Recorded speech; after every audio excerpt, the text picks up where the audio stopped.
Good evening. I'm sorry, well, not evening. Good afternoon, everyone. Welcome to Knowledge and Relationships. This is your boy M3, and today I have a very special guest, and my guest name is Dee Dee. All right, and she goes by Pretty Buff Chica from her IG.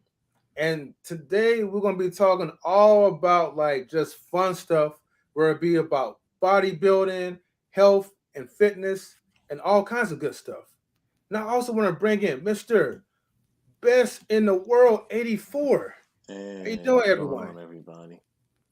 Hey, thanks, Didi, for jumping on with us. We appreciate you as always. You know what I'm Yeah. saying? Yeah, and Well, thank you three, for and having three. me. And hello, everybody joining. Hi. Right, right. Thank you so much for joining in. And before we even begin, um, I want to read these comments. Shout out to K. Marion. She says, looking forward to this interview segment of hashtag Nas in Relations with Chica of Bronze and Beauty. That's right. Reminds me of, I don't know how you pronounce this by name, like Luisa. Lisa, the strong Luisa. and beautiful sister of Disney's Enchanto. Yes, Encanto. yes. Oh, it's called Encanto? Encanto. Oh, we've been calling it Enchanto for a minute. Okay, Encanto. All right. Yeah. I'm so you watched the movie before? No, but I took Spanish for a long time. So Yeah. You know the Okay. pronunciation. yeah, That's I what's don't up have though. Disney Plus yet, but I get that comparison a lot now. So Yeah. yeah.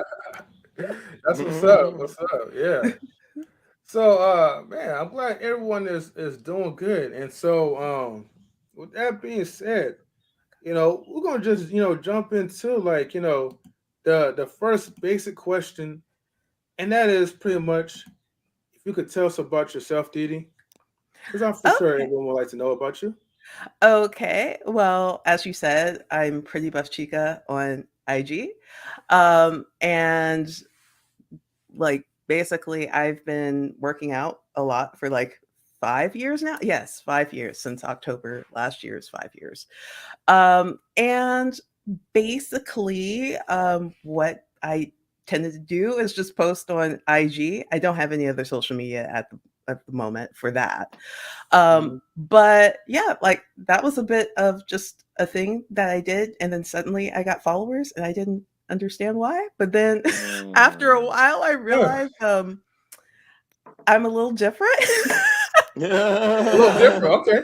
So, being that I built muscle very quickly, so like I already had 16-inch arms, for example, and when I started working out, which was due to health problems, I'll get into that. Um, I noticed that my arms and just body started changing very quickly. I already had Mhm. 16-inch arms, as I said, just Yeah. naturally. I was a big girl. And then as I worked out, they just started to grow and grow. And I posted on Instagram one day in 2016. And then the next thing I know, I started seeing followers just pop up. And I was like, what's going on? Yeah. Because I was so used to like the world of blogging, which back in the day, it's like you put your blog post up and maybe like a handful of people would see it unless you had like recipes or something like that. So I didn't Hmm. really know how Instagram worked at the time, Yeah. but people find you like it when you browse and when they do browse. So yeah, now I have 5,000 followers. So and Hey. Yeah. yeah, and so I'm known for my arms and chest and whatnot, these arms there. Oh So, man, yeah. So yeah, that's a little bit about me. Like I'm in California, originally from the Bay Area. I'm 33 years old. And I started working out because of Okay. it's a long story, but essentially I was having some health issues, especially with my pelvis and back, lower back, to the point where basically I couldn't walk without passing out because of the pain. And I would have to lay up in bed like a dead Mm. cockroach for days on end. And that wasn't Mm. fun. Mm. So, So I ended up going to the doctor, trying to figure out what was going on. Luckily, at the time, I was not employed because that would be an issue. But they were helping me out by trying to figure out what was going on, and the doctor was like, "Well, maybe you should try yoga for strength training purposes, like training your core." And I'm like, "Okay, I've done yoga in the past, but it's not something that I tend to stick to like in the long term." So um, I was like, maybe I should try weight training because that's strengthening your muscles. You can strengthen your core with that. And like I grew up watching bodybuilding and powerlifting and stuff like that back in the early 90s when it was on ESPN and whatnot. Um, and so I always had a good impression on it. I didn't think of it as being weird or kind of nasty or gross. And I already knew that I could lift pretty heavy stuff without trying so much. So I just started doing that, got some equipment at home, just some cheap stuff off of Amazon, and started working out at home. And then I started growing and growing and growing. And then about 2 years into working out at home, I started going to the gym. And then that made even more changes. So, yeah, that's a bit of insight into me. Okay, and that's what's up because sometimes you never know why we go through certain situations until we find our niche that helps us to like be better than what we were in the past.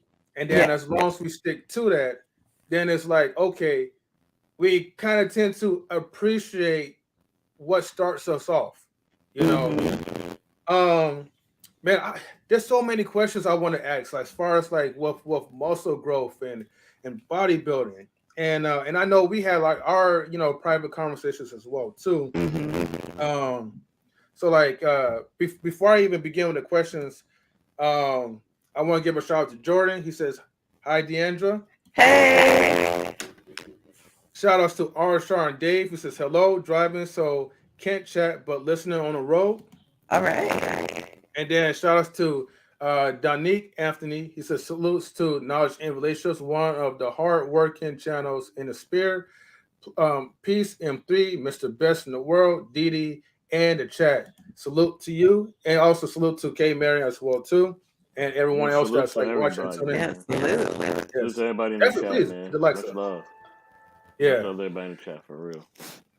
So, all right. So my thing is that I guess my question is when it comes to like muscle growth. Well, actually, let me actually this basic question.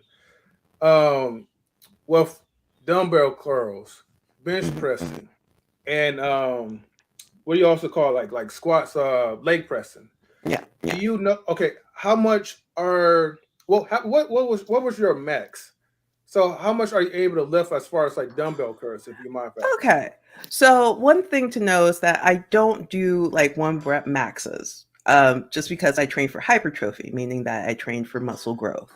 So with Okay. that, you want to do higher intensity sets and then also higher volume. So that means high reps, which is more like 10 to 12, 8 to 12 range for reps, and then like 3 or 4 sets. So having that said, like right now, for bicep curls, I can curl 55-pound dumbbells for 10 reps. Oh, So that's typically not what I see other people do, but I can do that. mhm. And like for leg presses, I've done over 1,000 pounds. Like leg press is actually one of the easiest exercises for me to do and progress in. Because I have really big legs. I've always had really big legs and really strong legs. So it's one of Yeah. those that was always pretty easy for me. And I wish my gym had one of those machines that could take a lot more weight because then I could progress further than where I'm at now. It only takes 900 pounds of weight. And I'm just like, Wow, you're like, I'm beyond my max right now on that machine. Like I kind of want to do more, but okay.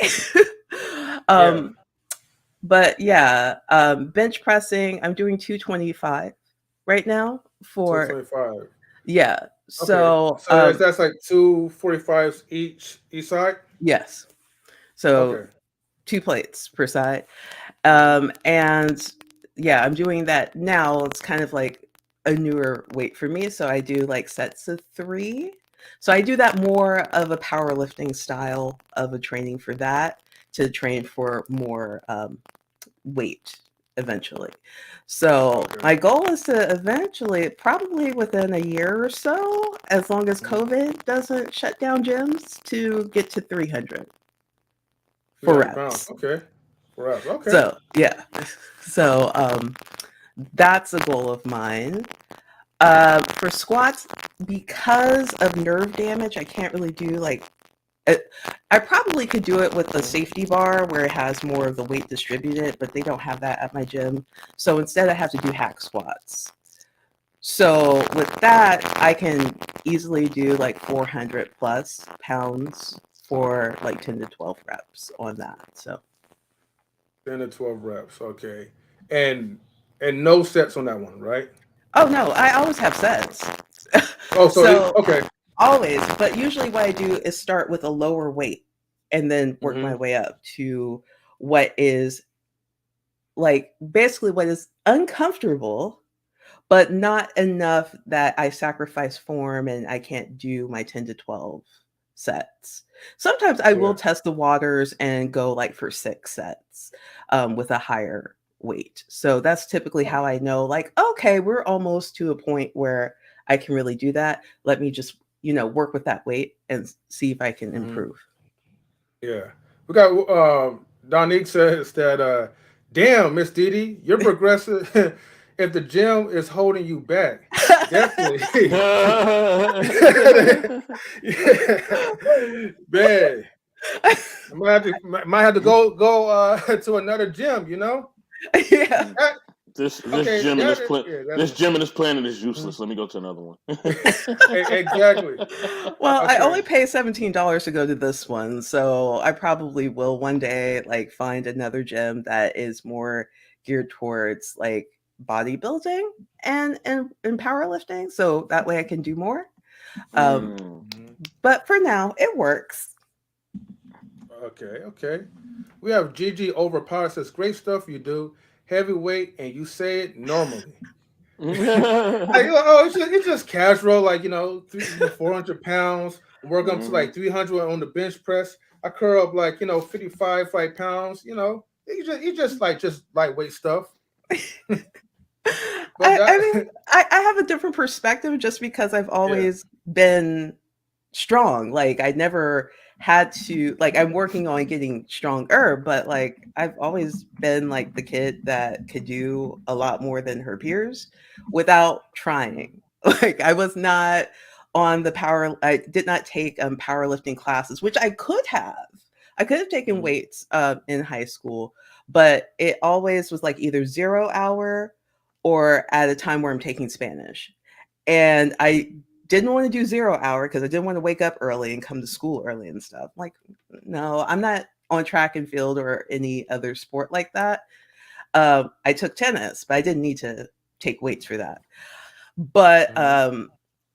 yeah, and I didn't want to sacrifice Spanish because I liked it so much. So Mm. it was like, okay, I took PE for 3 years. I didn't have to do it as long, but I did. Yeah.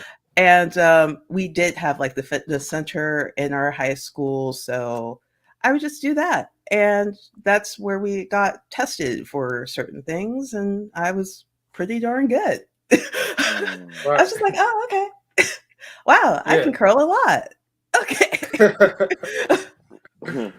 So Well, let me I ask. already. Oh, go ahead. Oh, go ahead, M3. No, no, go ahead, Mr. Besson World. Oh, I can. Okay, thank you. Thank you. So yes, Didi. Okay, so you say you skip weightlifting to do Espanol, and to See? learn it. Um, with that being said, and I kind of already know this because me and you already chatted already, about stuff like this, but the audience doesn't know. Mhm. Has language and literature always been a passion of yours? Oh yeah. So like since I started school, two things I wanted to do more than anything was to get better at writing and also drawing and painting, which I do Mm, both when I have time. So for me, words and reading and all that stuff was very compelling. My grandma would read to me. So before I started school, I was well on my way to being a really good reader. And I was very fascinated with like science and history. And since school was a bit slow on that, mm-hmm, I would read upper level books so I can get information on okay. that. And then I started learning more about different authors and their writing styles. And so I would check out what they were doing, like what they were writing. Mm-hmm. So then I started to really pick up on, okay, why is it that I like the story? Why is it that this is appealing to me? So it made me want to like really break down what I was reading and what literary devices they were using and stuff. And I was doing this a little bit before I understood what that was. So that was always something that stuck with me. And once I got into middle school and high school, I really wanted to take creative writing classes. But again, that would always get in the way of science or Spanish. Mm. Mm. And the one time I got it, my math teacher was like, "We're putting you up." I'm like, "Wait, what?" And then they were like, "Yeah, so you'd have to switch out of your creative writing class, which was only one period. It's one period." I was Mm. like, "Oh, no, I want to do that." Because I love Mm. poetry. Like, I would write poetry, I would learn stuff like what is Okay. iambic pentameter and how to write sonnets. And I'm like, okay, well, let me try. Hmm. Did Stuff you do like did you that. do haikus as well? Oh, haikus, yeah, that was like third grade is when we learned about it. And so Mm. that's when I started doing that. And renka, which is the longer form of haikus, like it's several haikus together to make up one poem. Mm-hmm. Um, Okay.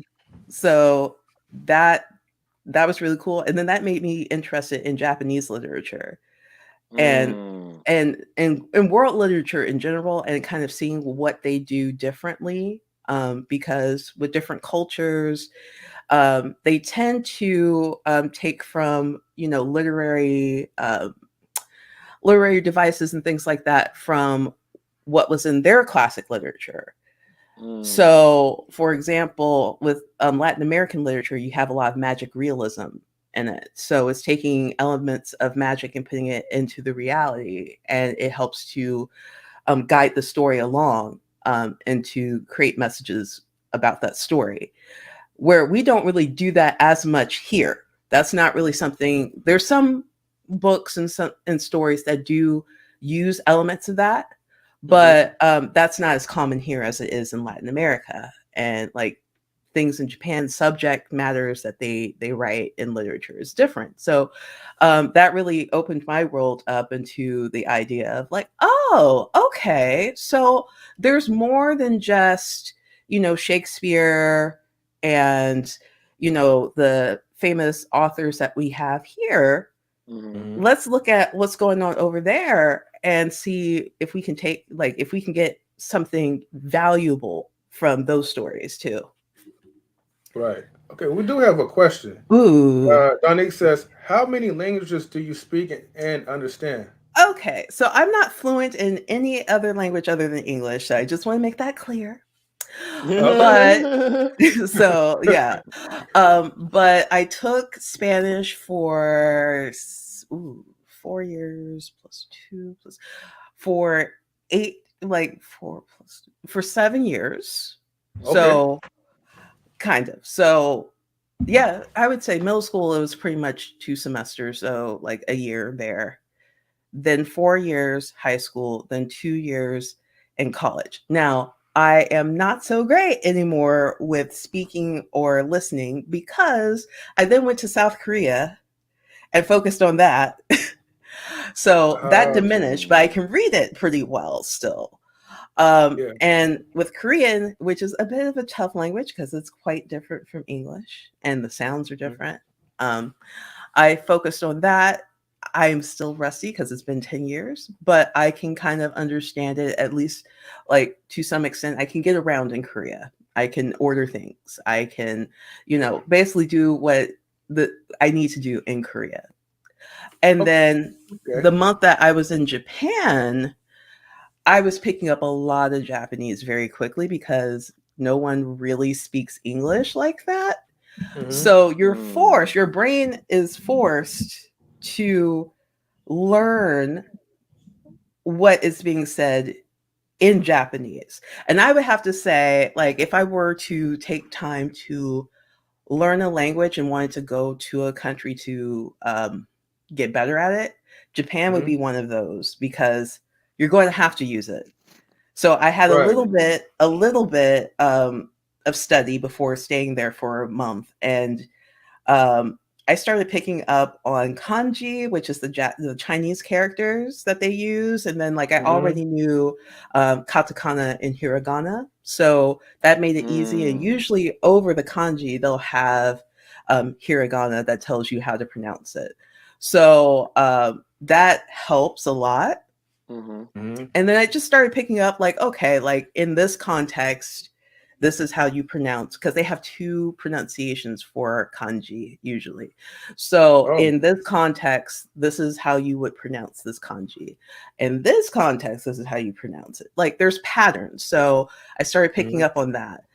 That's I like in wish I had. Espanol when there's two different kind of dialects for Espanol, Oh and one yeah. person will speak one dialect and another person will speak another, and it's kind of different. Hmm. I have a quick question. Um, so based on your love of language and books and things of that nature, I would ask your top five books, but I'll condense my question. What is your favorite book actually? Um, I would say in high school, if you asked me, it was The Catcher in the Rye by J.D. Salinger. Mm, Yeah, that I was going through depression and stuff at that time and didn't realize like kind of some of the things that paralleled between me and Holden Caulfield, and what he was mm, working through and trying to work through trauma and whatnot. Like one of the things that was really big in his life was the death of his little brother. And mm, like that was one of the things that kept coming up in the story that he was trying to figure out, and then kind of felt alone in the world because he didn't trust adults because he mm, felt that they were being fake, or as he would mm, say, phony. mm, So it was kind of like, okay, you guys say that we should do this and to be, good people when we grow up, but then you're doing the opposite. And so he had a very distrust in that, um, but also a love of things being kind of pure and innocent, like in childhood. So it was the struggle between um, the times that he was affected, which is what I think it really mm, is, the time he was affected with the loss, and before that, of the loss of his brother, as this time of innocence and whatnot. And then to have his brother die, um, it was like a hard slap of reality where it was this break from that innocence. And he's a teenager, he's growing up and he's trying to figure things out. It's really difficult for him, and he has a nervous breakdown and it has to go to a mental institution. For wow. me, it was like I was just kind of slapped with everything was fine and dandy. And then all of a sudden, I was suicidal. And it wasn't even like this slow progression. It was like I could tell something was going wrong. And then all of a sudden, I'm like, I'm not myself anymore. Like, I don't Mm, feel like myself. I'm not happy. I don't get joy from anything. And then it mm, really like affected my creative side. So I couldn't mm, really write short stories or poems or anything like that, which is what I used to mm. do all the time. I enjoyed that. I couldn't do it. Wow. and my grades, like I couldn't focus on school. I was a straight A student, and all of a sudden I started like flunking classes and stuff because I couldn't get work done. I couldn't focus on my work. And that was a big part of my identity. Like Yeah. me seeing my straight A's and stuff, and it wasn't like a competition with anybody else. It was just myself. I never had Mm. pressure to do well in school. My mom and my grandma was just like, well, just do well. You're doing well if you graduate. Like it really wasn't that big of a deal to them. They just wanted me to graduate high school so that way, I could get a job. They were never someone they were never people that were like, you have to get straight A's. I was the one that put the pressure on myself to do that because I enjoyed learning so much and taking tests and stuff like that. And so I really liked trying to keep things at, like A plus or an Yeah. A. Yeah. And I did really well with exams. Like I was in the gifted and talented program, and didn't really know. There was a funny story about that.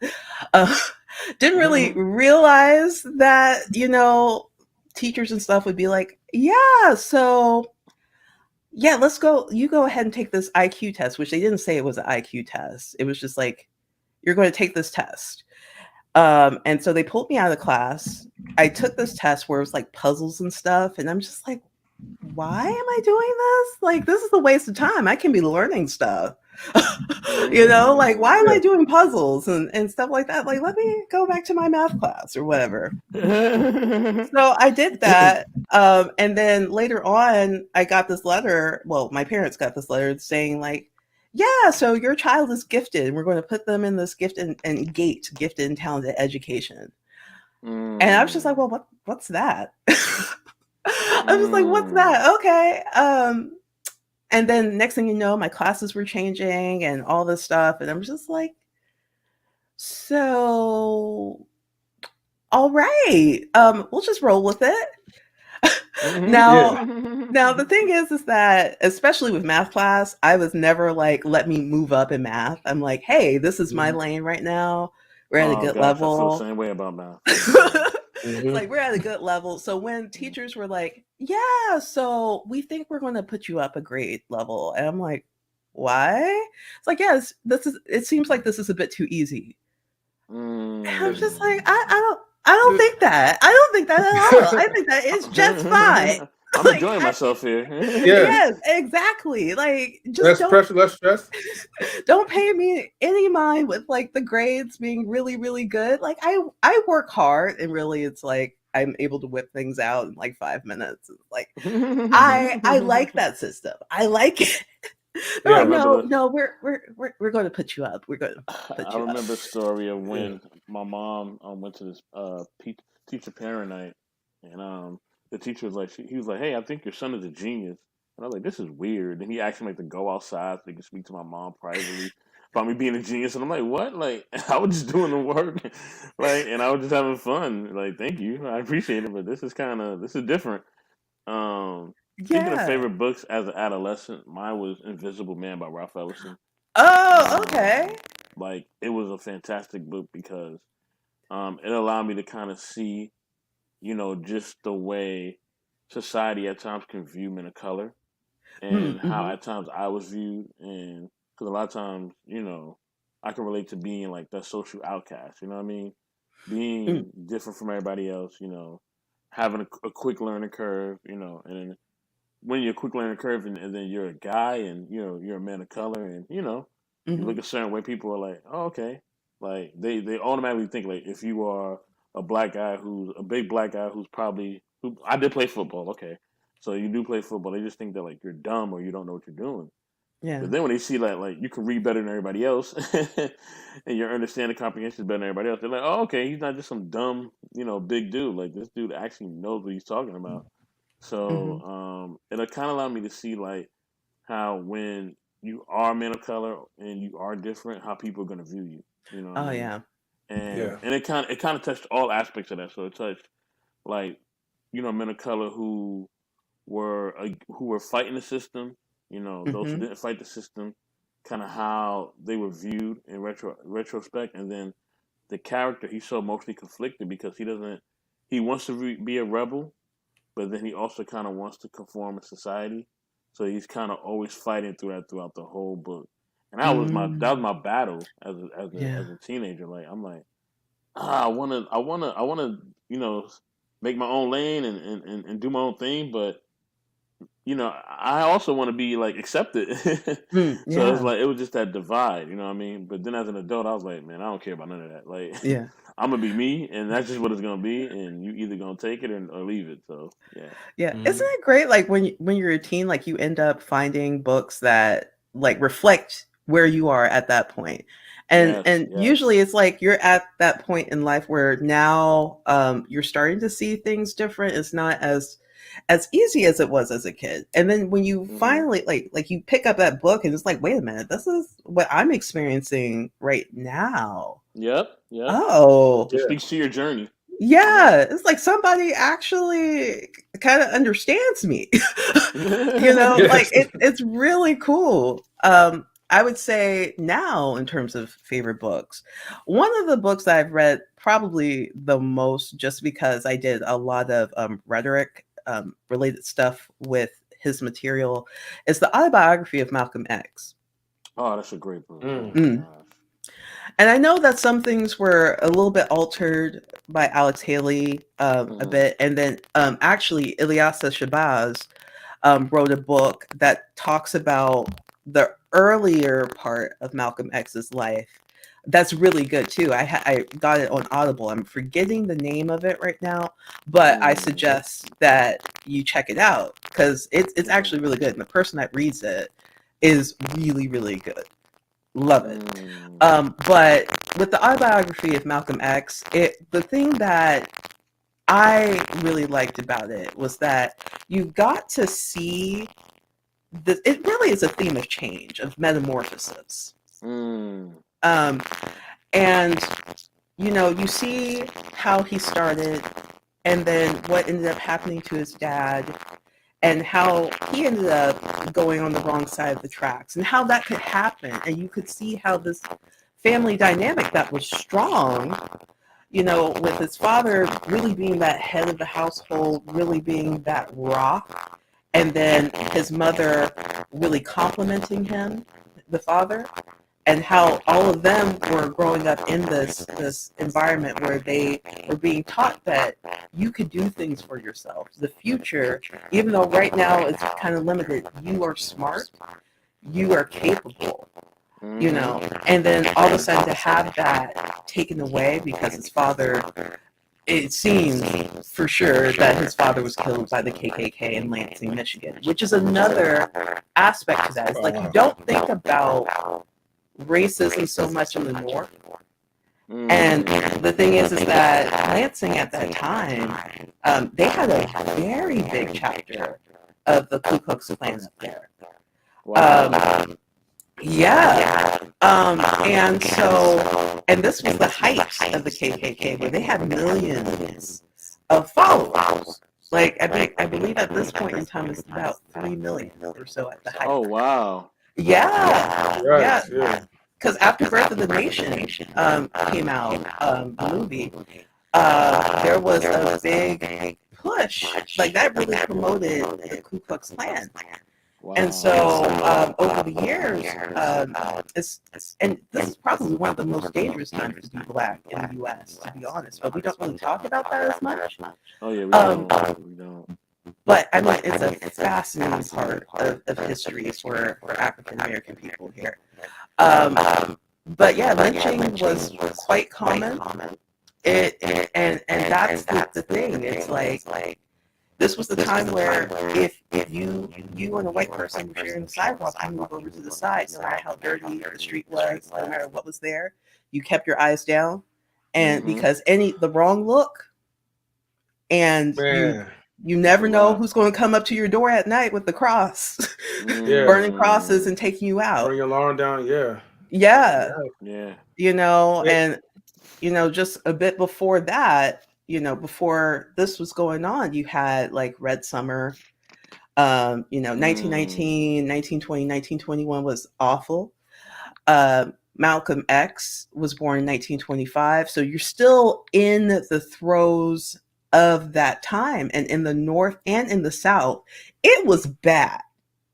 Yeah. And so I was just like, wow, like this is not really talked about. But I see why my great grandpa said to my grandma that, there's no point in going to the North because it's just as bad. It's just a little bit different. It's a different hue, but it's the same thing. Yeah. Mm. Um, because she said, like, yeah, I did ask him, like, why he didn't go to the North when he escaped, because he lived a very long time. He was in bondage, so he was enslaved, and he ended up killing. I don't know if it was his master or what, but he ended up killing somebody to get his freedom.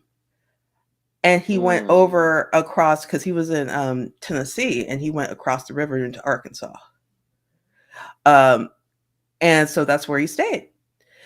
And so she was like, "Well, why did you come here?" He was like, "Well, it's not that much better. It's not that much better up north." And Mm. he was right. There was segregation up there. It was just in a different way. And same thing in California, Washington State, like those territories over here, same thing. It was not as welcoming as what people thought it was. And in the 1920s and 30s and 40s, you had redlining, you had riots breaking out if you tried to move into somebody's, like a white person's neighborhood, all that stuff. So Mm. the fact that Malcolm X's dad ended up getting killed was unfortunately a sad reality. And the crazy thing about it, which was something I was like, wait, this is weird. It's like he was a proponent of Marcus Garvey. So the fact that he was a Garveyite and was saying like we want to be separate so that we can do our own thing and eventually, maybe go back to Africa. Like, okay, so black people are trying to do their own thing. They're not really trying to deal with you white people, right? But yet you Mm. still want to mess with things. You still want to keep black people down, even though you have Garveyites who are saying, you can have what you have. Mm-hmm. Let us do us.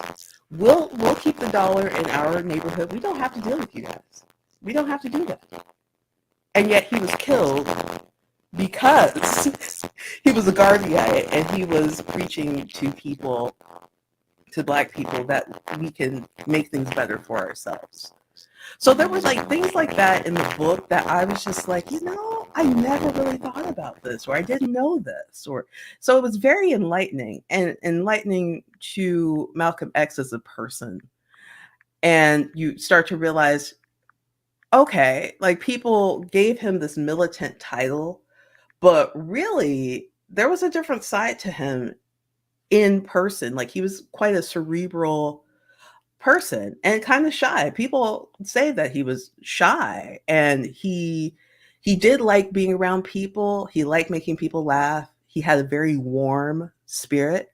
Mm-hmm. And so you start to understand, okay, this is why the Nation of Islam really attracted him to, it seems like a very attractive thing because they Yeah. were preaching similar things that Marcus Garvey was preaching. And that's what he grew up with. And that there was the spirit of you can do things for yourself. We Yeah. as black people can do things for ourselves. Yeah.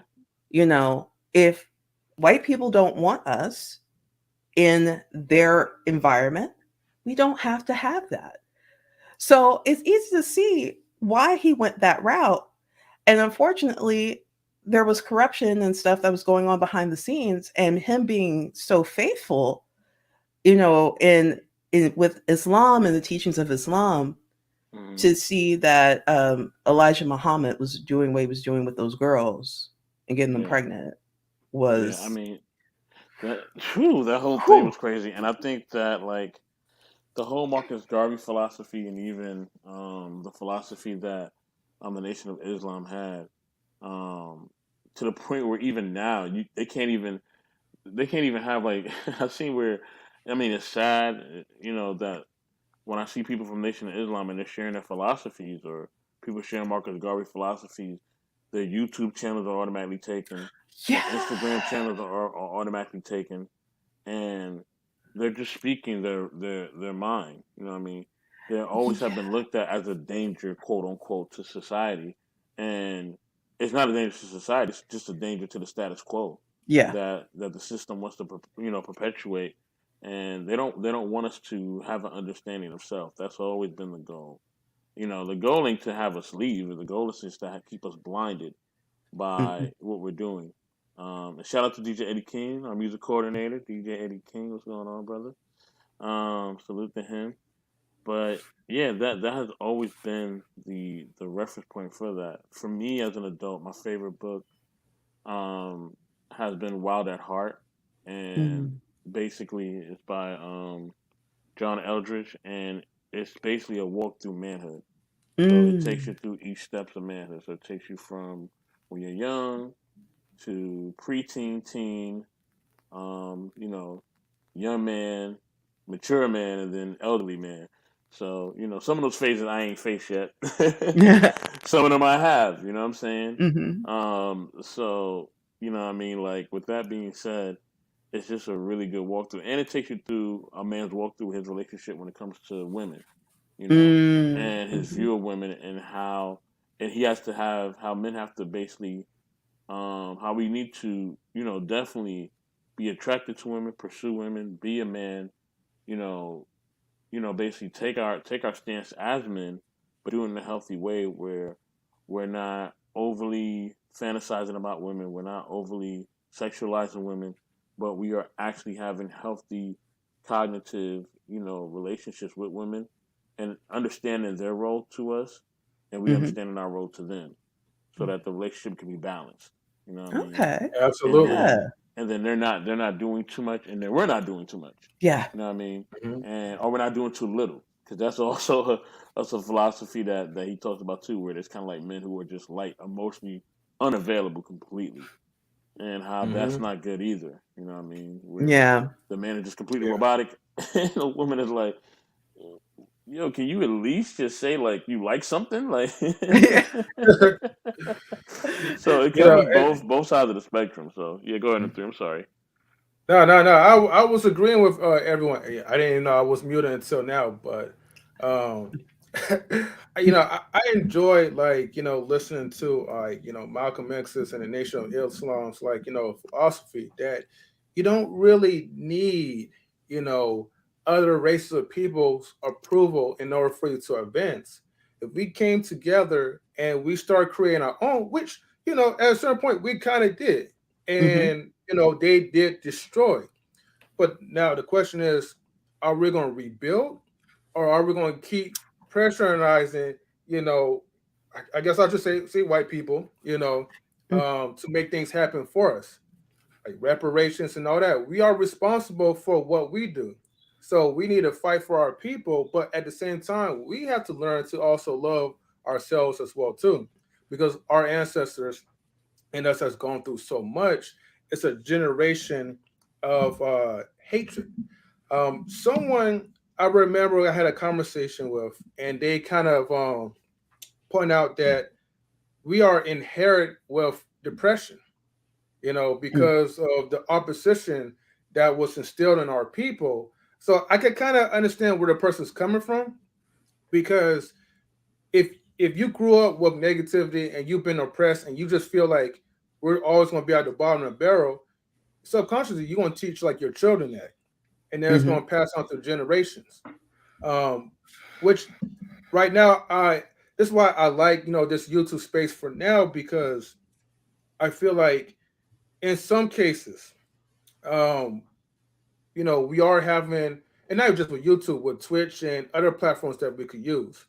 We Mhm. are starting to use our voice to kind of speak out on certain things, but then we also understand that this platform really doesn't belong to us.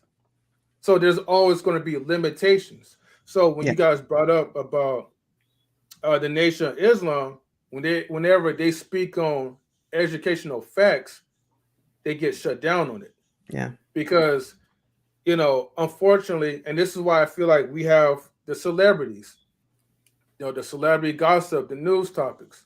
It's to constantly keep us distracted from real life situations that is occurring, and it's supposed to keep us. Well, it's supposed to. What's the? I can't remember the opposite, but it's pretty much trying to suppress our level of education from advancing. Mm. So, it's good to like, take the time to read, like, books, read like, like your history, at least know like the basics, but also keep expanding on your mind because what you get taught from school is the watered down version. Oh yeah. Which Yeah. is reminds me, there's something that I always wondered, and like I really, really, really like this documentary series. It's Eyes on the Hmm. Prize. Now, Mm. here's the thing: you can't really see it, and you can't really see the second half of it, which talks about what happened after, I believe, 1963 to 1984. Now, when I first saw the whole thing, my mind was blown because it was the first time we had, like, I saw a documentary that had Mm-hmm. most of the people that were alive during that time speak about the grassroots um, movements, as well as Mm. the major ones that we know about, and then what happened after 1968 and the experience of Mm. Black people during the 70s and 80s.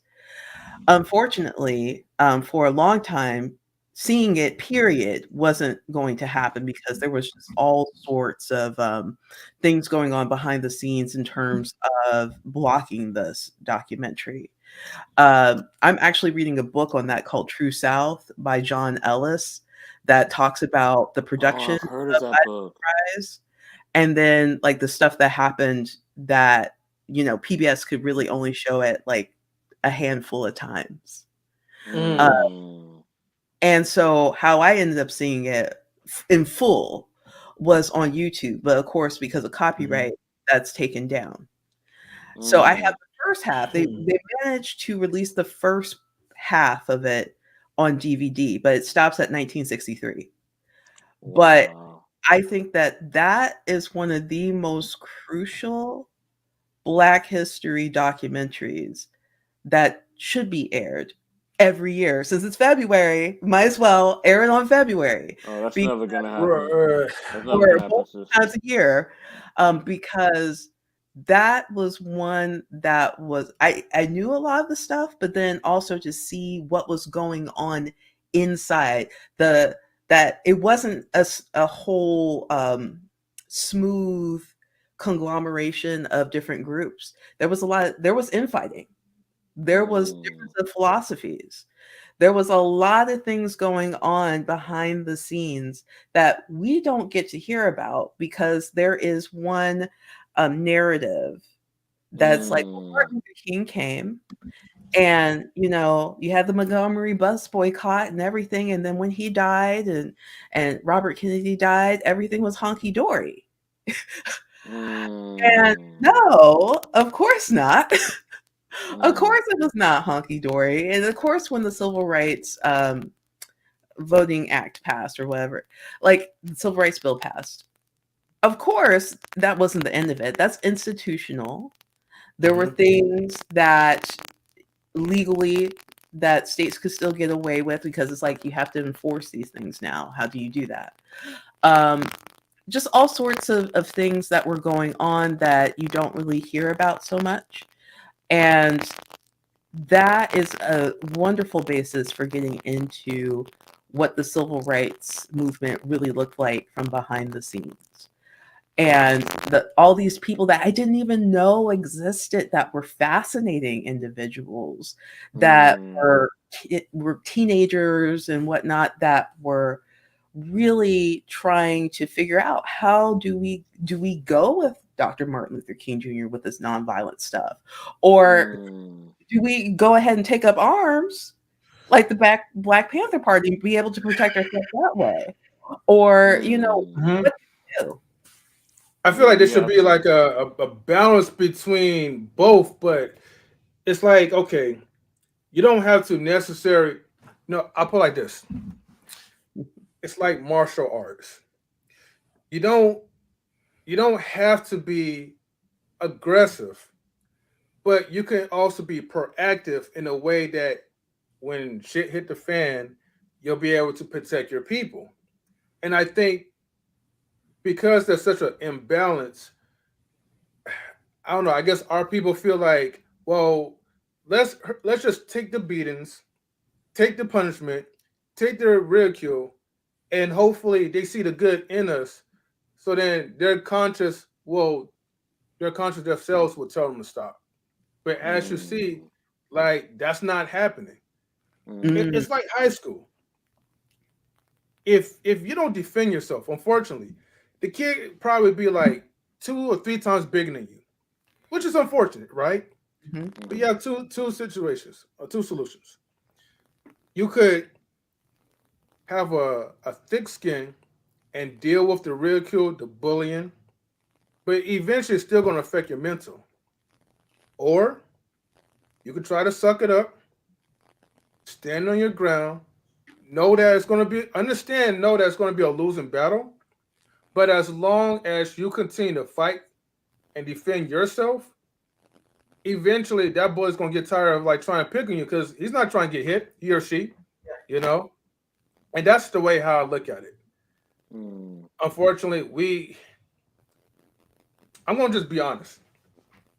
Um, I respect Dr. Martin Luther King's um, approach on certain things. But I feel like based off the fear of most blacks, it's easier for them to kind of take his advice and run along with it and try to have a church like type of mindset and say, well, God's going to fix everything. But then yet you're hiding behind like your fear. Mm. And so because you're hiding behind your fear and you have an excuse to justify your fear, that's why I think people go through that route more than the Malcolm X route. And another thing I think is when we talk about that nonviolence portion of the civil rights movement, because we have different elements. We have Black Panther Party. We have like a number of different groups that's had different philosophies. mm, One thing that we have to remember is that, and this is what I think. So I'm not a scholar, but here's what I've always felt.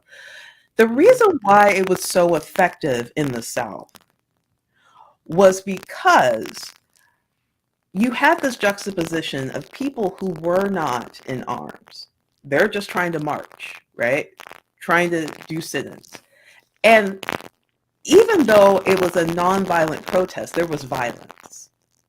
Mm-hmm. There was the juxtaposition of you have peaceful people, and then you have these other people, the adversaries, that are taking out the canine units and sticking it on kids, water hoses, people getting beaten by the police, being spit on just to go to the schools. And this is all on the news, which is a brand new media, right? TV was new. It was now people were getting TVs in the home. It wasn't just radio. They were now seeing for themselves how bad it was in the South. They couldn't see that in the North because the North did things way differently. The racism was there, the segregation was there, but they had a way to put in policies and have it where, oh, it's not the city government, it's the businesses that are doing these things, which we are allowed. mm, mm, Oh, we're going to work with these people. We don't see them as, black and white. We have a whole mix of different groups. This is why the 1966 campaign that Martin Luther King Jr. did in Chicago failed. Now, we don't really hear about that either, Yeah. but he did go up to Chicago in 1966. They wanted to do just take it like a year or so to try to establish a group of people that would be able to carry forth more like nonviolent uh, acts of like civil disobedience and whatnot to try to push for changes within the Black community up there where it's not as segregated, that people were getting, decent living arrangements when they are going to get apartments and decent wages for jobs and stuff. The idea wasn't to stay there, but it was to create a group of people that could manage a movement there, kind of akin to what was going on in the South. But man, the Chicago government and everything was just like, the city government was just like, okay, well, if he's going to stay here, because he decided that he wanted to stay in one of the apartment buildings where, Black people would, in the Black neighborhoods, what they, to get an experience of what they were going to get when they moved in. They went and renovated his apartment before he came. So he Mm-hmm. had a nice stove. He had a nice kitchen and all that stuff, nice carpet, all that stuff. They were Mm-hmm. like, okay, well, if we know what he's going to do before he does it, we can change things so that it seems like we're on the road to change. But that's not really what's happening. We don't want these Black people in our wealthy neighborhoods. We don't want them Mm. integrating with us. Like, we don't want that. Yeah. I Yeah. seen a documentary on that too, Deandra. Mm, And it was on HBO, and it was about Dr. King, and it covered the Chicago thing as well. mm, I'll make a few points about that, and then everybody can share it really quickly, sure. because I do want to move on to the next question as well. Um, with that being said, I think with the whole Dr. King thing, I think that when he went to Chicago, um, I seen that you know he was trying to help as much as he could, and he also I seen he was also trying to he was going to the housing that we were given in Chicago, and he was Mhm. like helping people get heating. He was Yeah. helping people to just do different things, and I mean he was doing this manually. Like Oh, they yeah. showed him out there working. What I mean, doing some hard construction labor. Hand to hand. So, Hmm. but I think he didn't realize how racist it really was there, and he didn't realize the oppression that he was going to face. Yeah. And I think that's just been for us as a whole. And I think the reason why Black people are afraid is because in a sense, we have a right to be afraid. We don't have the military backing that other nations have. In this country, if you mess with another race, they know most of the time that they have a country that could take a military arms to defend you. You know what I mean? And they know that those nations are represented in the United Nations. You know what I'm Mm. saying? There ain't gonna be no Chinatown bombing. It ain't happening, okay? Because they know that their Yeah. people are going to go all out for them. Oh, Because yeah. they have the military resources to do that. We never had the military resources to do No. that. What I mean? We don't have an army to say, yo, our army gonna come from where they coming from in Africa, and we gonna get busy. That ain't happening over here. You know what I'm Yeah. saying? So, with that Mm. being said, that's one of the reasons why we can't take up those type of Mm. arms. And Mhm. plus, we're only 13% of the population. Our wealth in this country is less than 1%. So we Mhm. have a lot of things that go against us really trying to really be more, assertive when it comes to defending ourselves. Plus, when you look at things like the Oklahoma City or the Tulsa, the Tulsa Oklahoma City bombing, you look at Black Wall Street, you look at all the things that have happened throughout our history that has shown when we try to do something or when we try to do things, they either bombed it or they tore it down, and we try to defend ourselves but so much, and we can only do but so much.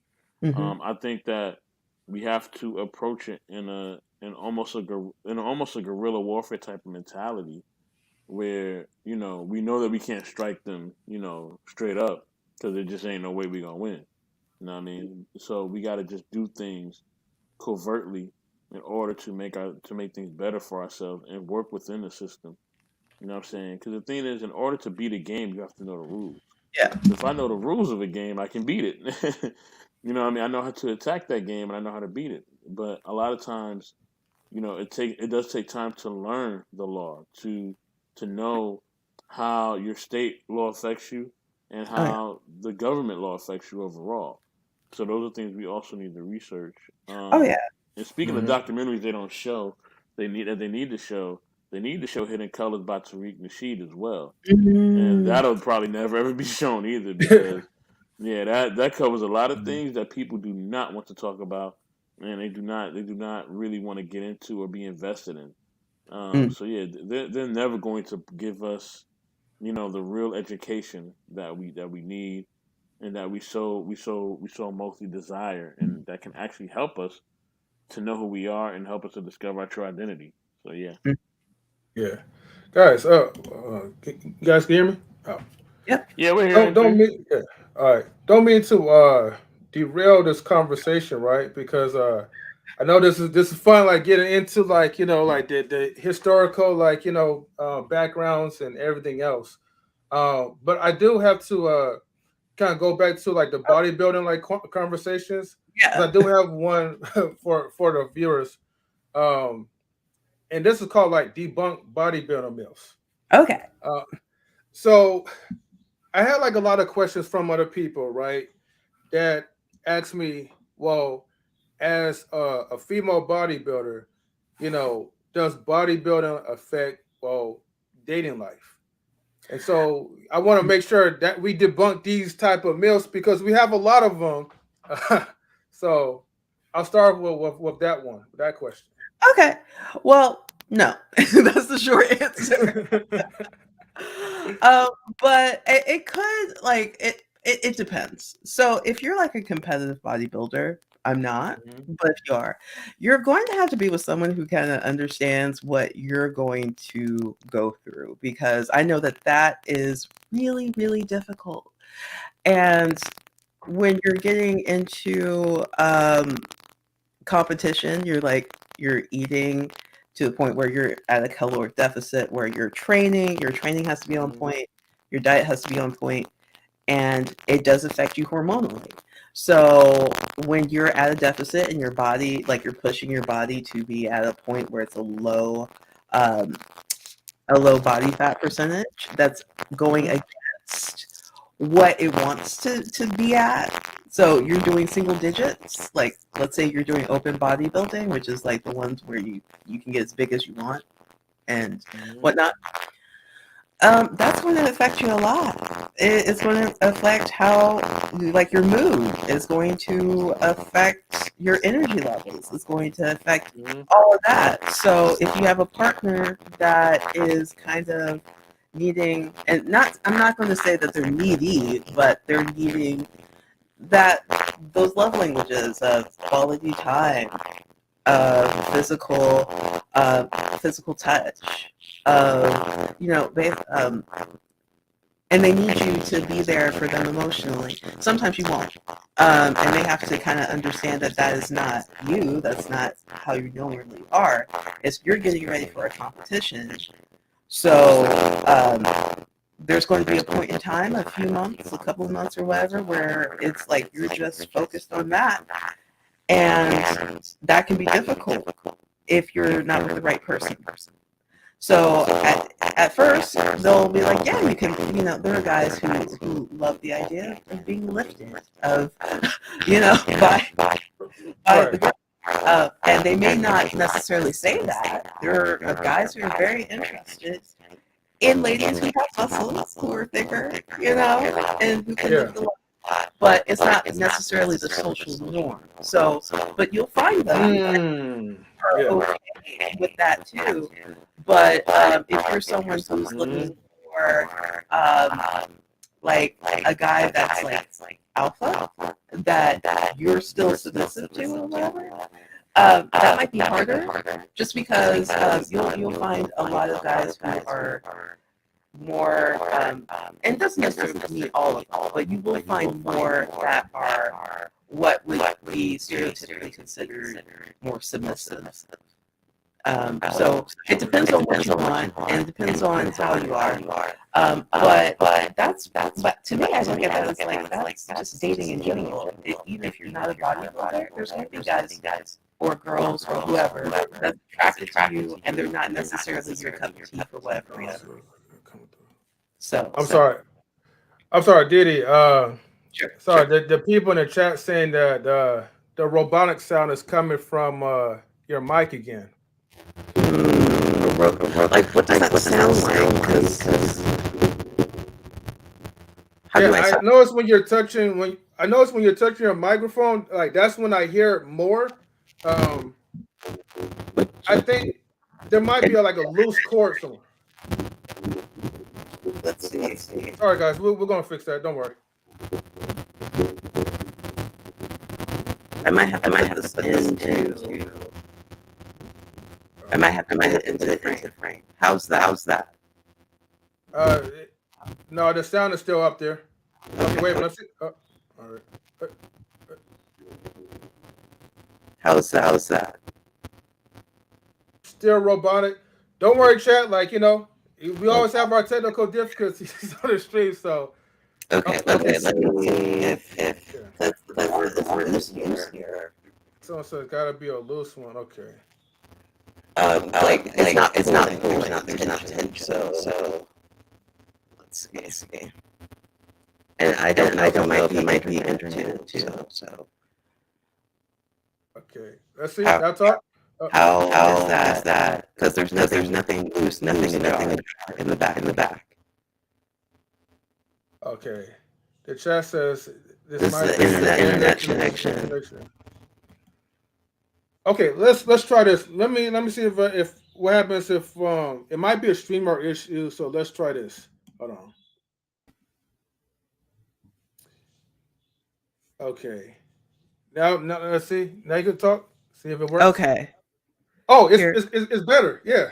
Okay. So whatever you do, don't touch the cord. Don't touch your mic. Like, Well, you're I good. don't. Like, the only time I touch it is when you say, like, there's something going on. I have not touched this mic the whole time. Okay. Well, whatever happened, I guess when I brought you out and brought you in, I would just assume it's a StreamYard issue that's going on. But you're good now.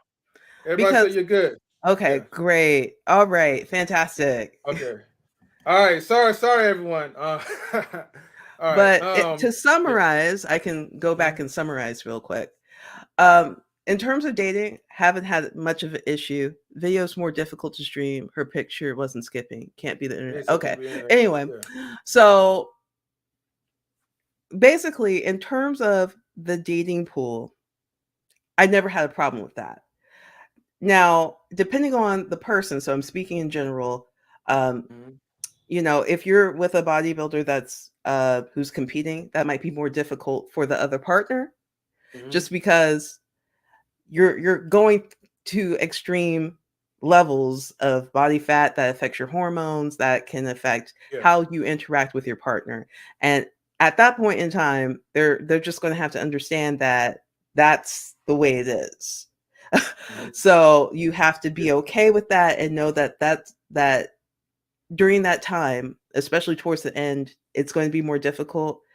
And if you need to have someone who's always kind of emotionally available and spending a lot of time with you and stuff, then that's just not the way to go. And sometimes that can be difficult for people to understand. Another thing is just kind of like, if I'm speaking from the lady's perspective and a heterosexual lady perspective in a way, if you're with a guy who, like, you're interested in kind of like an alpha type, which is not submissive and whatnot, that might be a little bit difficult at first, just because you'll see people who are more okay with being open about being with bodybuilders. Typically, they like being picked up and carried and whatnot. It seems cool to them. They love it. I think it's fun. Yeah.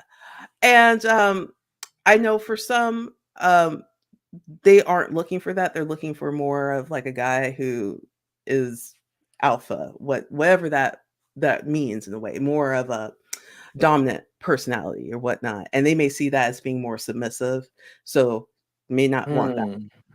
Personally, I don't care. Like, it's about who you are as a person. Like, do I connect with you? like, yeah, there are things physically I like, but for the most part, Mhm. you can be incredibly attractive, but if I can't talk to you, like, if I don't feel Yeah. comfortable with you, if we're not vibing or whatever, it ain't gonna work. But Mhm. at the end of the day, I think really it's not too much different than your normal dating if you're not a bodybuilder. There's going to be people that you vibe with, there are going to be people that you Yeah. don't. And sometimes it works out, sometimes it doesn't. Sometimes you really have to hunt to find someone that really matches up with you very well, is very Mhm. compatible, and that you guys can be partners, Yeah. and be with each other for a long term if you're looking for that. So yeah, really that is more of so of a myth than anything to me, at least in my experience. So yeah. Yeah. Before I get to the next question to debunk the myths, right? Someone's asking to show the guns, right? So as you can see, like you see, like my little spaghetti looking arms compared to hers, like yes, nothing Photoshop. 22.5 inches. 22.5 inches, damn. Okay, and so okay, are you okay? So if you flex like the triceps, right? The triceps is also hard too. I don't know if you can see that. The lighting is kind of taking away from that, but Yeah, I could. Yeah, I definitely could see that. yeah, Man, there. 22 inches, like that's yeah. Like Yeah. it's there's nothing jiggly, so I'm just letting y'all know, okay? In case if y'all was wondering. Okay, cause like and this is good. I'm glad that we're talking about this because usually like when we see female bodybuilders, they usually go after what we see in our eyes, we see someone that's bigger than them. Now you're saying Mm-hmm. like it doesn't really matter as long as you have a good vibe and connection. And then you also mentioned some will probably look at it like it's I guess feminine if the woman is. I'm assuming the woman is more stronger than a man, and I know for sure. I think that's where you're coming from, right? When you Um, mentioned that part. repeat that part again because I was wondering, like, it's more feminine. Like, repeat that part. Oh, okay. So when you was explaining, like it sounded like you were saying that um, female bodybuilders will probably more go with like someone that is like maybe bigger than them. Like that's what I kind of got when you said that Yeah. it might be feminine when guys want women to like pick them up or if a Yeah. woman's like really stronger than them or look bigger Yeah. than them. It's like what I've seen on the internet sometimes, because, like, let's say in on Instagram, for example, I've seen people, like women bodybuilders, who posted on their stories Mhm. basically they're looking for someone who can, when they're asked, like, let's say they do a Mhm. Q&A, like Yeah. usually the question comes up like, can you lift me, and it's a guy, Mhm. and they're Mhm. like, no, like, I want someone to lift me, like Yeah. like, I want that, like, carry me across Uh-huh. the threshold or whatever. I mean, Mhm. I joke with that too. I joke with that too because I'd never had that happen before. I I'm Yeah. pretty darn dense, so I'm not trying to break anyone's back because I am heavy. But So, if you but encounter a guy that actually will lift you, and he may not even look like that's a a plus. successful bodybuilder. Okay. Is he lift pro? I'm like, Okay. what? Like, whoa, this is happening. Okay, this is guy, kind of cool. the guy. She writes in the description. Guy must be able to lift. Yes. If you want to get with all this, like you gotta be able to lift all that as well too, though. It's a plus. It's Yeah, nice. but not a requirement. Not a requirement. Like, Yeah. like, I've dated guys from all walks of life. Mhm. It's nice if they do lift because then they know what the process is, and they Mhm. understand what you're doing. Um, and for someone who works out 6 days a week, like Mhm. 5 to 6 days a week, and typically it's for like a good 90 minutes or so, and that's excluding cardio. Mhm. Um, it's nice for them to, hey, it's actually really cool if they could join in. So Yeah. it's, Mm. yeah, it's Like a it would way be of more spending quality time. yeah, like it would probably be more fun for you, like if the person work out with you at the gym, you Yeah. know. Yeah, and do those things like. I don't know, like for me, like I never really find it like to be like a big issue, especially like if a woman who's a female bodybuilder, of course you're gonna be stronger than me. I mean, I take admiration of that. I Mm. mean, we're used to seeing like advertised like a bunch of like comment like muscular men or men that be in the gym. But the thing is that a lot of women, when you ask them, and here's the thing, like the guy's literally giving you like hints, like, hey, like it doesn't hurt to like lift some weights a little bit because sometimes like if it's small and it's flabby, you want something that's like nicer tone. I don't mind like if the person is we're gonna get to that question too. That's a good one.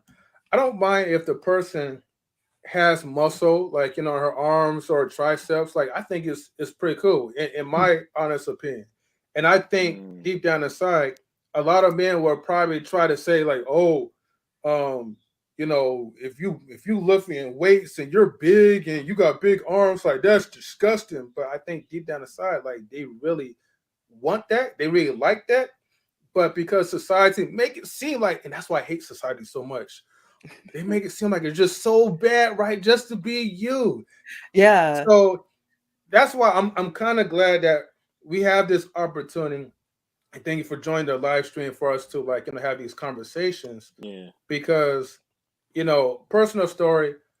Hey, I always want to befriend a female bodybuilder. I was watching, I think it was the Mr. or Mrs. like Olympia, something like that, like way back in the 90s. Hmm. And I saw like all these women like that's like super like ripped up muscular. I'm like, yo, like that's, I don't know what, I just found like it was just pretty cool. I never like Yeah. judged like looked at them like it was ugly. I just saw things as like a work of art because I do art, graphic arts. I'm like an artist Yeah. basically. Yeah. So anything that I see, the symmetrics and all that, I'm just always like in awe. Yeah, and that's the And thing that they yeah. take into account in judging is, like, how symmetrical you are. There's, like, a whole Hmm. like, the process is very aesthetic. There's a certain aesthetic that they're looking for. So, you're building not necessarily to be the biggest or whatever. It's like you're Hmm. building to try to fit that aesthetic that the judges want. So, it is like assessing yourself like you're a piece of art. There is that Yeah. element that's there because if you're thinking about you're making like let's say you're doing a drawing of like a painting or something, you're thinking Hmm. about lines, composition, you're thinking about value and like the color palette that you're using and all that stuff to create a piece that speaks the message that you want. You're doing essentially a very similar thing when you're competing in bodybuilding. It is okay. Like, let me look at what the judges said last year Hmm. that I needed to improve. And then you have to think about because it's very subjective. It's not like there's a Mm. hard guideline, from what I'm understanding, of this is exactly how you need to look. It's like it's a very subjective thing, but they'll tell you like you need to build up your legs or whatever because they're going off of some symmetry. Hmm. Mm. They're going off of like, okay, are your legs too developed? All right, if they're too developed, then you need to work on something on your upper body. What else do you need to do? Okay, maybe you need to Mm. build up your arms or build up your back a little bit more, or, maybe your chest or shoulders. Like, Yeah. they'll tell you, like, that's what they think that you need to do. And so then you're working during that off season to try to build up on that and to come back with a package that's better than it was last time. So you always have that chance of chipping away at like carving your body into something that is more pleasing, but also the balance is making sure that you're happy as well with how you look. Hmm. So there's Mm. always this balance of like, okay, this is what the judge is saying that I need to do, but do I want to really go all the way with that? How can we make it so that we're both happy? I think it's Right. So Right. also showing cause remember, it's also a sort of preference as well, and sometimes mhm. Hmm. we're not judged on our preference. as people of color, we're judged on their preference. Yeah. So Mhm. they're not gonna aesthetically say how we really look. You know what I'm saying? Like, Yeah. for us, because we're just gonna be naturally bigger. We are naturally bigger people. So Mhm. our art is not gonna look the same as their art. You know what I mean? It's gonna Yeah. look different. You know what I mean? And sometimes we're not judging the same thing. Like, I know when people look at people like Serena Williams, some people are like, "Oh, well, she's ugly, or she's too big, or whatever." It's like, no, that's just how we naturally are made. You know what Yeah. I'm saying? Yeah. As And soon as I saw her on the court, I'm like, oh, that is someone who has power. yeah, Okay, that Exactly. You serve is exactly, see going the to be thighs? killer. Yes. She gonna be exactly. shoot those She gonna hits she gonna like, she gonna serve that ball. You know what oh I mean? That yeah. ball gonna Yeah. get served. So that being said, like, with me, I've always been a bigger person. I'm 5'11". My dad is 6'4". All the people around me are mostly big. You know what I'm saying? So, they're either big in muscle or they're big, as far as their weight. So with me, I've never been the type to be like, oh well, so and so is too big, or so and so is this to that. You know what I'm saying? I've been able to see that people could be well rounded in different Mhm. aspects and they don't have to fit into a box. You know what I'm saying? Mm-hmm. And, because a lot of times, our eye is the eye of somebody else, or what we've been told what true beauty is, or what truly looks good is. You know what I'm saying? That's what we've been told, and it's not actually something that's actually true. You know what I mean? Yeah. So I'm glad that you're breaking the mold, right? And you're Mhm. defining yourself, and you're defining who you are, and you're making your own lane. And that's what it's about. You Yeah. know what I mean? Like, we, Yeah. we gotta define ourselves, man. We cannot let anybody else define what we believe, looking good is, and what we believe being healthy is. You know what I'm saying? Because Exactly. we like you are Mm. debunking the myth yourself about what you Yes. do. So yes. Yeah. Yeah. And the thing is Mhm. that I've always been horrible at being anything other than me. Like, so it's like I just I think gotta we do all what can I gotta attest to that. do. Yeah, Yeah, we can all can attest to that. I Yeah. ain't got the time to try to pretend like I don't get paid as an Mhm. actor to do that. So if I'm not getting the check, then all I'm going to do is be me, and that's that. Yeah. Oh, we do have a I got. question. We do have a question in Yeah. our chat. Mhm. Cool. It Yeah. asks by GG Overpowered. It said, "Are you capable You to lift capable. your own weight on powerlifting?" Okay, so it depends on like what exercise are you talking about? Bench press, squat, deadlifts, because powerlifting usually it composes of it comprises of a number of different compound Yeah. movements, snatches, Mhm. clings, all that stuff. Haven't done the snatch and cling ever, so I can't Yeah. attest to that. Um, but bench pressing, I'm not there yet because you probably will be surprised. I like weigh 287 right now, 287 pounds. So that's quite a bit. Yeah. Um, let's see. Like of course, squatting is an issue for me because there's a lovely story about that. But basically, I lose sense of proprioception if a certain nerve is hit back here. So it feels like I don't have one half of my body. So that's Mm. can be very risky because like I need to be aware of where my body is, like in relative to what's going on.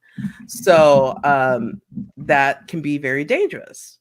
I do Mm-hmm. know that the last time I tried squatting, I was squatting over 200 pounds. And so for reps, I just wish that we had the safety bar thing. So I could try Yeah. doing that and then seeing how much I could squat because I think that that is really what makes the difference for me. If the weight is Mhm. distributed more evenly around me, but for now I can't do that. But I probably could go ahead and just squat like at least 300 something pounds for reps.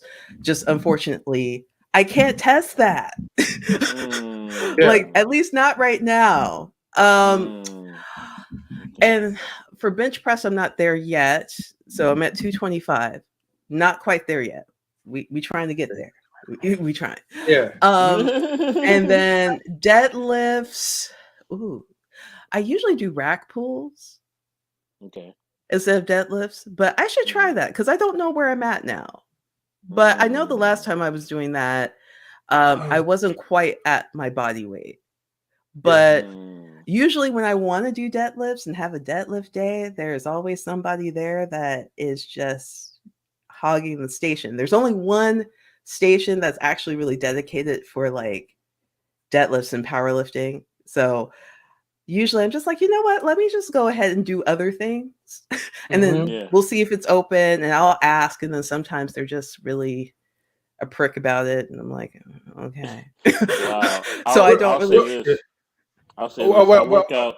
well, I'm sorry. Oh, Well, I'm sorry, Mr. Best in the World. I gotta give a okay. quick shout outs to Michelle. Yeah. Thank you for Shout out to tuning East in into Michelle. to a live stream. And I What's know, going on, like, sister? people in the chat. I know. Feel free to ask any questions because I know you guys Yes. have questions that you might Yes. want to be answered. Yeah. Please So. ask. Please ask. Yeah. Usually, little background. I was a journalist. Well, I'm trained in journalism and mass communication. So usually I'm on the other side of this where I'm asking Hmm. questions. So please feel free to ask me. I Oh wait, like hold being on, interviewed. hold on. Yeah. Wait, hold on. Okay. So Didi, you okay? This is what we're gonna do too. I want you to ask us a question too. I want you to do that eventually. You know what I mean? We're gonna test your Okay. skills. So, Exactly. um, with that being said, I work out just Exactly. about every day. Today's my off day. So, oh, shout out to Rico Cool. Young. Rico Young, what's going on? Hmm. Check out Rico on Sean Wednesday on Knowledge and Relationships. Definitely. I work out, just about every day, and as you're saying, as you're sharing your story, shout out to Tristan Draper as well. As you're sharing your story, working out is a progression.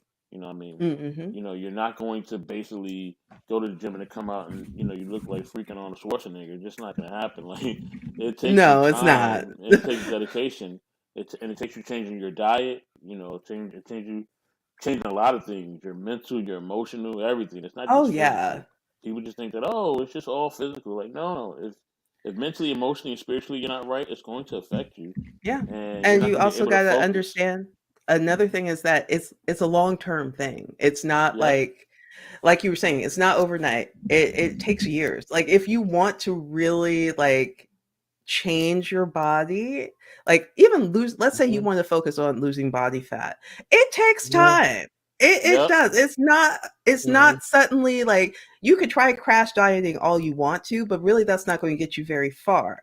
Mhm. Oftentimes, well, it's going to fail, and then you're going to possibly gain more weight back. So when people Mhm. talk about that, like side Mm. note, like, well, it's not really side note, it's still related. Yeah. When you hear fat activists and people in the health at every size movement talk Hmm. about that 95% of diets fail, that like you have to look at it as like that's crash dieting. That's you being at an extreme caloric deficit, trying to get Mhm. to a certain place real quickly, and not really have a good perspective as to how this stuff works.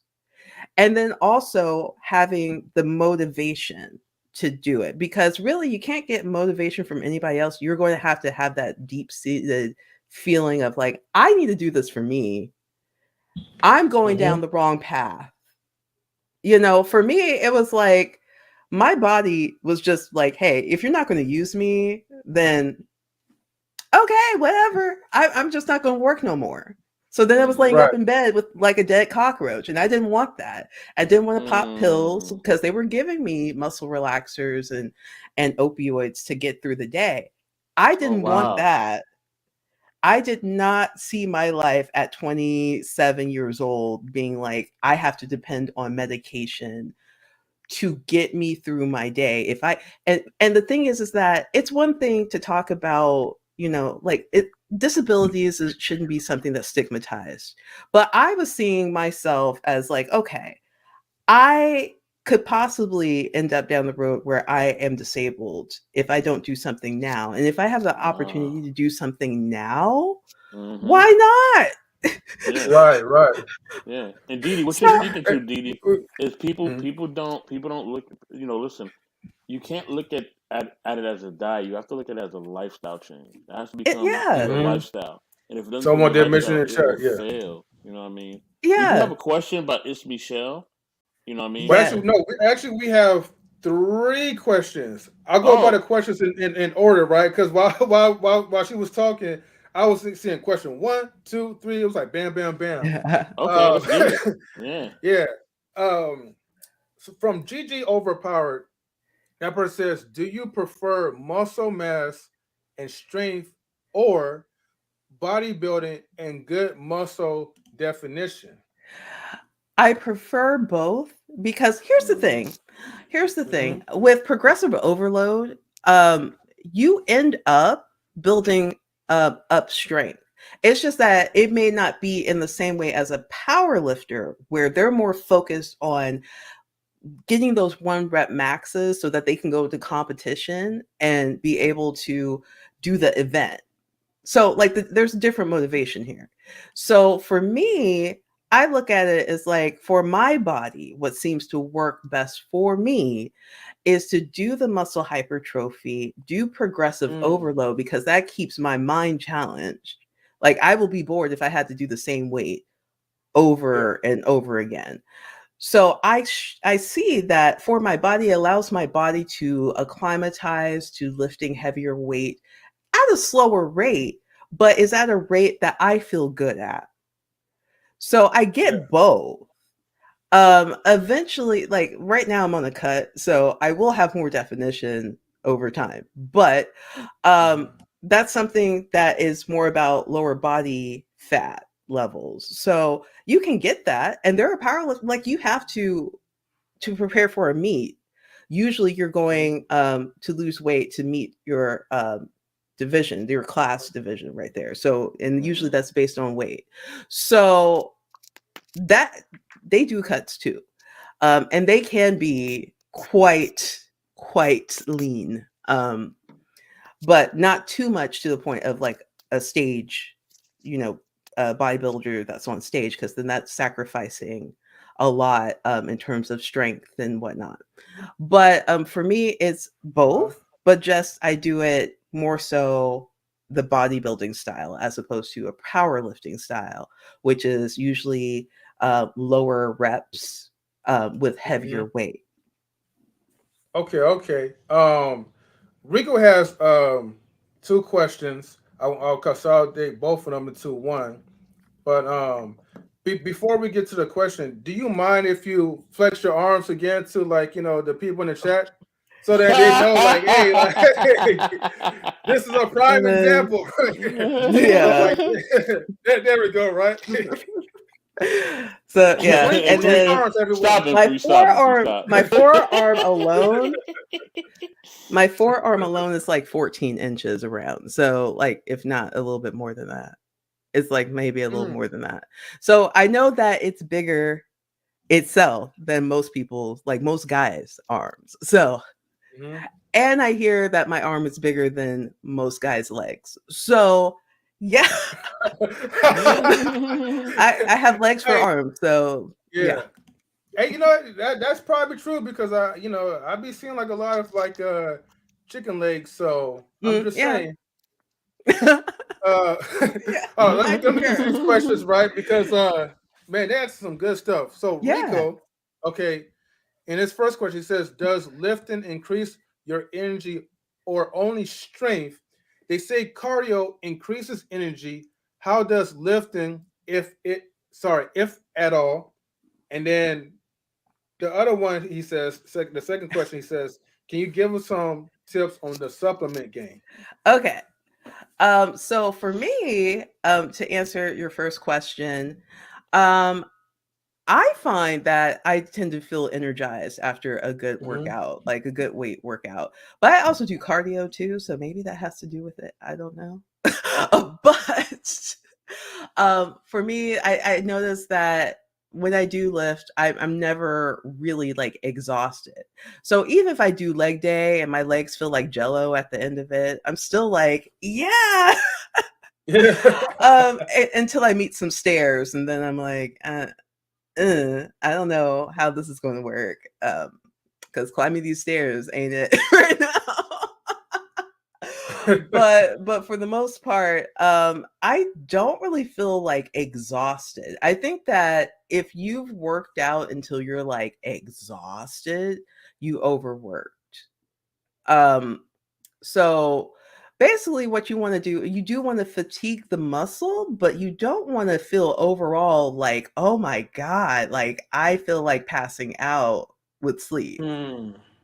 Because I mean, I get the euphoria whether it's cardio or weightlifting. It's like sometimes even with weightlifting, you can increase your heart rate up enough where it's, Hmm. more like people do that for cardio with lighter weight and they just, have very intense session where it's like high volume, minimal rest in between to try to keep the Hmm. heart rate up.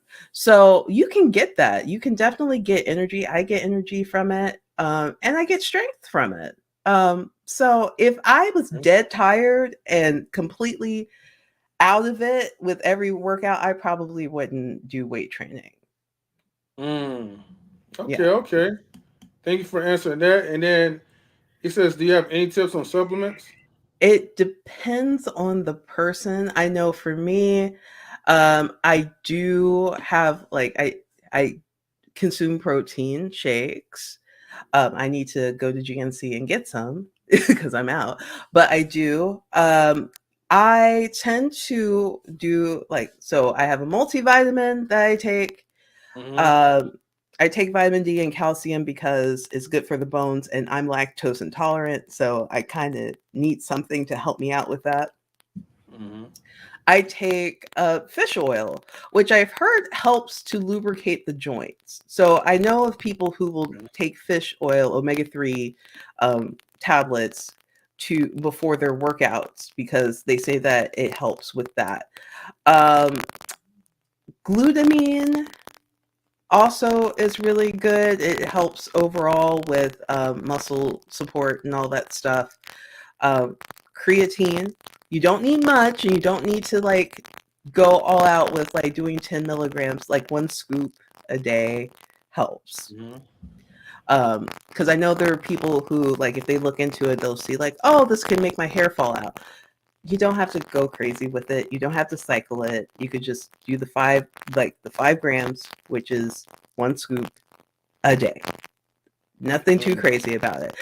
Basically, what I'll say is this: is you can do your research and talk to your doctor about supplements, and then you don't really have to do anything crazy. So if you're looking at things where you have to cycle and whatnot, I would just assess, is that something that you really need? And then, of course, with anything that you consume, talk to your doctor. Make sure that you get blood work and whatnot. I would highly suggest that you stay away from um, like GH or any PEDs. Really, for the most part, people don't need that. You just need to like learn your body and then accept your body for what it is. You're not all like you're not going to look like Arnold Schwarzenegger, okay? Hmm. Even Yeah. when he was natural, you're not going to look like him because that's Yeah. him. Okay. It's all right to get some inspiration from people, but don't compare yourself to other people because you're never going to look like them. I get people asking me like, how do I get my arms as big as yours? How do I get my chest as big as yours? How do I get my legs as big as yours? And I'm just like, I don't know if you can, but these are things that I do. And then just, the idea is just to get your body to be better, not to get it to be exactly like somebody else. Hmm. So, Exactly. Yeah, so I Let's look see. at yeah, We it got just some like, more questions as well too. yeah. Hold on for a second. Go ahead, Now, I Mr. just want to make Basketball, this and then quick point. go ahead. Yeah, I know we got two more questions. I just want to make this quick point. sure. And this is just me kind of, me having to research this based on, me having to live a certain lifestyle based on my health and things of that nature. The biggest thing is you have to know your own family history. You need to know Mm, your own mm-hmm. blood type, all Mhm. those things. Because certain conditions are hereditary, and certain things Yes. run within your family bloodline. So you have to know what diseases can be prevalent, what foods are good for you and your body type, and also what foods are good for you Mhm. as far as your gender. You know what I mean? Oh yeah. Because some foods are better for Mm. men than they are for women. Some Hmm. foods, if a woman eats it instead of a man, it's going to affect her a whole differently because she Hmm. has estrogen and you have testosterone, so her body's going to act differently. So knowing Yeah. your family history, Yeah. knowing foods are good for your gender, and what foods are also good for you ethnically wise as well. And Yeah. those three factors, while Mm. just checking, and definitely checking with the medical professional, all right, that Yes. you can trust. Yes. And that listens to And you. they That understand your listens. blood types too. Yes, Yeah. yes. Yeah. Yeah.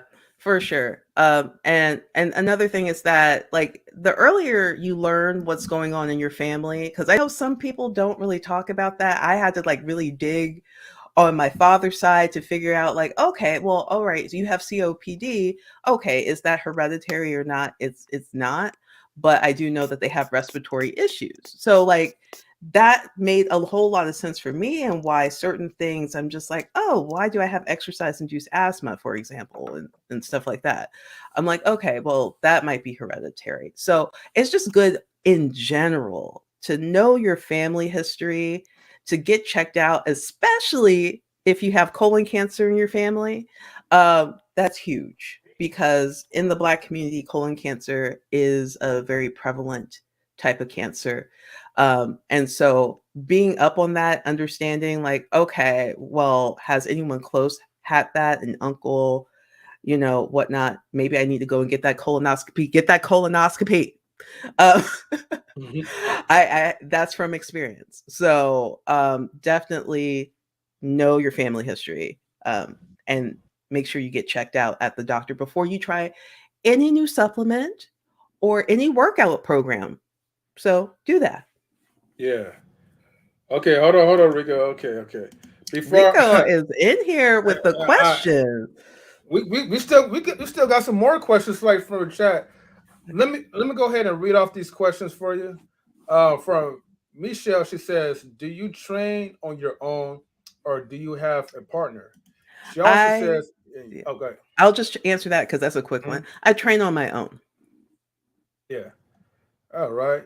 And she says, "Yes, to get the whole family involved in the lifestyle." This was like Hmm. a comment that she says earlier, and then two more comments from Miss. She says, for weight gain, what would you suggest? Protein shakes? I've always been thin unless pregnant, gaining a whopping 70 pounds each child. No more babies for me. Okay. Well, from what I understand, is that it is about your caloric intake and also understanding your metabolism. So, what it seems like to me is that you've been, as a lot of people would want to say, gifted with a fast metabolism. So, you burn off calories pretty quickly and you don't keep adipose tissue, or, well, it also depends on your body type. So, let's say, um, there's three main, yes, it's very high, yeah. So what you would have to do is make more of an effort to up your caloric intake, Mm, um and you want to do that with healthy foods. You don't want to do that with junk and whatnot. um and also weight training is beneficial too. I'm not, some people would say that if you're like a, because to me it seems like you're more of an ectomorph, which is have like, I can't see your body, but maybe you have more of a slender build. Your bone structure, like maybe you don't have like really wide shoulders. Like me, I have wide shoulders, a wide back, like my bones are thick. so um would that make you as a mesomorph? More so of a mesomorph. I'm a Okay, mesomorph slash endomorph. So, endomorph. Okay. endomorphs are those that are the real stout ones that tend to like, they tend to hold weight in their belly and whatnot. But you're the one. Mm, Those are the ones you see doing shot put, and a lot of power lifters have that body type or whatever. They're strong, but they hold quite a bit of muscle and fat. Mesomorphs can hold a bit of fat, and but if they diet, it's pretty easy to yeah. go away. But they have a lot of muscle. Mm, Ectomorphs, they are the ones that are the long, lean, slender ones. Like for me, when I think of an ectomorph as for women, like typically it's the dancer, like the ballerina, tends to be very long and lean. Mhm. They don't tend, and for men, I tend to think of long distance runners. Typically, they don't build type 2 muscle, which is that muscle there, that like this voluminous Oh, muscle, okay. fast twitch muscle. Um, they tend to build muscle that is more better for endurance type events. Which that would mean type 1 then. Yes, that's type 1. Okay. Mhm. Or slow twitch muscles, another way of saying that. We all have a combination of both, but for some, you'll grow one type more abundantly than the other. Um, so if you have that, if you're an ectomorph, typically it's harder to gain weight and muscle. Yes, yes, ma'am. Sports, dancing, act. Yes, exactly. Yeah. In some ways, I'm envious of that because I'm just like I would love to be able to run like the wind. I wanted to do a lot of like cross country running because that was a big thing at my school. I couldn't do that. That wasn't happening for me. I could sprint. I could sprint, but running long distances was not. But yeah, in that case, then usually um upping the caloric intake, and you have to like play around with that 5'8", 130 10, yeah, so you have to play around with that. That's something that you can definitely talk to your doctor about. If that, now sometimes doctors don't really know much about dieting, like the diet, other than the typical advice that they give you. So you're talking about gaining weight. One of the basic things, calories in and calories out, you want to up your caloric intake to try to get it so that is at a point where you're able to gain weight and you're working out so that you're building muscle and maybe a bit of fat, but you don't want too much. Like the whole idea is to gain muscle. So if you're very active, try upping your caloric intake with really good foods, like whole grains for carbs, protein, whatnot. And with time, you should be able to gain. Now, how much over time? It depends. So Mhm. that's the basics. All right. Thank you for breaking it down in details to that question. Hmm. Where is the? I'm sorry. Hold on. Let me look for the chat. Let me see. There was another question that was asked. Oh, this was Rico again. He says, "How many days times do you work out, and how many rest recovery days?" Okay, so at this point in time, I do 5 days a week. I used to do six, but I decided that my body wanted more of a break. Like, really, it's very intuitive. So you have to kind of just check in with yourself and see how well you feel. I noticed that for me, 6 days a week was okay at first. And now, because I do lift heavier, having 2 days out of the week is just fine, where I can rest and recover, and I'm not super sore when I go back into the gym, and I feel like I can, perform better that way. So for me, 5 days a week, and then I do cardio 4 days out of the week. Okay, 5 days, 4 days out of the week. He says, "Okay, with the questions, he's like, hey, I appreciate the questions because this is last question. Yeah. What's your average daily workout routine and time?" Okay. So I have a split that I do. I'll give you average time. Usually it's about 2 hours. Like for some reason, my body is just Mm. programmed to like stop at that 2 hour point. I don't even have to think Okay. about it. It just does. So, and it doesn't stop before that really, or like after that. It's just right then.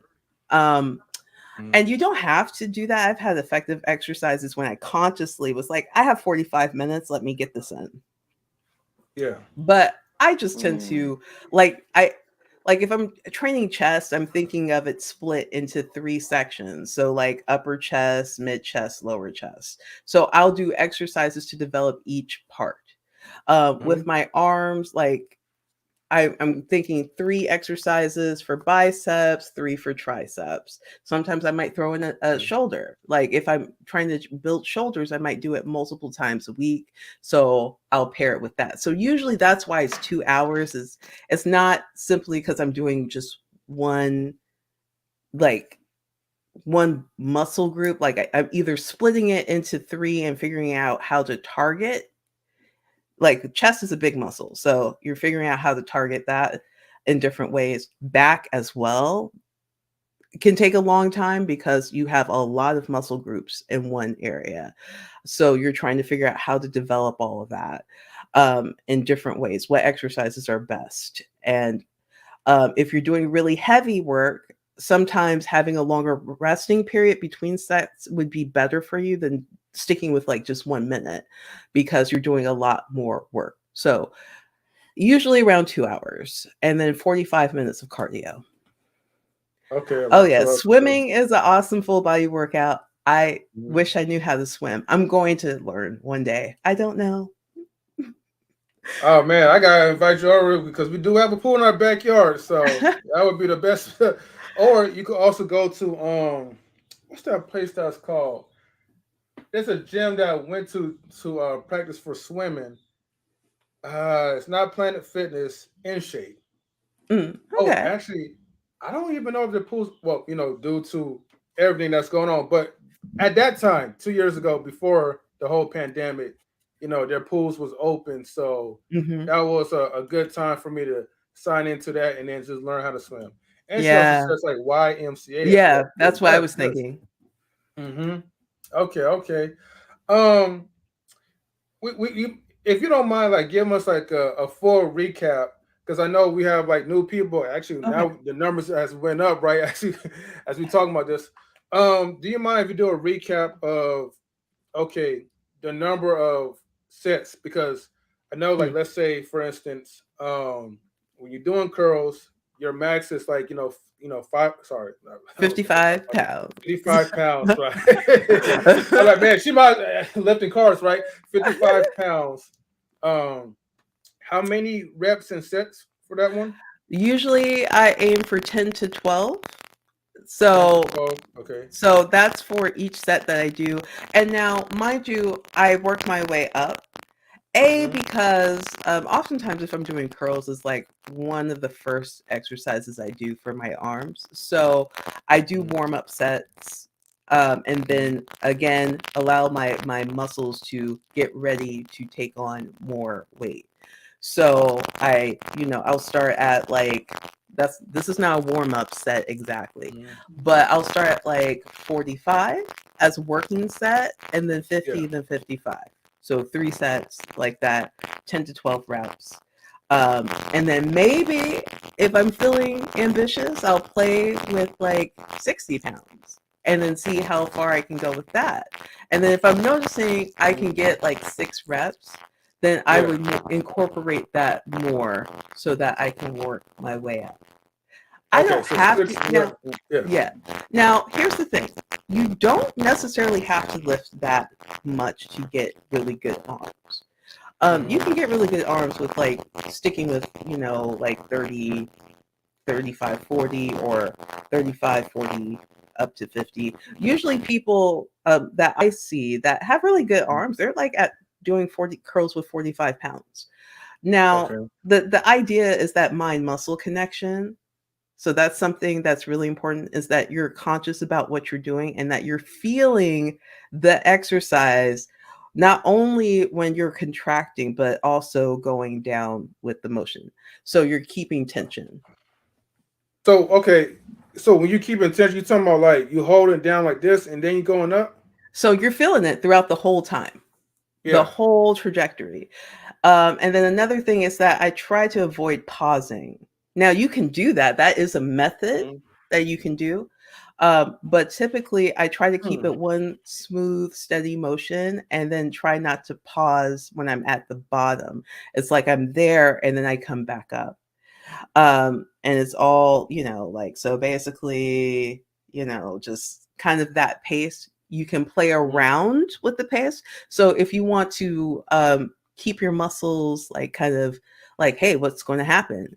Um, you can definitely play around with your eccentric and I'm forgetting the other term. So like you can play around where it's like, okay, well, when I'm going down, I'm going to quickly come up, contract, hold it, and then relax. And that changes how your body responds to that too.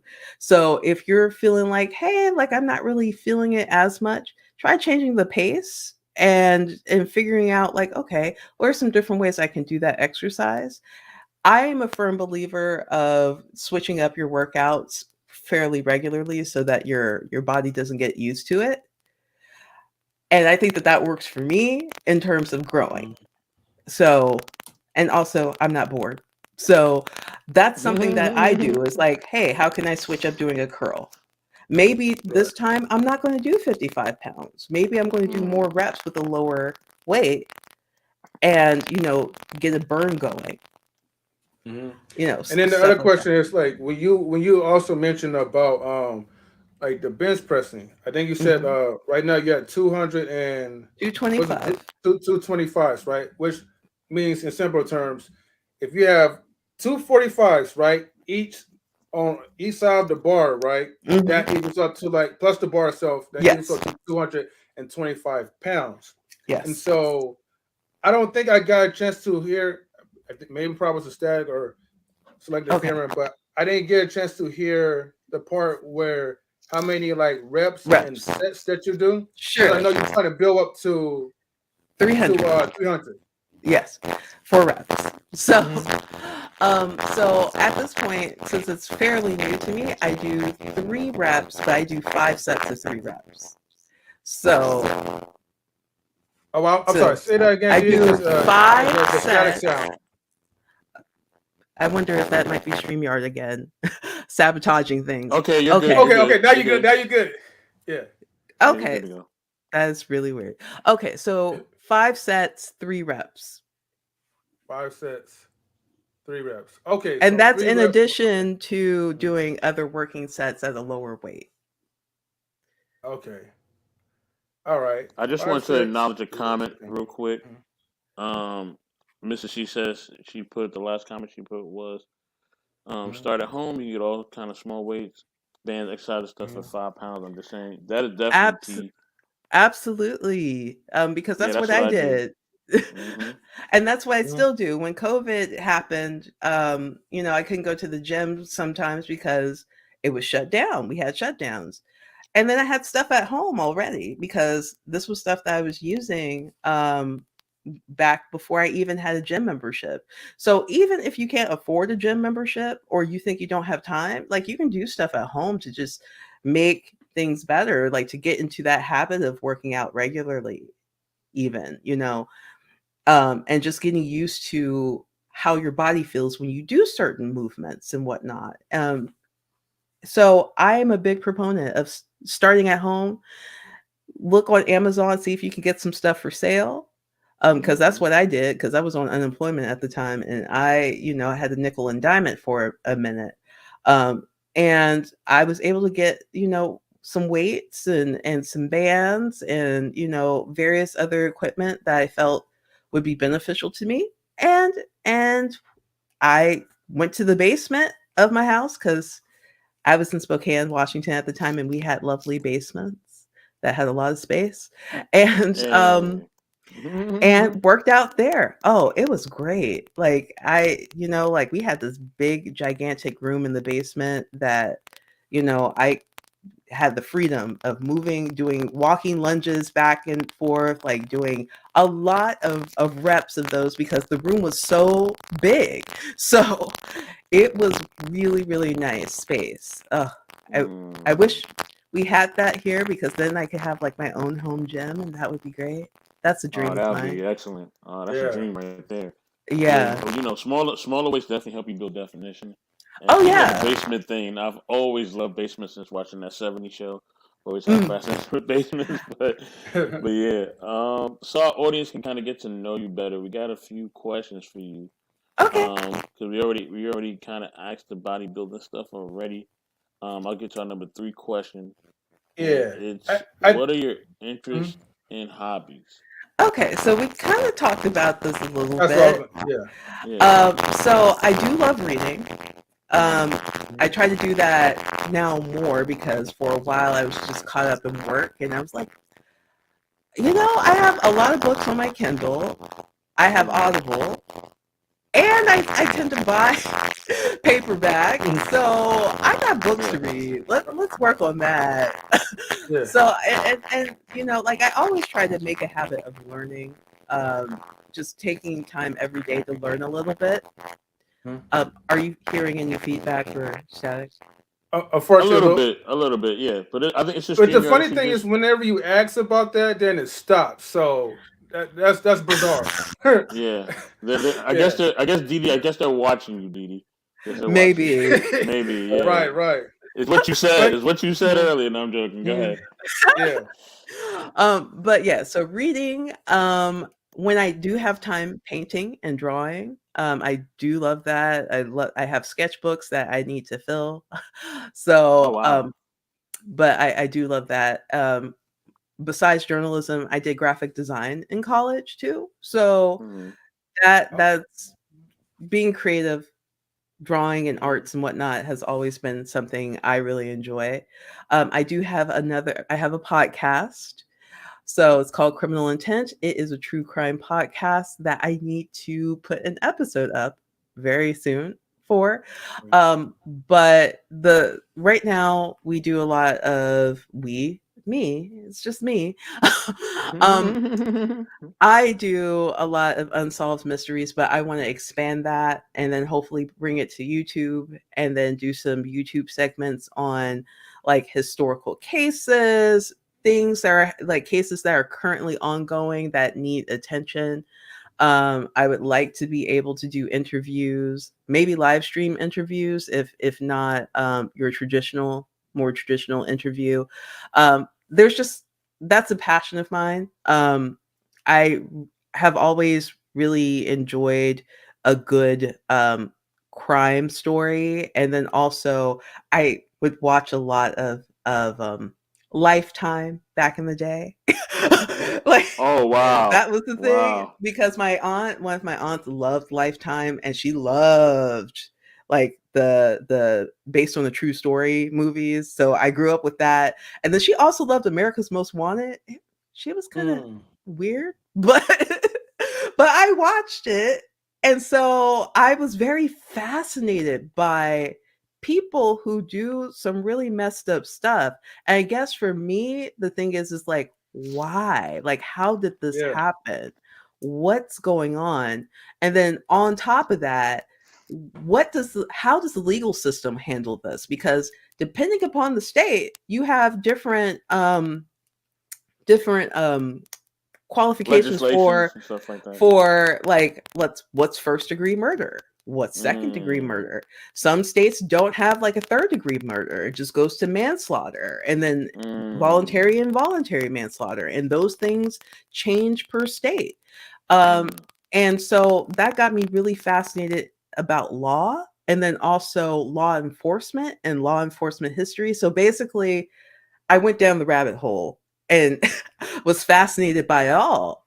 So for me right now, I have unsolved cases that are interesting to me that I do on the podcast, but I do want to move forward with cases that are relevant now or within the past 20 years that may have been unsolved, may have been solved, things like that. So, and also a focus would be on cases affecting people of color. So not only Black people, but Native Americans as well, because if you know anything about how things are on the res and then also in Canada as well, there are a lot of missing girls that don't get coverage.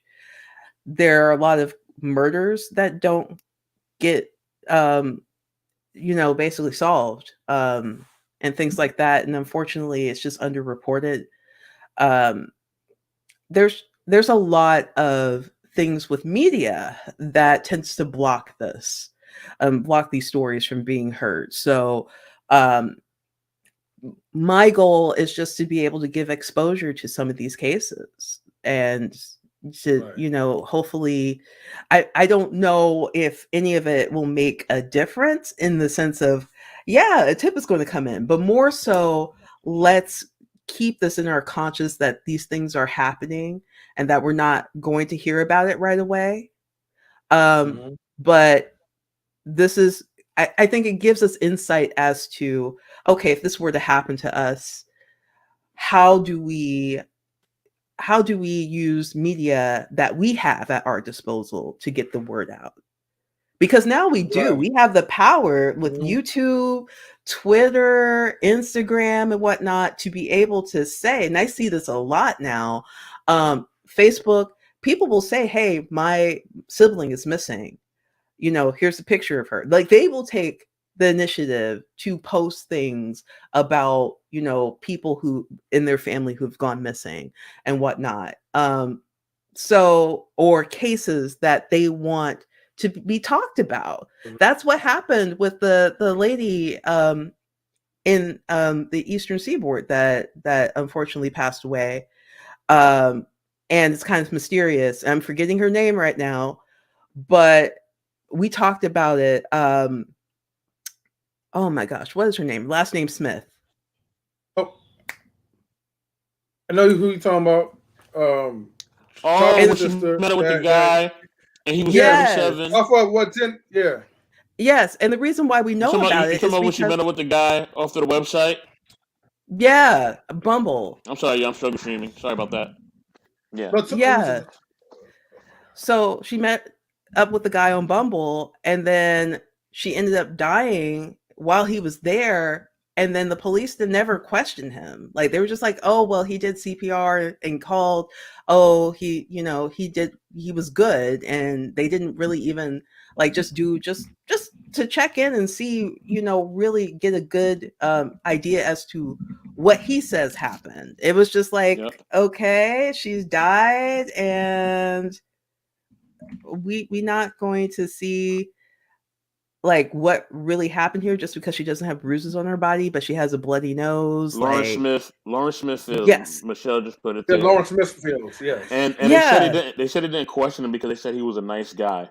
yeah, I've exactly. never I heard was of just anything like, like that in my what? life. Yeah. That's what I'm saying. I'm like, never Oh heard my of that.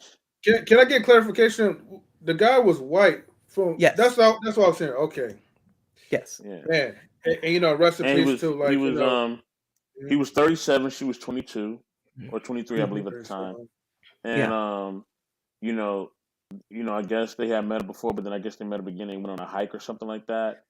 And then, mhm. she wind up dead, and then he reported the death, but then they never investigated him or asked him any details of what happened. Yeah.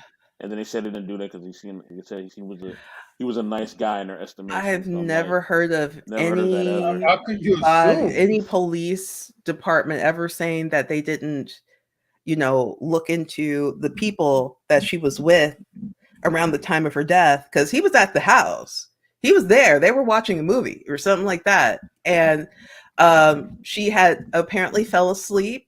And he said at one point in the night, he noticed that she was breathing and whatnot. And then later on, noticed that she had stopped bleeding and breathing and blood was coming out of her nose. Um, and it's like, oh, okay. But like, did anybody look to see if there was potentially any drugs around or anything like that? Like, how do we jump to this conclusion of, Mhm. hey, he's not a person of interest because he's a good person, like he did good by calling the police? Do we know how many like spouses and stuff that have killed their spouse and then called the police and was like, oh my God, Mm-hmm. she's not Mm-hmm. breathing? Mm-hmm. Like it was ridiculous. But the reason why we know about it and why there's been so much attention is because of social media.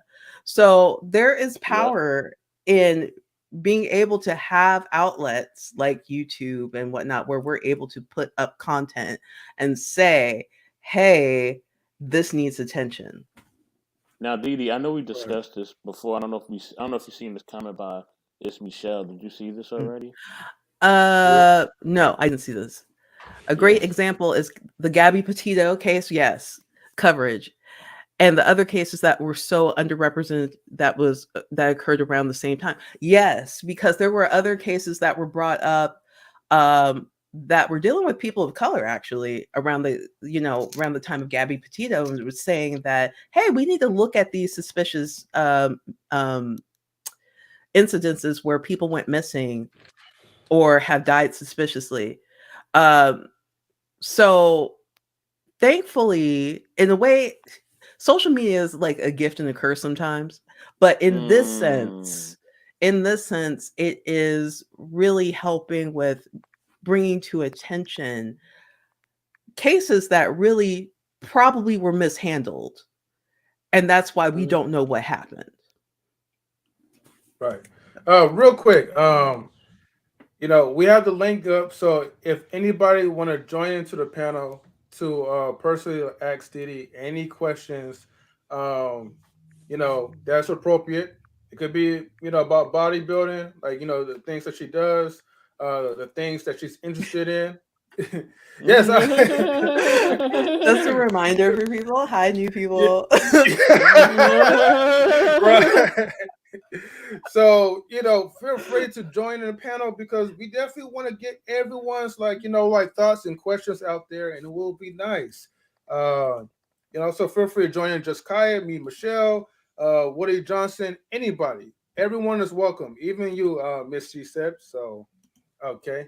Yes, please, y'all All right. join the panel family. One of Oh. one of the things that I know that Mhm. that we've discussed is that you've kind of experienced life in different areas, right? So Hmm. that leads me to my number 4 question. Do you like to travel? Which was kind of explained a little bit Yeah, and how has your from earlier. experience been overall? Well, okay. So first question, do I like to travel? Yes, and I want to do more of it. Um, and of course, like I said before, I lived in South Korea for 2 years. My first time abroad, and I'm like, I'm living here and don't really know the language all that well, but we'll see how it goes. I love traveling and I love spending a time in another country.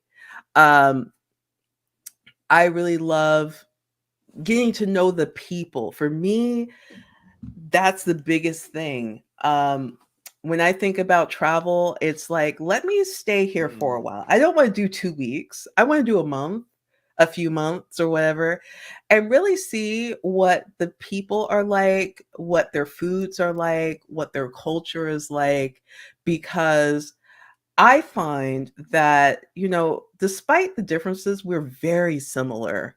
There are some times Mm, where the food just hits like home and you're like, wait a minute, I'm at I'm home. thousands of miles away and yet this tastes exactly like something my grandma's cooked, or this Mm, is very similar to like soul food or something like that. And it's just like, wow, this is amazing. you mm, know so that is that element for me that I love. Of course, I'm introduced to these countries through different media and whatnot. So with Korea, I was mm. watching K dramas before there was even subtitles available, and I was just like, "Oh, like this is pretty Mm. spicy. Like what's going on here?" like, and I Mm. was just kind of like I could follow along a little bit, um, but I find that K dramas tend to they bring the spice. They're all in some ways they remind me of telenovelas sometimes Oh, because Telemundo, yeah. yeah, the telenovelas, which are like Spanish soap operas, like Yes, Spanish language yes, soap yes. operas.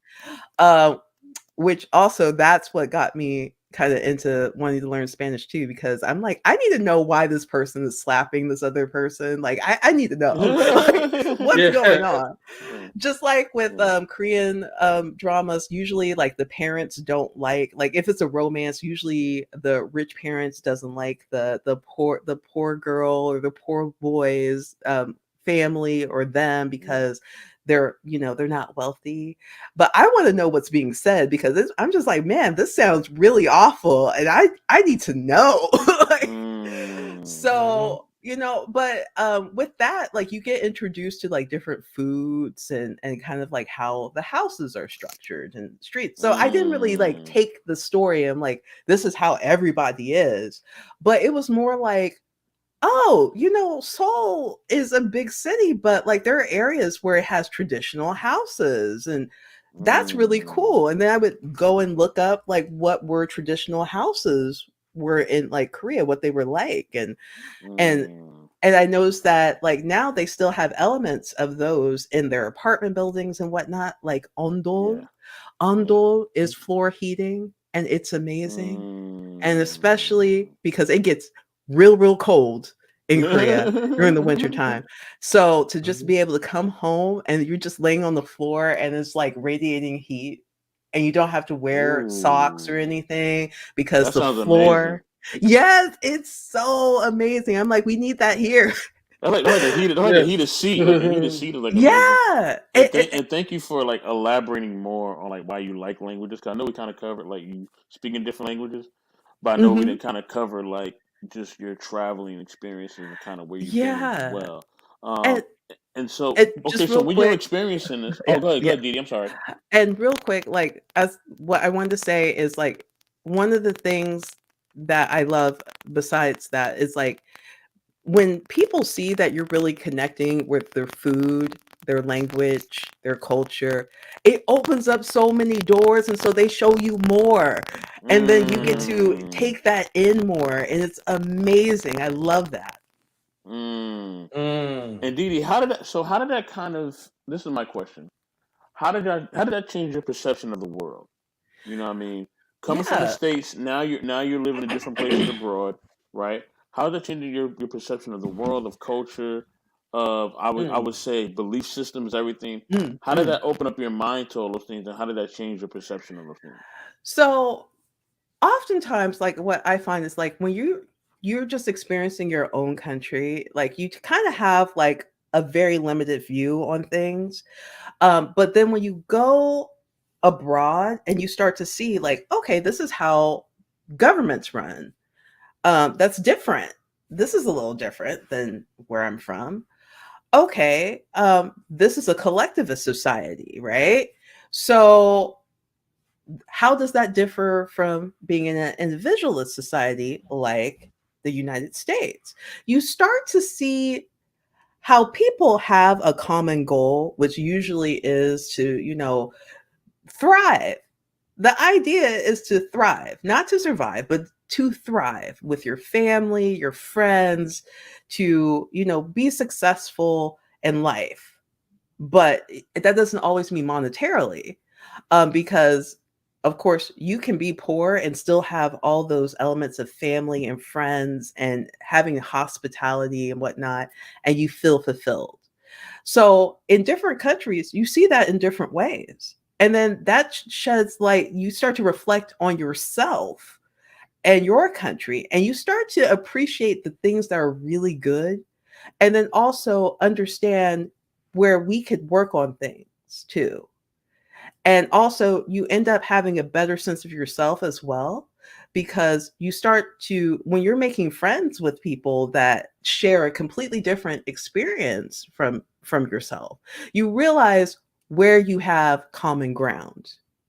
And that's something that I think we're kind of losing a little bit, with like social media and whatnot. Like, it's we're more connected than ever, but yet also divided, because typically we don't get to see the nuances in people when they're talking about issues and whatnot. And yet, really, what I'm always reminded of from my experiences is that for the most part, like probably 98, 99% of us really want to end up with the same thing, which is we want to have a life where we thrive, where we're taken care of, our family's taken care of. Um, we want to be able to not have to worry about where the next paycheck is coming from or where the next meal is coming from. And there are different perspectives on that, but that's where we can connect. It's like, how can we make things better? And usually when I talk with people, we don't focus on the things that divide us. We focus on things that unite us and that we want to enjoy being with each other. And I see that no matter where I go, whether it's South Mm. Korea or Japan or meeting people here from different countries, like Mm-hmm. that's the big thing. Um, and then also, it's I'm reminded of something that James Baldwin said because he used to live in France. He lived in France. He lived abroad during his adult life. And people had said, well, why are you critiquing what's going on in the US, in the civil rights movement, and you're not here? And he said, like, that going abroad gave him more perspective as to the things that were going on in the US, and that just because he's not there doesn't mean he doesn't love his country. And just because he loves his country doesn't mean that he can't critique it because he wants it to be better. That's a paraphrase. But that was how I was feeling because I was in South Korea during the time where we had the Trayvon Martin situation happen, where he was killed. And we were having conversation. I was having conversations with Koreans and with people from the US and abroad, like all around the world, about this and trying to understand how can something like this happen. And then that meant talking about how the states have their own legal system and the federal government is different from that because in a lot of countries they don't have that system. So it's not like the legal system is all connected to the federal government and that there's one set of rules, like, so that got me into a lot of that. And so we started learning more about each other's countries and stuff, and understanding the situation. And through that I understood that they had different perspectives because they don't really know much about how the US runs. Like, they have an idea, but when you get into the nooks and crannies, it's very different. But we were able to talk about where the legal system possibly failed us and what other countries do that might be better for us to take heed in, and vice versa. So it was very enlightening, and I love that sort of thing. Um, and that was an experience that I will never forget. And so it's just keeping in mind that there are different ways, there are different perspectives and different ways people see things. And that when you travel, you start to understand, like, okay, there's not just one way to skin a cat. Um, and that we have to remember that, because if we want to have solutions, it's not simply like, hey, we got to go with one political party or the other. We have to ask, are these people actually thinking about solutions? Are they thinking about multiple ways to get there and what the pros and cons are? Usually it's no, but that's Mm-hmm. something that we can take into account. And so when I go abroad, my eyes get even more open because there's so many ways of doing things, and we can see what works for us if we take into account what are the possibilities. So, yeah. All right.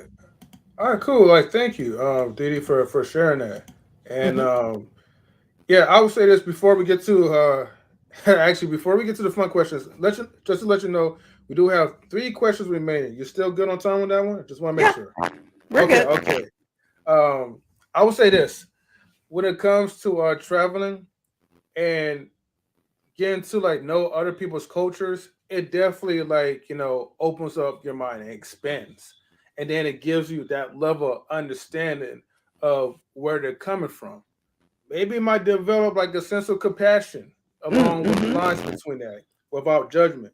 But yeah, Right. traveling and just I think the art of financial freedom definitely plays Mm. like a good part to it, because that's the only reason why like people are hindered from traveling Yeah. when you're trading your time in for work to make money, but then the money you make goes towards most likely bills. Oh yeah. Yeah, So that's something that, like, I was very fortunate that I had time to save money and figure out, what my like how much I can pay for a travel ticket, and figure out ways to, get really cheap ones and stuff like that. Um, but that also really made me want to travel more. But of course, there are limitations to that. When you don't Mm. have the money, how are you going Mm-hmm. to get anywhere? Yeah. But one thing I can also say is that, let's say you don't have the money to travel abroad.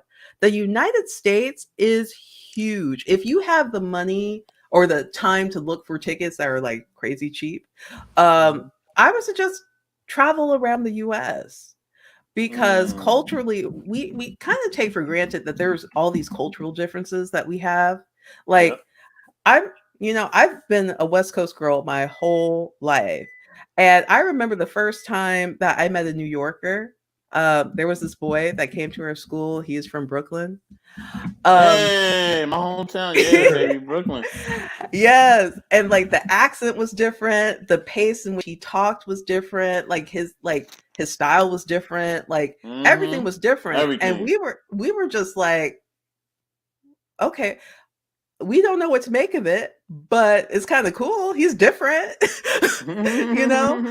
And so, like, it was just a delight to be able to get to know him and just to see, like, okay, well, what do you think is different over here? And, he would talk about how, like, things are real spread out here. And, like, Mm-hmm. you got to have a car to Yeah. you're not hopping on the Yeah. subway. There's no subway. Like, Yeah.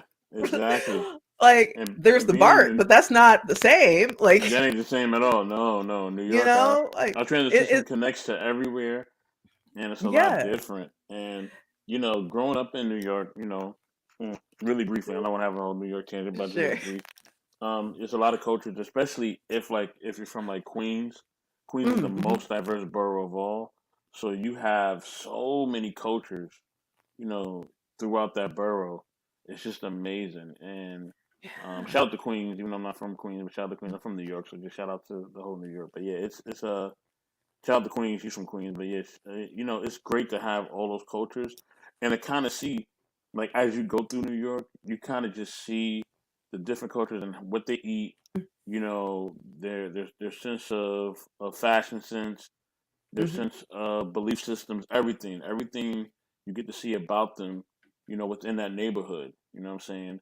And Oh yeah. growing up in New York, a lot of a lot of times, those cultures. Sometimes they're not welcoming. That just happens in Yeah. life. But then there are times when they are, and when they are, oh, it's just great because you get to experience something different, and you get to see something different. Um, Yeah. yeah, and that's the great part about it. Now, Dee, our channel is called Knowledge and Relationships, right? Yes. So we got to get to the relationship part. You know what I'm saying? We got to get to the I relationship part. You know what I all mean? right. He dropped his Yeah. glasses. I know I Was there gotta something? switch up a little bit. Was there All something else that you right. wanted to share? I'm sorry, I don't mean to cut you off. There was something else you wanted Oh to share. no. Okay, No, I'm good. all right. Okay. So now as far as the relation part, I always love reading this question because it's always different reactions. um, Oh so our wait. number. Before you read the question, right? Hold on. Let me make sure I get ready real quick. Okay. So hold on. I had to make sure I clear all the previous questions. Mm-hmm. For the ones who I just got in, like OG Patrice and Simon, I just want to let you know, like, okay, so today's interview is the live talk with the Pretty Buff Chica, as known as Didi. So, if you're wondering what we're talking about, this is what we're talking about. But now we are into the relationship, well, the notch in relationships type of question. Yeah. So, Now, she without gave us the further knowledge. She ado, gave us a lot of knowledge about mm-hmm, different things and cultures and everything else, and just her experience as a bodybuilder, her traveling mm-hmm. abroad, her love for literature and books, and we really love and appreciate that. And I really love and appreciate that as a whole. You already know that, Didi. We found a Oh, Hmm. conversation. definitely. Like, I'm Yeah. really big into that.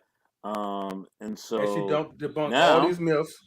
But go ahead. yeah, she debunked all the myths for y'all. You know what I mean? Watch the replay, y'all. Watch the replay. You know Yeah. what I mean? Yeah. Watch the first 2 hours and 28 minutes, Yeah. 27 minutes actually to be exact. But so yeah, so we're gonna go with number 5, right? Okay. And that is, should women be submissive 2 men. Ooh, that is. Woo. We gotta start doing them 3. Every time we What? ask this question, we gotta like take a picture of every woman's reaction. Every time we ask this question, you know what I mean, just to see like just how they react. We've gotten all types of reactions. It's been phenomenal. I really Yes. love doing that. Man, this is a deep question Ooh, okay. because it depends. Like, to me, it depends on a lot of things, because this question in and of itself is pretty broad to me, because like, as it's phrased, it's like, it's a generalization. Should women generally be submissive to men generally? And the thing is that I believe that there are, like, with every relationship dynamic, there is dominance and submission, but it's not a general thing. It depends on the circumstance. It depends on what's going on. I think that that can fluctuate. So, for example, I mean, there's a whole thing of dominance and submission, whether it's bedroom or whether you have like dungeons and you go there. Like, if you want to go to the extreme, like, there is the whole BDSM thing. But so you have that. But if you think about your day and you go through, and this is going general, and then I'll get back to this. So if you think about your day and you think about like where you work, there's usually an element of a dominant. There's a person that's over you. They are the dominant role, and there's submission. When you're with your parents, there is dominance and submission. So you, as the child, usually are submissive to your parents. Yes. And then how that plays out with different situations and whatnot. Sometimes it's situational, where you might step up as the dominant person in a certain situation, and your partner or your friend or whatever might be the more submissive of the two. Like, they're more quiet. They have more of those characteristics. That was me and my best friend.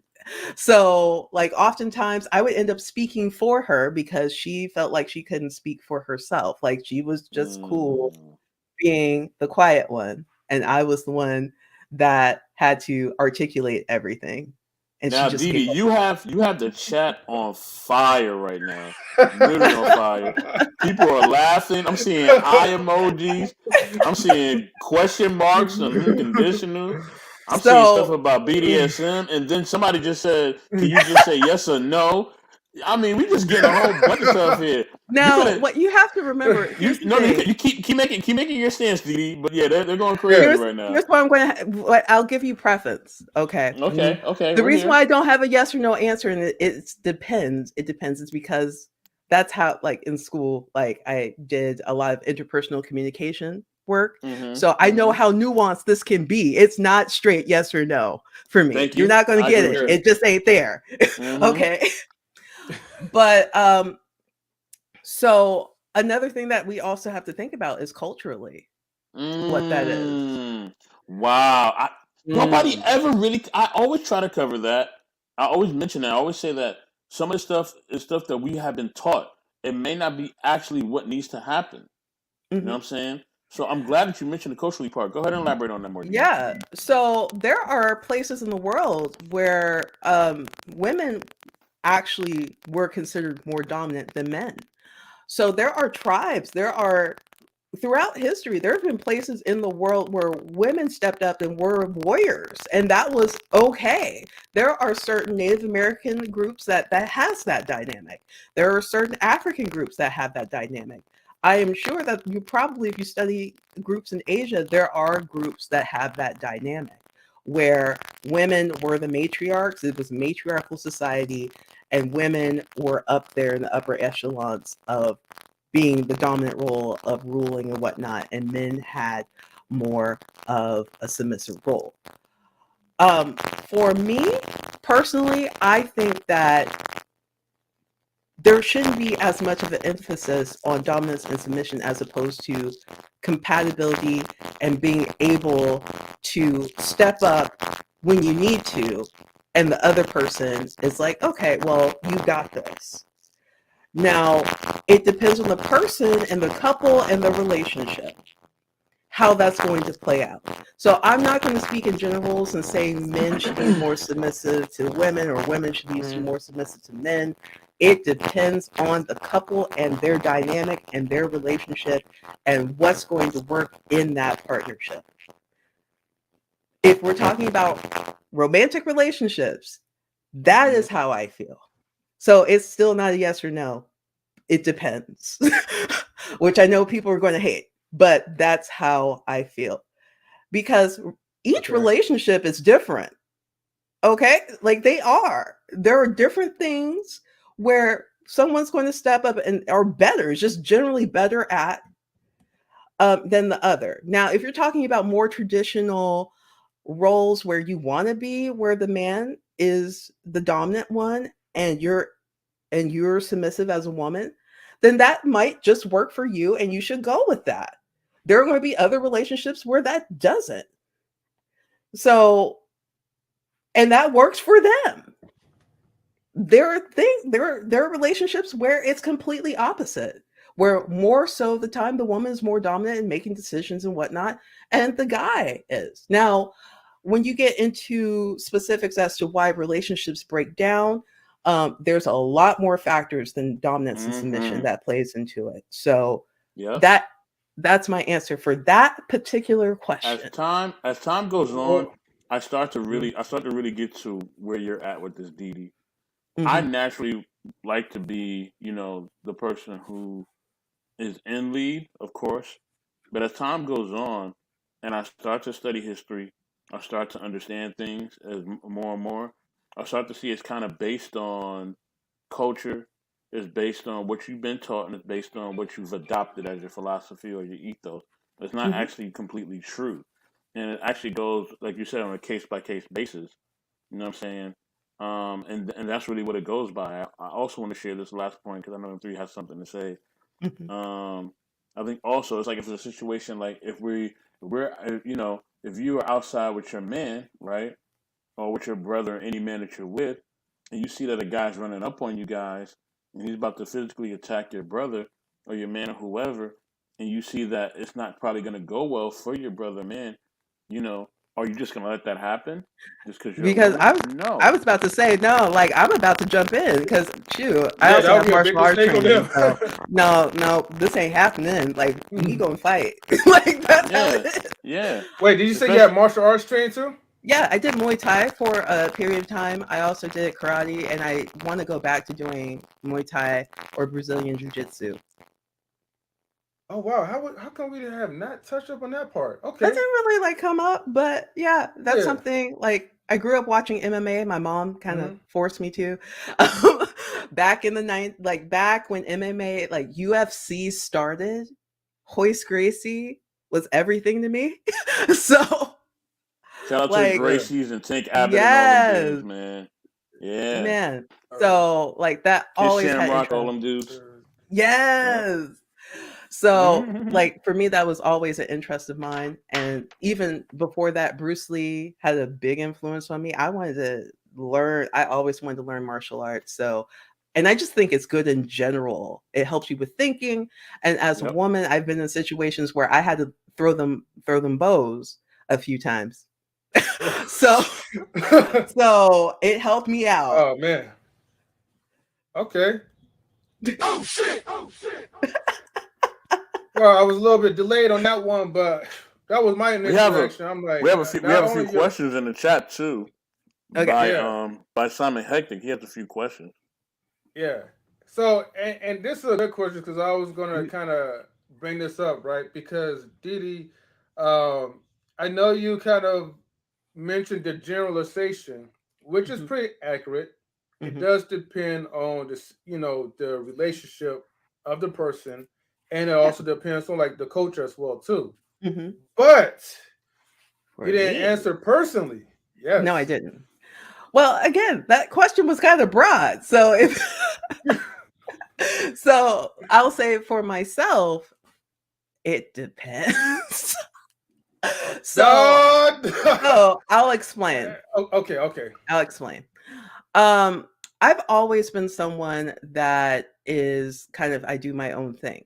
But what I'm going to assess in the relationship. So let's say something is not working, okay? And I have my guy and he's telling me like, "Hey, like when you do this and you don't like and I can't, let's say for example, he wants to take me out and I'm making all the decisions, but maybe he wants to do that. Mhm. And then I just didn't pick up on that, right?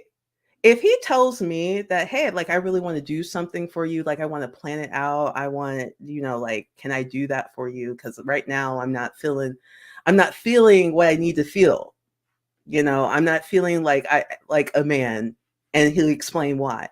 I am Mhm. perfectly okay with Mhm. switching things up because I want him to feel the way he needs to feel. I want him to be happy. I want him to feel like um, he's getting a lot out of the relationship like I am. And if I need to Okay. reassess like what I'm doing, first of all, I'd be like, kudos to you for telling me because I want to know.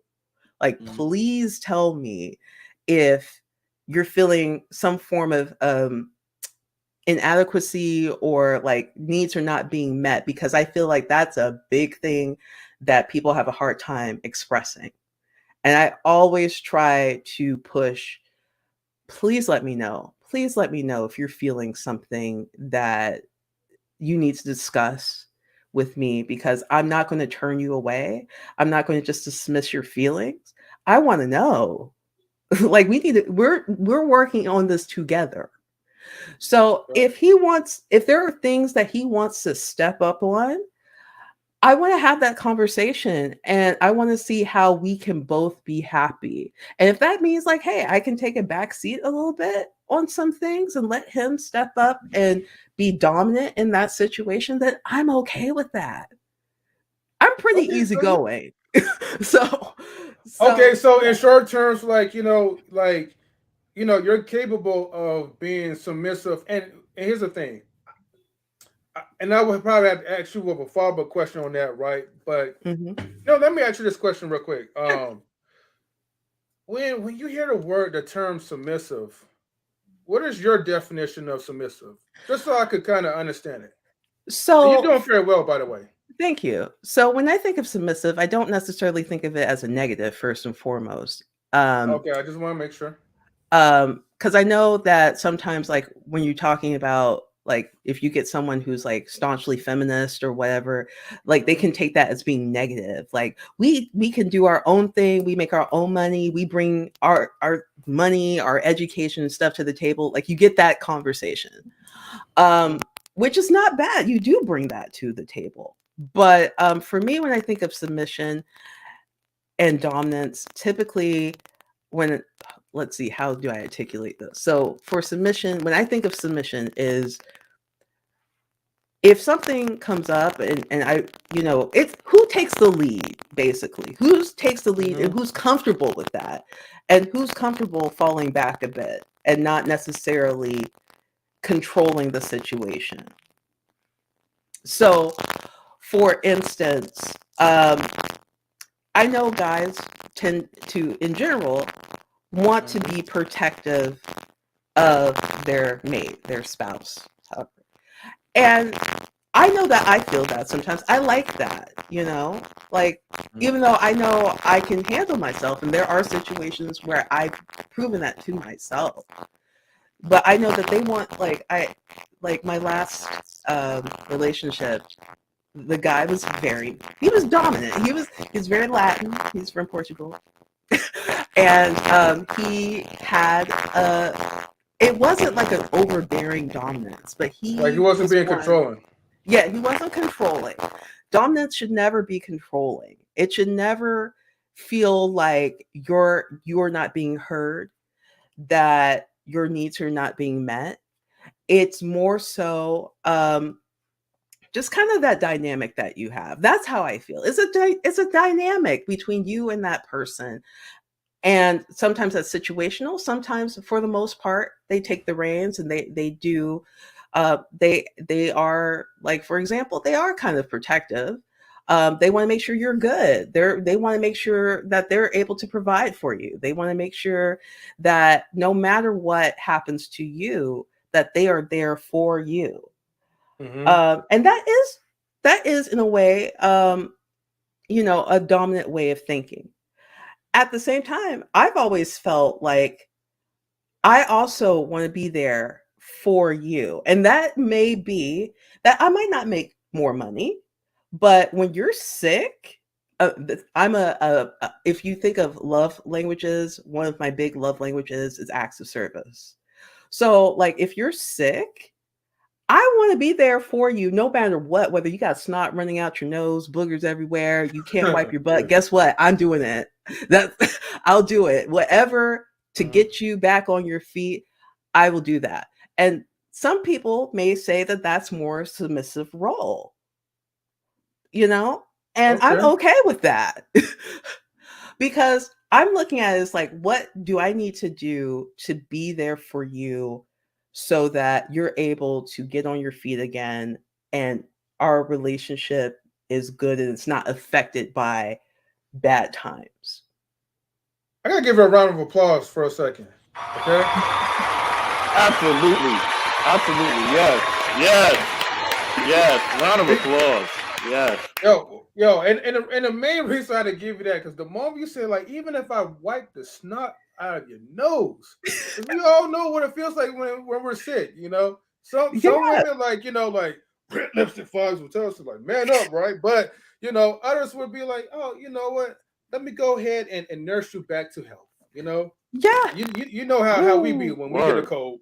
Yeah. So kudos to you. You explain it. Honestly, you explain pretty well, and I kind of get the gist of it. Yeah. Like, I understand, like, you want to break it more in details, that it does depends on the relationship. So, but it's more like if the man wants that leadership in that role, if he wants to be the one to kind of be able to take care of, like, certain things or whatever, you're willing to fall back, sit in the back seat and let him take charge. Yeah. The problem is that we do have Mm. women that don't really trust the leadership of a man. Yeah. So they get so antsy. They're like, you know what? I don't like this. I don't like that. You're not doing this right. Move Yeah. over. I'm driving this time. Yeah. Okay. And And I that's a think that's where it Mm. comes. problem. Mm-hmm. That's because that is going to take some, that's a big problem. That's actually a red flag. Mm-hmm. Because Mm. when I see that, it's like now you're not thinking about the relationship aspect, you're thinking about yourself. So for that, it's like, okay, well, let's analyze that. Think about that for a second. So you're in this relationship. All right. And usually at some point in time, you're going to feel the friction from that, which is why this has been brought up. And you're saying, like, you know, Mm-hmm. I can't trust you to do that. They may not necessarily say it in those words, but there's a mistrust and a distrust. Um, I think it's always important to think about why you think the way that you do and how that may affect someone else. So we Mm-hmm. have the first tier of understanding, like, this is what I want.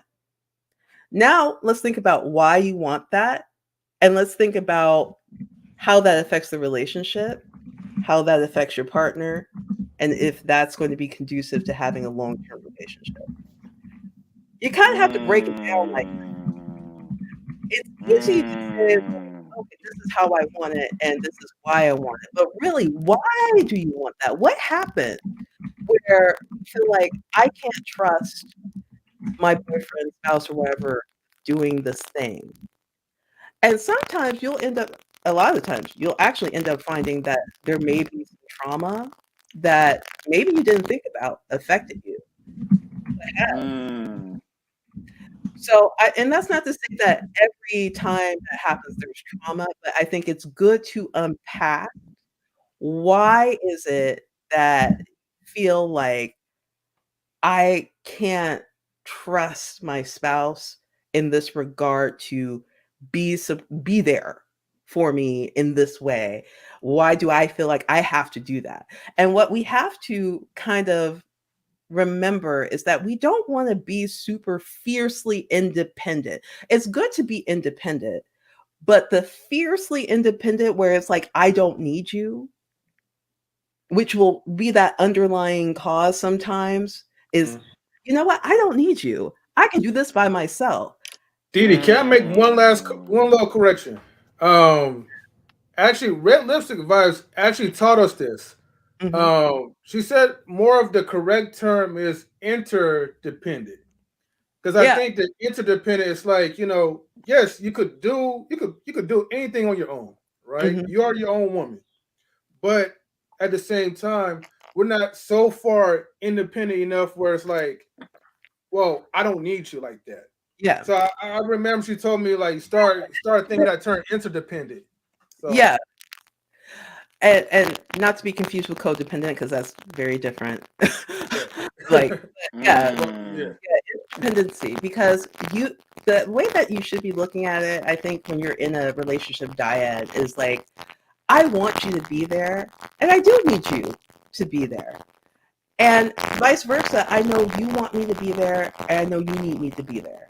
And so, to keep the cycle going in a healthy way, what are the things we can do to feed this relationship? Because that's where we meet in the middle. The relationship is this entity of itself. So you have two people, you like each other and whatnot, and you decide that I'm going to go steady and we want to make something together. You have to build a relationship, and you have to figure out how to best do that, how to best nurture that relationship. It's something that has to be nurtured. And so when we fall on like the fiercely, well, what I want to say is a dismissive, avoidant attitude. So if you know anything about attachment styles, yes, independence in a way, yes, it is a myth. We are a social species, and so we do depend on each other in many different ways. But there is a whole thing of attachment style, which is based on how you connected with those that you grew up, like, who were your caregivers. And usually, we're getting someone of the feedback. Yeah, we're getting some of the feedback. okay. Do I need like audio feedback or feedback? Oh wait, let me try this again because I know this usually always works. So let me see. Okay. Oh no, it's still. Hold on for a second. Hello. Okay. Testing 1 2 3. Testing. Okay, the feedback is still there. Give it. I'm sorry. I don't know. It must be. Hold on. Try it one more time. Okay. Testing 1 2 3. Testing. Oh dang, the feedback got worse. Oh no. I don't know. Don't worry. Hold on. Let me see. Oh no. That ain't it.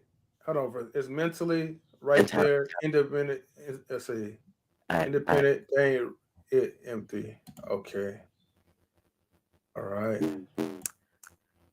Don't worry, everybody. It's just unplug and replug the headphones. Let me see. I guess I don't know. Try. I don't know. Like I don't know how you did the first time because like when you tweaked it up, I didn't do anything. like other than No, like no, you, no. like, No, what I'm trying to say is like maybe try. Let's see. Try unplugging the cord and then replugging it back in.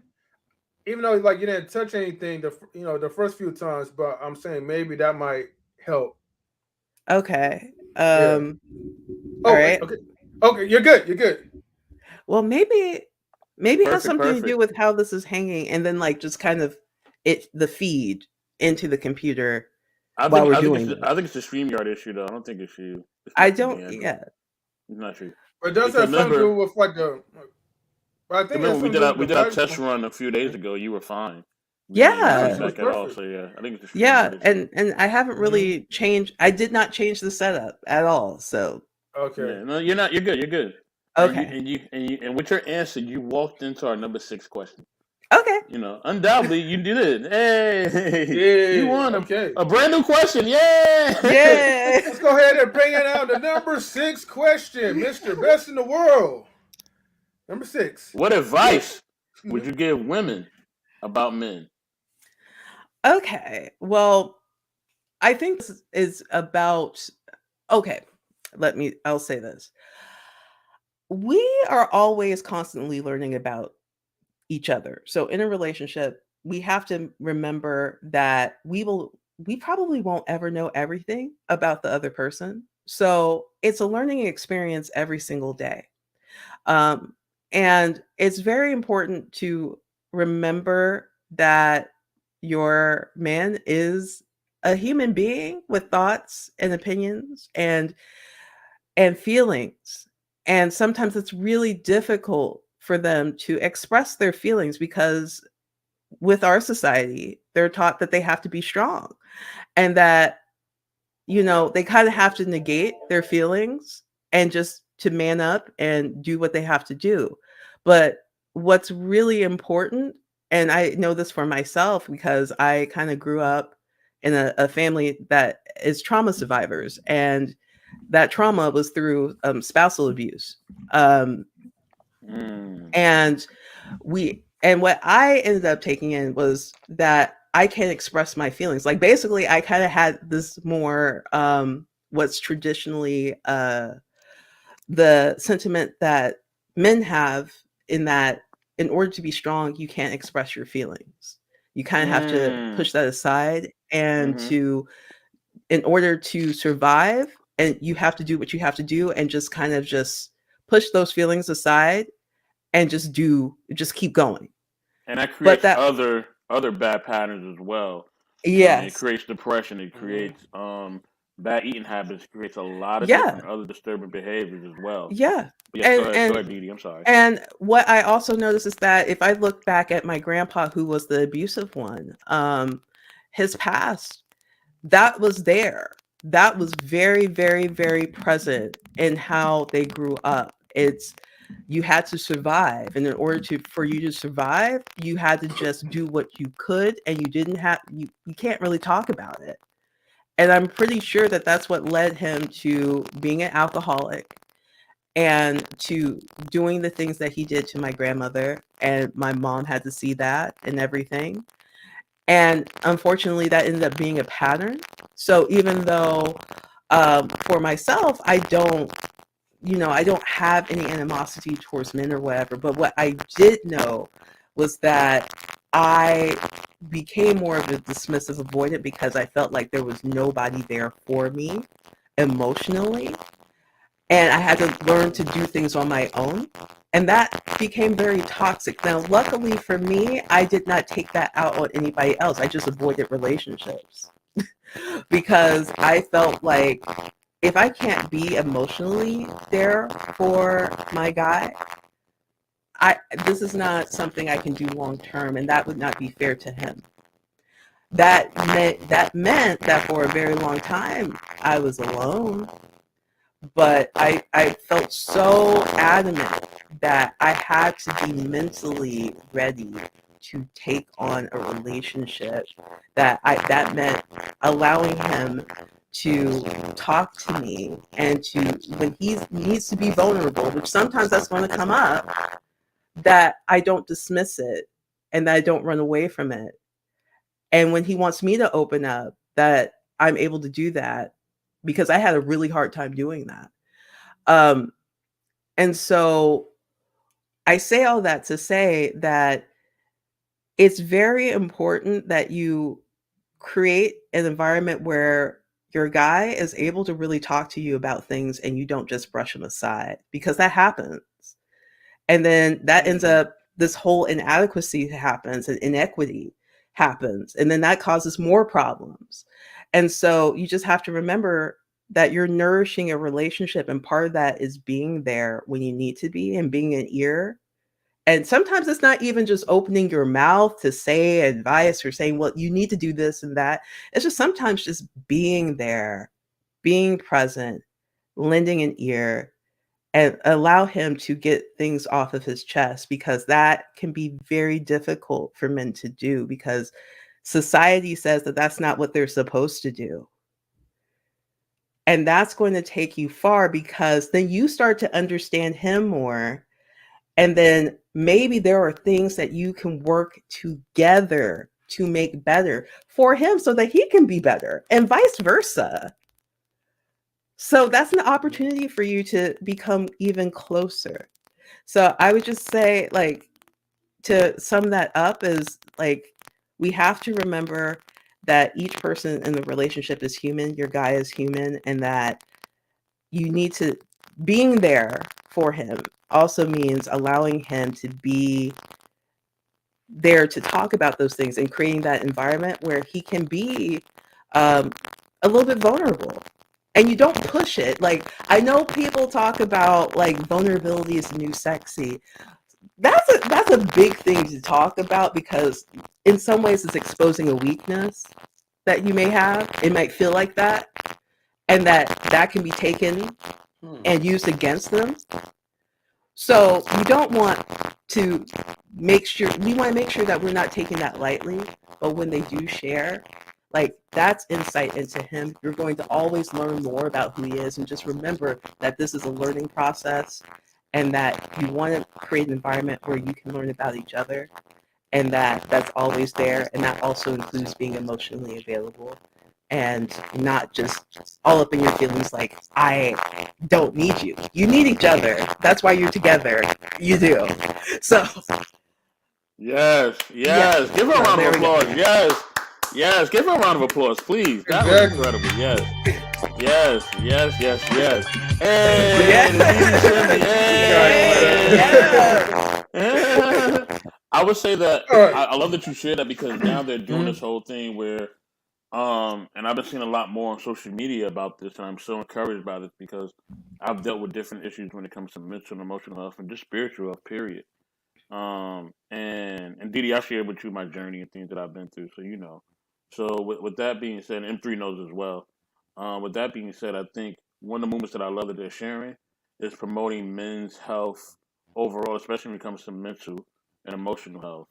You know what I mean? And they're starting this movement that basically is saying, listen, men's emotional and mental health has been ignored for too long, and this is not healthy. Mhm. And if we want men to be healthy, we have to start addressing this. You know what I mean? Yeah. And a lot of times, I love the videos when they share about how sometimes society doesn't care about men's mental health. We're just told to go out there, work, man. Be a man, suck it up. Brush it Yeah. off. You know what I mean? And it just creates so much more problems when you do that. You know what I mean? And when you Yeah. do that, it creates you having more mental and emotional health issues. It can create bad habits such as alcoholism and other things. Yeah. Yeah. It can create drug habits. It can create other habits that you're doing physically and everything else that can be very Mm-hmm. detrimental to you. Gambling, a whole bunch of things that can just happen because you're trying to cope with the things that you feel as far as your trauma.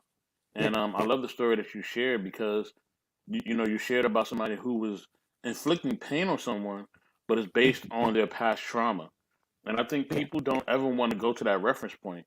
We have to get to the point where we're checking the box of the traumas that people go through, so we can understand why they do certain behaviors. Yeah. You know what I'm saying?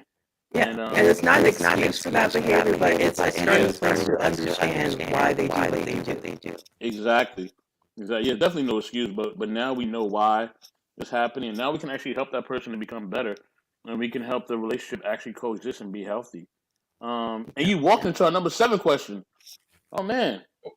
Wait. Before we get to the number 7, I gotta highlight. Well, one Marcus, shout out to yes, Marcus. yes. I Mm-hmm. have a comment about that too. Mhm. So what he says, I'll just say it loud. The vulnerability Oh, of well, I'm sorry. women. The static. I'm sorry. I can't even hear you, Didi. Because I Okay, hear you, okay. but I couldn't read. How about I say, that? Do you hear? all right. Is that better? Better? It's still there. It's still there.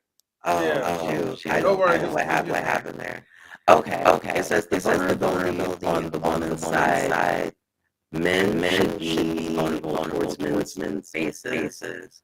their father, mother, or male, not girlfriend, a lot of the time. Now, I agree that there needs to be a support system all around that is like, yeah, if you're having a problem that you feel like you're comfortable talking to a man about, absolutely. Like that would be fantastic to have that outlet to be able to talk to other men, especially if it's a issue that you feel like is a man's issue.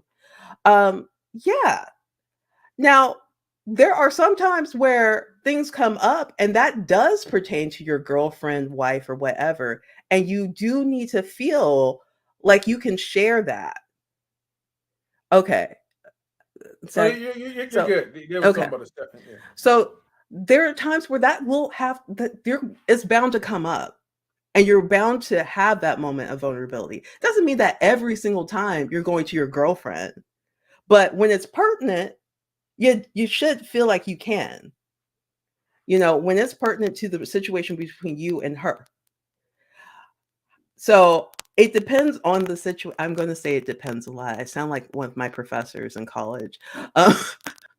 It does depend, but all I'm saying is that if that you kind of have to make that sense, that environment there, so when that time comes, then your spouse or girlfriend, boyfriend, both of you are able to come together to rally behind each other, and you're not dismissive. And some things are going, he might say, that are definitely a man's problem, and that you don't have that perspective to be able to give advice. Again, that's where you just lend an ear. You might be able to suggest, like, hey, like, you might need to talk to such and such because maybe they understand you a bit more, but I want to make sure that I'm here for you, whatever you are going through. And that is huge. Like, that is really huge, where even if you don't have the answer, just the idea of knowing that someone you love is there for you, to lend that ear and to take that time to be there in that way, to allow you to talk, changes a lot of things. So I agree. If there are times where I have girl problems, and I need to have my support system that are other women, because they understand certain things that we deal with. So I get that, and I would never say you need to say everything to your girlfriend or spouse that allows you to be vulnerable. But when it's important, when it's pertinent to the situation, you should be able to feel like you can talk about it. All right. Thank you, Dee Dee. All right. So we're gonna get down to like our final question. Final question is for number 7. What is the one thing or several things you would like to know about men? Ooh. um, Oh, so now you get to ask us a question. Here we go. Yes. Yes. Yes. yeah, Yes. I Pretty much. Okay, Dee Dee, do. let's Oh, go. You get to turn the tables. Let's get it. and feel free to kind of like Oh, lift the cord up just a little bit. Maybe just like, yeah. I notice anytime when you do that, it kind of, does that sound better? now it does. Perfect. Perfect. You're good. Yeah. You're good. That is so weird. You just gotta touch Okay. the cord every now and then. Okay. Oh, thank you, Marcus. um, so what would I like to know? That's a good question. And feel free, Dee Dee, after this question, if you have any other questions for me in 3, fire away. Sure. We will answer anything. Oh, what? Hmm. Well, my question to you is, since we were talking about dominance and submission, and I know, well, I'll gear this towards M3 because I don't see your username. What is your name, by the way? We correspond all the time, and I have no idea what to call you. You don't know my name? I mean, you Not call you, me M3. M3. Oh, Mr. Beaston in the world 84. I can see it now. best in I'm the just gonna world. call Yeah. you Mr. Beaston. Beston. Beast. Mr. Best. Mr. Best. Or Beast. Beast, You can Best, call him whatever. 84 for short. Some people call But me I 84, call some people you best in the world. M3. But I know Mr. Best, like we've had conversations about this, so I kind of have a little bit more, but go ahead and answer this. Like, all right, so since we talked about dominance and submission, and the question for me was, I forgot the question. It was so general. But anyway, here's my question. What do you prefer? Like, what do you think in your relationships? Like, do you think that you're more dominant? Do you think that there are times where you're more dominant, you take on the dominant role, and then other times you take on the submissive role? Do you feel the pressure? This is kind of like a two-question thing. Do you feel the pressure if you are someone who's not like always dominant, or you feel like you have to take on that role? Do you feel that pressure from society about that? And what personally do you feel about that sort of relationship dynamic to be added to the dyad? By the way, when I say relationship dyad, I just mean like a two-person relationship. That's what dyad is. So that's getting into interpersonal relationships terminology. So yeah. All right, go ahead, Mr. 84.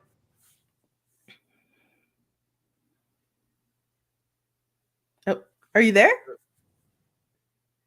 I'm sorry. I thought that was for him. Okay, that's for me too. Well, Okay. it's for the both of you. I said that you can talk about it too. Oh, You so can my We'll talk let bad, about Mr. Didi. 84 go first, though. Go ahead. Okay, my bad, Didi. I'm sorry. no Um. worries. So yeah. So I would say, for me, I just like love and respect. You know what I'm saying? I don't have to be more dominant. I just like love and respect. If you love and respect me, you're not going to do things that is going to disrespect me or make me feel a certain way. And I'm not going to do Mm-hmm. those things for you. You know what I'm saying? Mm-hmm. And I think that if a person does that for me in any relationship, I'm fine. You know what I mean? I think that as time goes on and as I get to learn more stuff about myself, about the world that I live in, about other cultures and people, I start to get to the point I am, where I have an understanding and I am aware that everybody has different personality structures based on their experience. You know what I'm saying? And Mm-hmm. based on who they are. So if you know what I mean, so if you love and respect me, you know what I mean, just as a person and as a man, you're going to approach me in a certain way. And if I love and respect you as a woman or just as a human being, I'm going to approach you a certain way. You know what I mean? I think Yeah. we just have to have a universal language of love and respect. I think we just got to really get back to that. I think once we get Yeah. back to that, then we ain't going to be worrying about gender roles is going to be the furthest thing from my mind. You know what I Mm-hmm. mean? We have a problem with just loving and respecting each other. We have a problem with just communicating with each other. We have a problem with just accepting people for who they are, what they believe in, and what they want to do. You know what I'm saying? Now, I would say this. As a man, of course, at times, definitely as a man, just inherently, you know what I mean? Or just depending on kind of how you was raised as a man. But me inherently, how I was raised, of course, I'm going to open a door for the woman. I'm going to, wine and dine her. I'm going to open her seat for her. I'm going to do certain things, you know what I'm saying? Yeah. Depending on the relationship dynamic. You know what I mean? Because sometimes, with certain women, you know, it's more like, especially if you have a friendship or you have certain things, sometimes you may start off doing those things, but then sometimes those things will stop.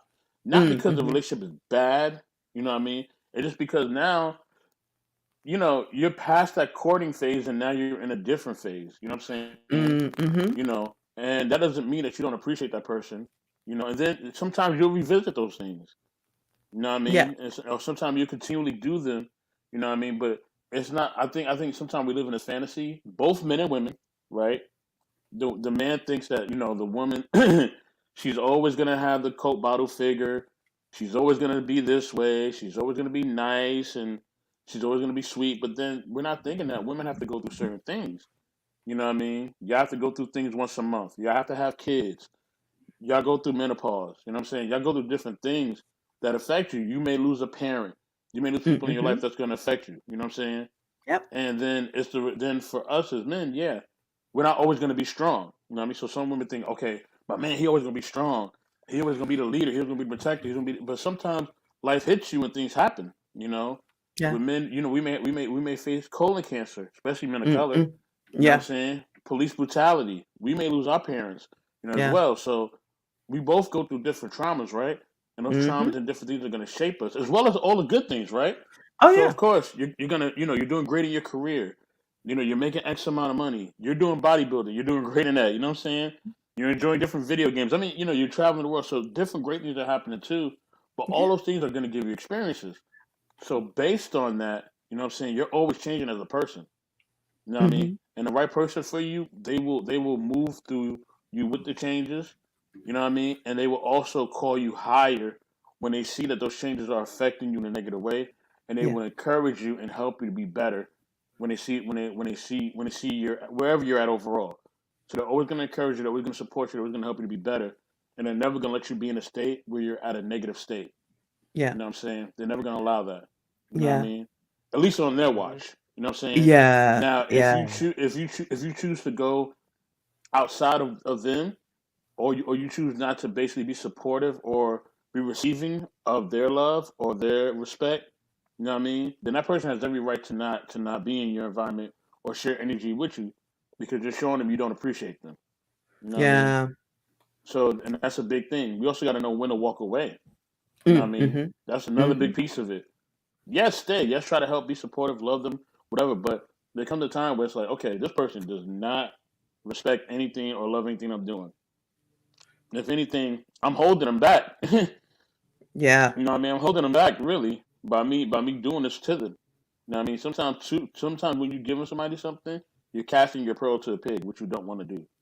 You want Yeah. to have healthy relationships where you're both giving and taking, and overall things are going well. So that's what I prefer.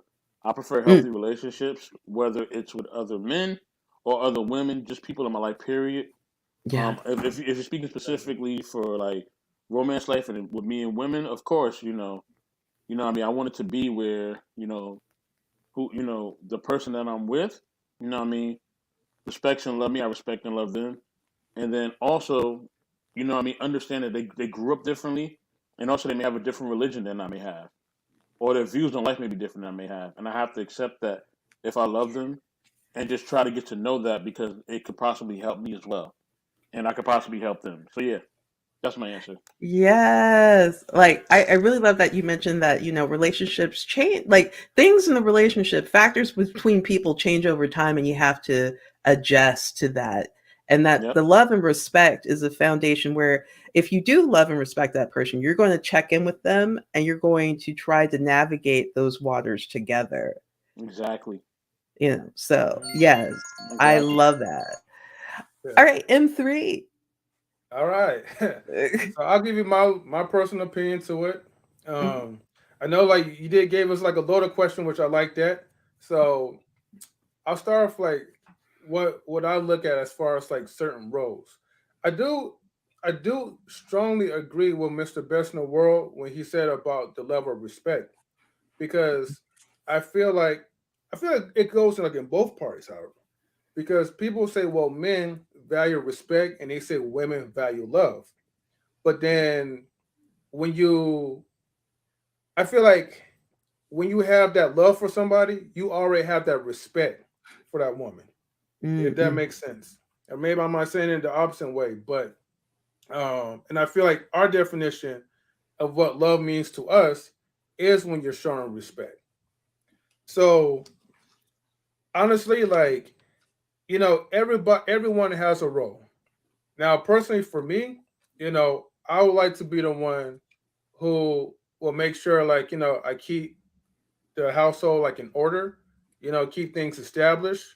Um, doesn't matter about financial status because people they do tend to look at that a lot more and say, well, if the woman makes more money than a man, then that woman should be the head of household. She should be in charge and all that. But you're forgetting that mentally we are programmed not the same.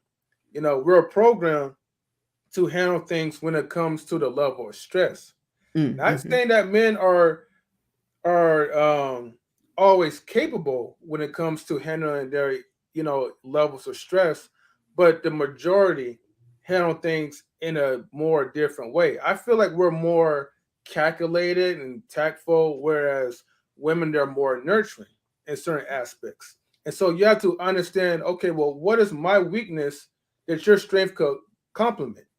Mm-hmm. Same thing. It's like knowing that, okay, I have a big strength, but I know you have a weakness. So how can I use my strength to help guide you? And that's where the leadership comes in, where it's like the lead and the submit and follow. You have a leader, you have a Yeah, follower, yeah. all that. So the thing is, but it takes corroborate, Cooperation. corroboration, yes, out of the two. So Yes. you know, guys may not, they may not like me for saying this though, but there is a submission for both parties in some cases, because if people want to get to the religious aspect, no matter what, a man submitting to someone. You're in submitting to God. You're at work, you're in submitting to your boss. Your boss could be like a female as well too, but you're submitting so you get that paycheck to provide for your family.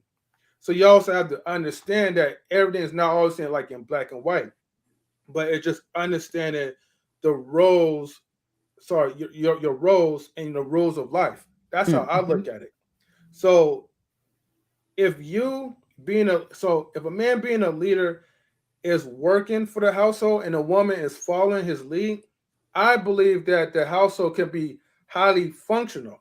I'm not going to say it's perfect, but as long as there's communication that's in line, communication that's involved, and a level of respect, and you got to have some type of love. You can't just Yeah, be in a relationship with someone that you can't even see your future with.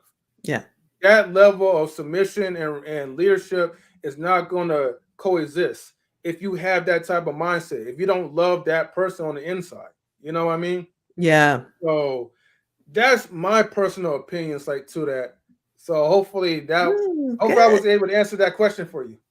Oh, like that was really great. Like it's great getting your insight as to how you see things because I feel like I do venture into the manosphere, okay, of YouTube. I'm very interested in like what are different perspectives out here in terms of relationships and whatnot. Again, Uh-huh. like not only journalism background, but I also have interpersonal communications background, which deals with different relationship dyads, including romantic relationships and how we communicate within there, what's effective communication and whatnot.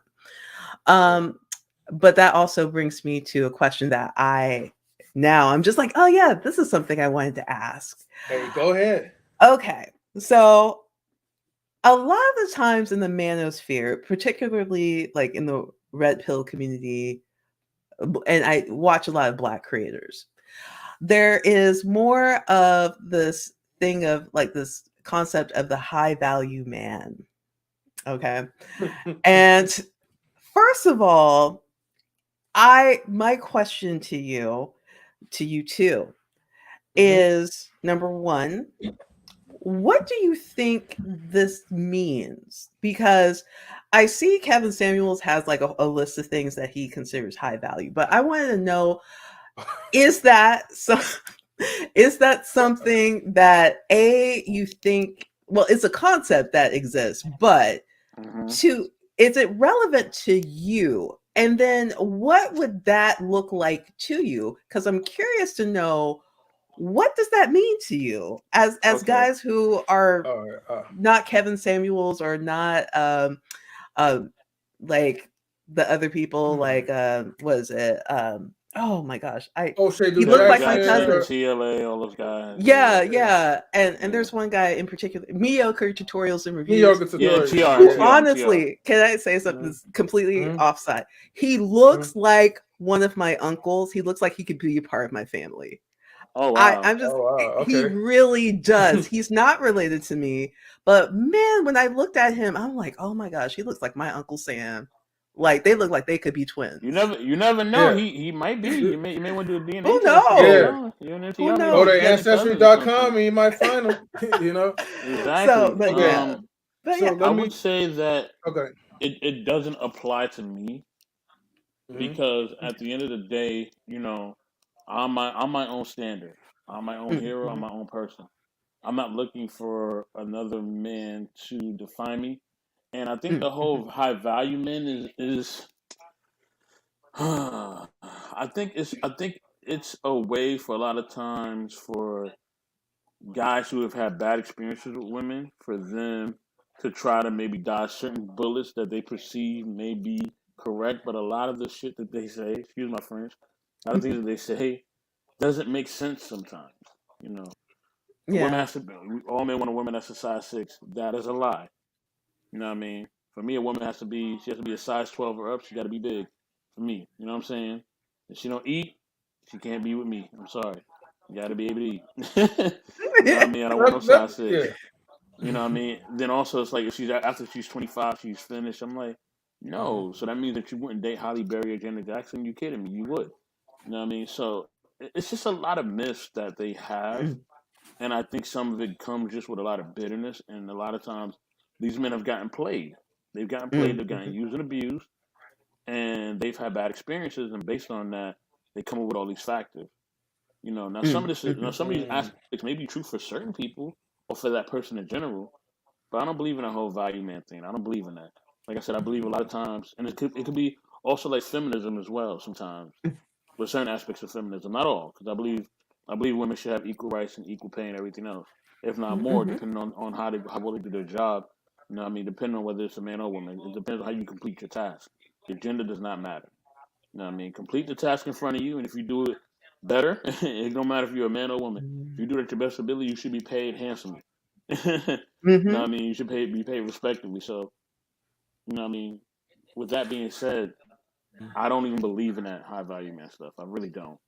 I just think that All it's just a way for people, like I said, to try to portray things and project things that they really feel. You know what I mean? Based on them getting burnt. Yeah. You know what I mean? In different experiences. I don't believe in high value women. I just believe you have your own preference and you have your own ways of things that you like. Like I said, I have my preferences, and my preferences are mine. And that doesn't make me high value or low value. That's just my value. right. We need to just have more of my value. And I think that'll be better. Go ahead, Mm. M3. Yeah.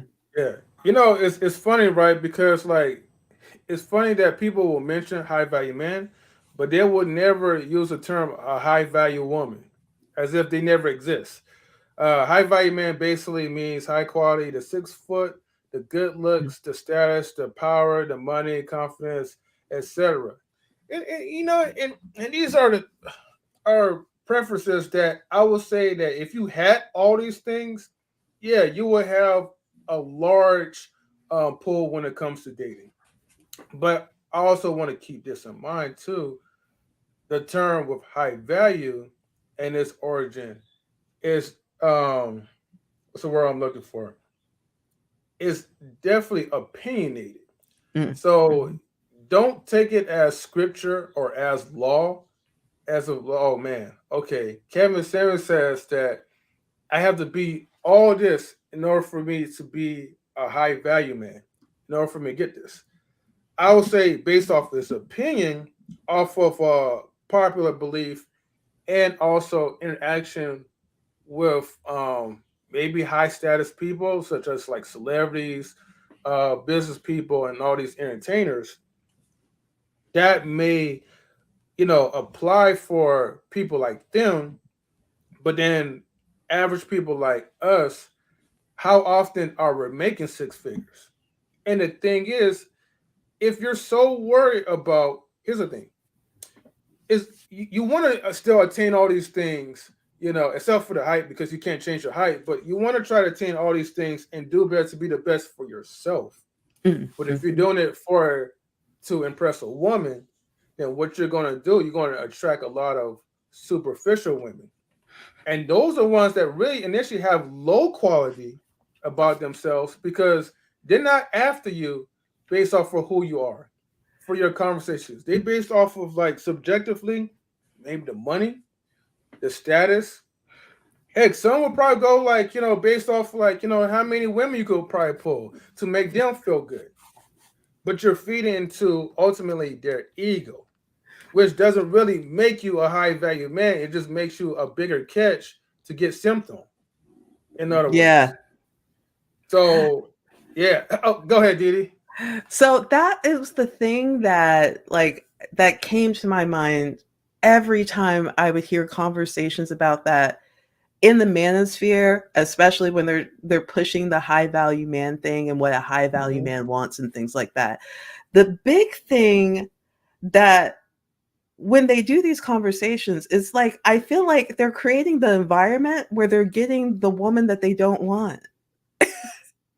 Like it's the woman that you really don't want to have because they're focused on the money, they're focused on the status, they're focused on having that Mhm. instead of having a quality relationship where you happen to be making six figures. You happen to be able to afford a lifestyle where you can get a really big house and have the Benz and Mhm. all these things. But the focus is more so on making sure that you have a trophy wife in a way, and that they have a guy that can buy them the Louis Vuitton purses and the red bottom shoes and stuff. And I'm just like, but May I make this it's point really quick, shallow. Didi? Didi, may I Hmm? make this point really Mhm. quickly? Sure. Mhm. Um, with that being said, I think also what people have to do, right? Like I said, instead of having high value or this value, that value, have my value, have something you value for yourself, right? I made that point before. Now, I think within that, instead of always addressing like the money or the resources that you can provide as a man, why don't men start referencing why you have to rely on that in order to have a healthy relationship? Why do you think that that's going to solve everything in a relationship? You know what I'm saying? Marcus is saying a lot. I see you, Mhm. Marcus. You know what I mean? And I think that men just have to just stop deflecting from what they really feel and really deal with the core issues. Okay, Yeah. I'm using money and resources because I've been burnt by these amount of women, and I feel like if I have money and resources, that's gonna avoid certain traumas and certain things. You Mhm. know. But the thing is that a lot of times that could just bring you more trauma. You know what I mean? Because you're not really addressing your real issues. You're not addressing the core fundamentals Yeah. of what you're running into in relationships. You know Yeah. what I mean? And I think because we live in a free society, free capitalist society, we just keep running from things over and over again, and we're not dealing with the real issues. So we just say high value men, high value this, high value that, and we're not really dealing with the real issues. So yeah, Mm-hmm. Yeah, Yeah. I agree. Like, and I also have to say, with the women that are looking specifically for a high value man, because it is quite the things that I'm seeing is quite superficial. I know that there's the argument that women they do the hypergamous thing where they're looking for a man with resources and that's biology and blah blah blah. I have to say, yes, there's elements of biology, but sometimes people kind of take it to an extreme and then put people into a box based on biological traits, which can vary and it changes over time, just like with any species, it does. So we're always evolving. But what I want to say is that for those who are looking for that, it's the same situation. We have to understand that there are other qualities that are beyond the money and whatnot. Let's put it in perspective. So, okay, you want to have kids. Like, you definitely want to be with someone who is going to be there to help make a home, a stable home. And that means having some resources. But is it necessary to have millions upon millions of dollars or to have the Rolls Royce or all the stuff when you can be wealthy and live under your means and still have a really good life? And they may be not in a white collar field, they may be in a blue collar field making good money. And, like they're not 6 foot with abs and, all that other stuff that's more extrinsic than Yeah. intrinsic. Um, but you still have a really good life together. You want me to Well, break it down for you? sure. Okay. So this is a problem I feel like we have, like, and I'm gonna get personal, like within our, culture, right? Yeah. Versus like the ones that's like, out, wealthy, well-to-do, and you're living a good life, and you're not even heard of. Pretty much, you Yeah. probably be a CEO over like a Fortune 500 company, and no one would know your name. That to me is like the best life that you could have. Being wealthy, financial security, and you're still living, below your means. Those are the people that's always going to like, have layers and layers of money without running out because Yeah. they know how to manage their money. They're not trying to be flashy. See, the flashiness comes in with us because we feel like we're not used to having anything. And Yeah. so when we're not used to having anything, we thinking more like how kind of like our parents lived when they had like good jobs. Oh, let me go buy this Mercedes Benz. Let me Mm-hmm. go buy this like Rolls Royce. Let me go buy whatever luxurious house, car, whatever, because we get stuck on this mentality by saying that if we have all these things, that's showing us that we made it, that we're successful. You could be successful without flashing out all these other materials. And like I said before, when you start living a materialistic lifestyle. Now here's the thing. I know I'm gonna use probably Fresh and Fit for example.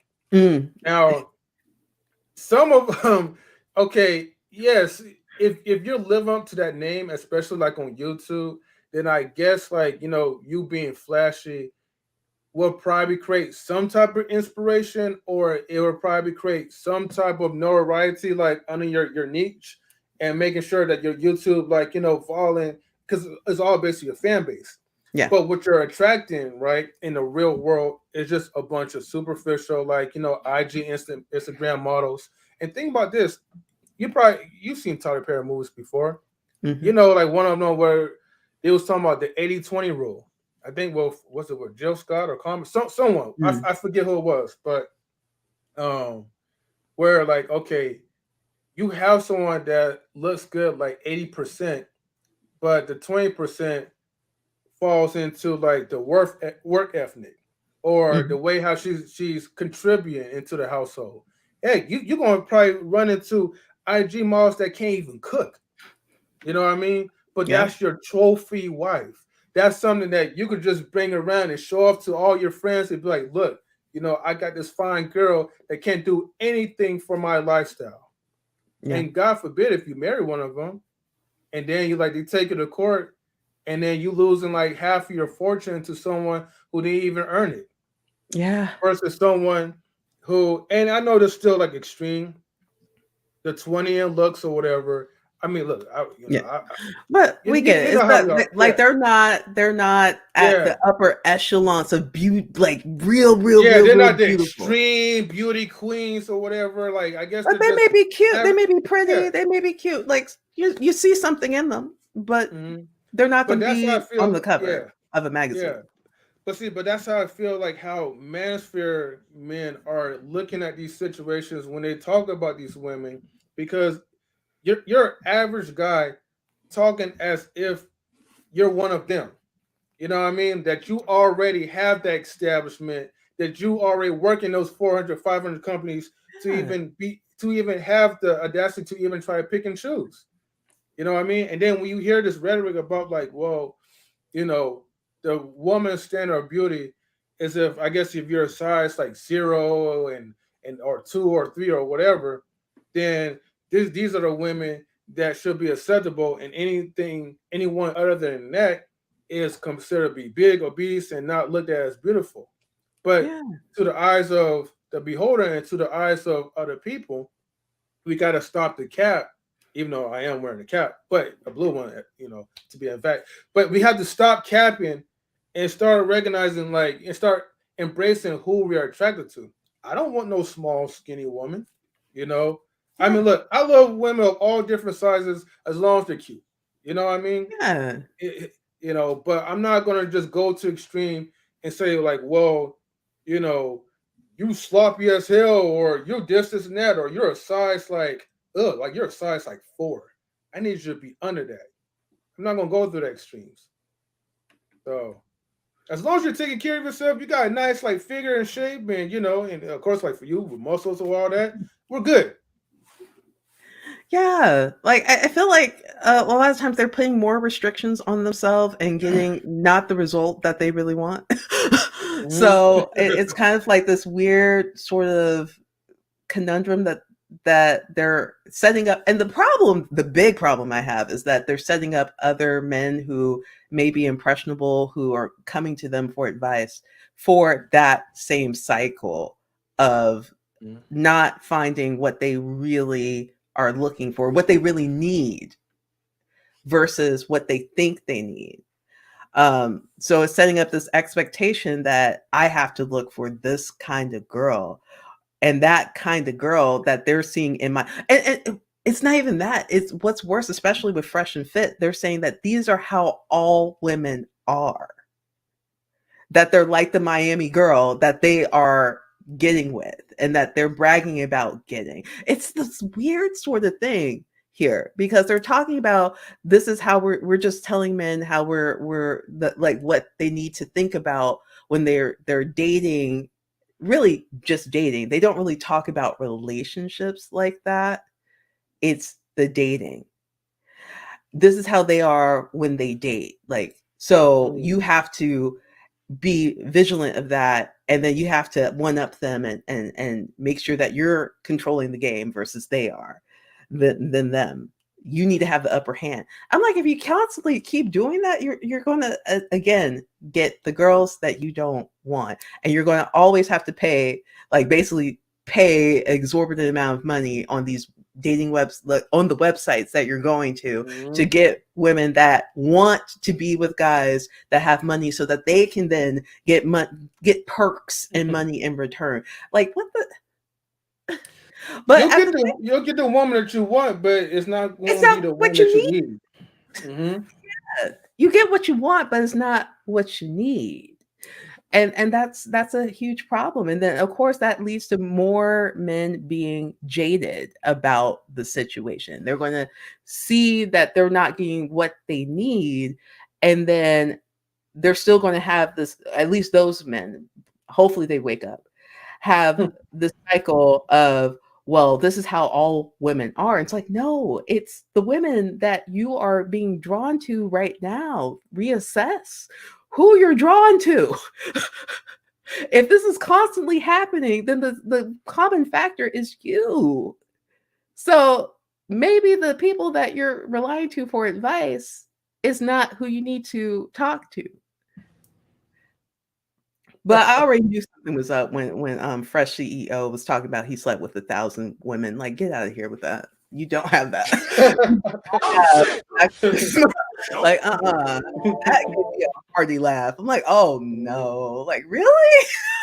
You really gonna say that? Oh, no. No. You know No." what? The funny thing is, someone actually took the time to do an actual body count calculus because it's whatever. I mean, look, if you think in your mind that you slept with over 1,000 women, I guess they say in his lifetime or after being Like, right famous. now, It's and like, he's younger than me. He's younger than me. I think he is 29 right now. yeah. And I'm just like, "Look, you're not Wilt Chamberlain. Get out of here with that." Okay. Like he must have popped a lot of Viagra pills or have a super sperm. I don't know what, but Talking about, well, I was in the Bahamas, so, you can, and like, he doesn't, here's the thing about him, Mhm, and also like Myron as well. mhm. They do not have the charisma that really like it would take to get that many girls. Like they don't have that draw. They Yep. really don't. And you can see Mhm, that from a mile away. Like it's just not going to happen. There's some men that I can think of that has that ease into really talking to women and making them feel comfortable and whatnot. And possibly, if that's their thing, maybe, get with that person fairly quickly. Um, they don't have that.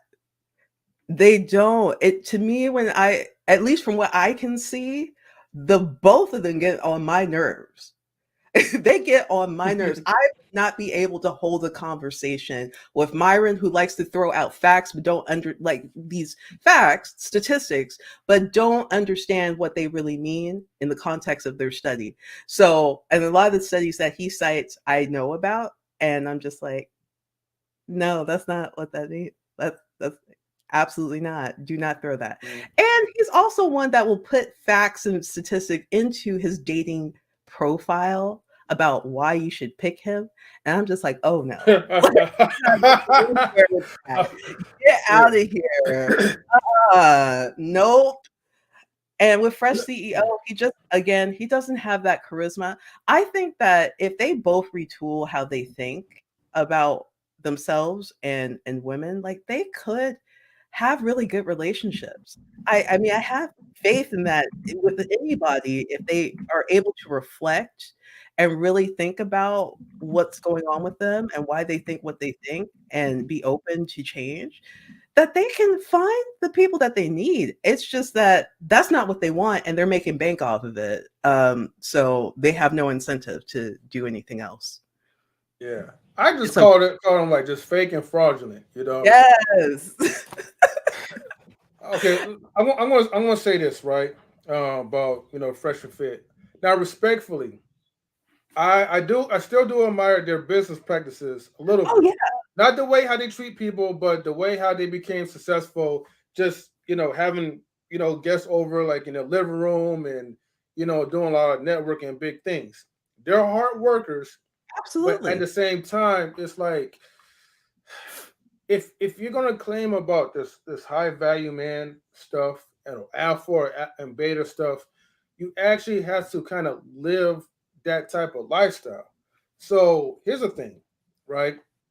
A person who considers themselves to be above high value, alpha, whatever, a lot of times they're not going to waste the time speaking it because you're already living that type of lifestyle. So you're already securing your relationships. And if I want to get down I want to get down to Fresh real quick, right? Mm-hmm. If you look at yourself as a CEO, okay, you need to start acting like a CEO. If you slept with 1,000 women, why get played by the one woman, you know, that you was with? Okay. Now look, I'm not saying like, you know, people who sleep with a whole bunch of women are not gonna get played, but it's the way how you carry yourself after or before, you Yeah. know, or during those type of relationships.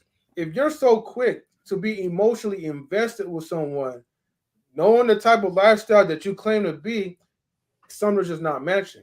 Yeah. And look, I'm all for, you know, you being like yourself or your best self, but don't say one thing and then act different outside of things. So that's what when I look at those guys, I'm like, okay, you have a persona that you're trying that you're trying to fulfill. They are the They are CP4 of CP4 of YouTube. YouTube. Yeah. Oh man, yes. Oh, That was it's good. wrong to good. Oh, damn. Okay. Oh man. But Yeah. yeah, like And yeah.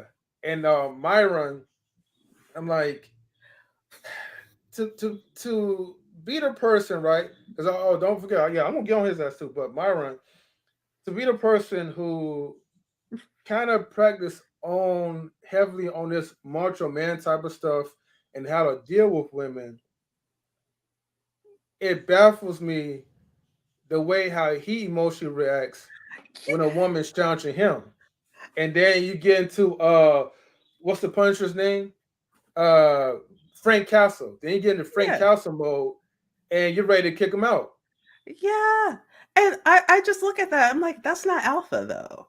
Like to me, at least from what I understand, and I don't really like put a whole lot of weight on alpha, beta, whatever, because Mm-hmm. people's personalities are their own. But if I think about what I think of as being someone who's secure, there we go. An alpha person, typically I think of as synonymous with being really secure with who they are. And they aren't going to behave the way that he does. Okay, it's like, all right. Usually a person that I think of as alpha is that they're very grounded. You Mm-hmm. know, they're very level-headed. they're able to see like, okay, I have this person on the show and she's feeling this type of way in this situation where she's upset. She's upset with this question. This question is getting her hyped. All right, so let's unpack that. Let's hear her out. Let's unpack that. Let's see where we agree and where we disagree, because that's going to be a more productive show. I understand that people are interested in seeing the drama. It's almost like reality TV in a way. It's like you want to see the drama and see the girl get kicked out, but it's not really giving us content that what they say is educational. It's not. It's not. That's a perfect time to be able to get some insight into different girls that are there, and um some will have strong feelings about things. Okay, let's look into why that is. Now, I understand that there are some who might be a little bit disrespectful and like they might be talking while somebody else is talking. If you command respect, which is something that people will feel in that room, if you have it, they won't do that. You're able to tell them that you need to be quiet and they will listen. Myron doesn't have that. And he doesn't know how to have that because he's not secure within himself. He, like with it, like even a journalist like myself, like if I have a panel of people or whatnot, I'm the person that's leading off. And if, but what's going to happen is that my goal is to make sure everybody there knows that I respect them, and in return, they will respect me. And if you are able to have that, then it's easy to get things going again, where it's like, okay, we're going to do one at a time. All right, so let's get back to you. What do you have to say? Or, you're able to command things. And Myron doesn't have that. He's kind of a punk. I'm going to be real here. He's kind of a punk. And that is what he's trying to move away from, but he doesn't know how to get that respect. Yeah. Hold on, real quick. First I gotta give a salute to Master Doug Slimes. Yo, welcome back. Like I haven't seen you for like a long time, my brother. So definitely salutes to you. Simon disagrees. I think maybe what you're saying about Myron. And then I cannot pronounce his part. I'm gonna call you EJ for now, or Eon. But he says flex your eyebrows, please. Okay. Listen, let me say this about the whole fresh and fit thing. I'm gonna say this.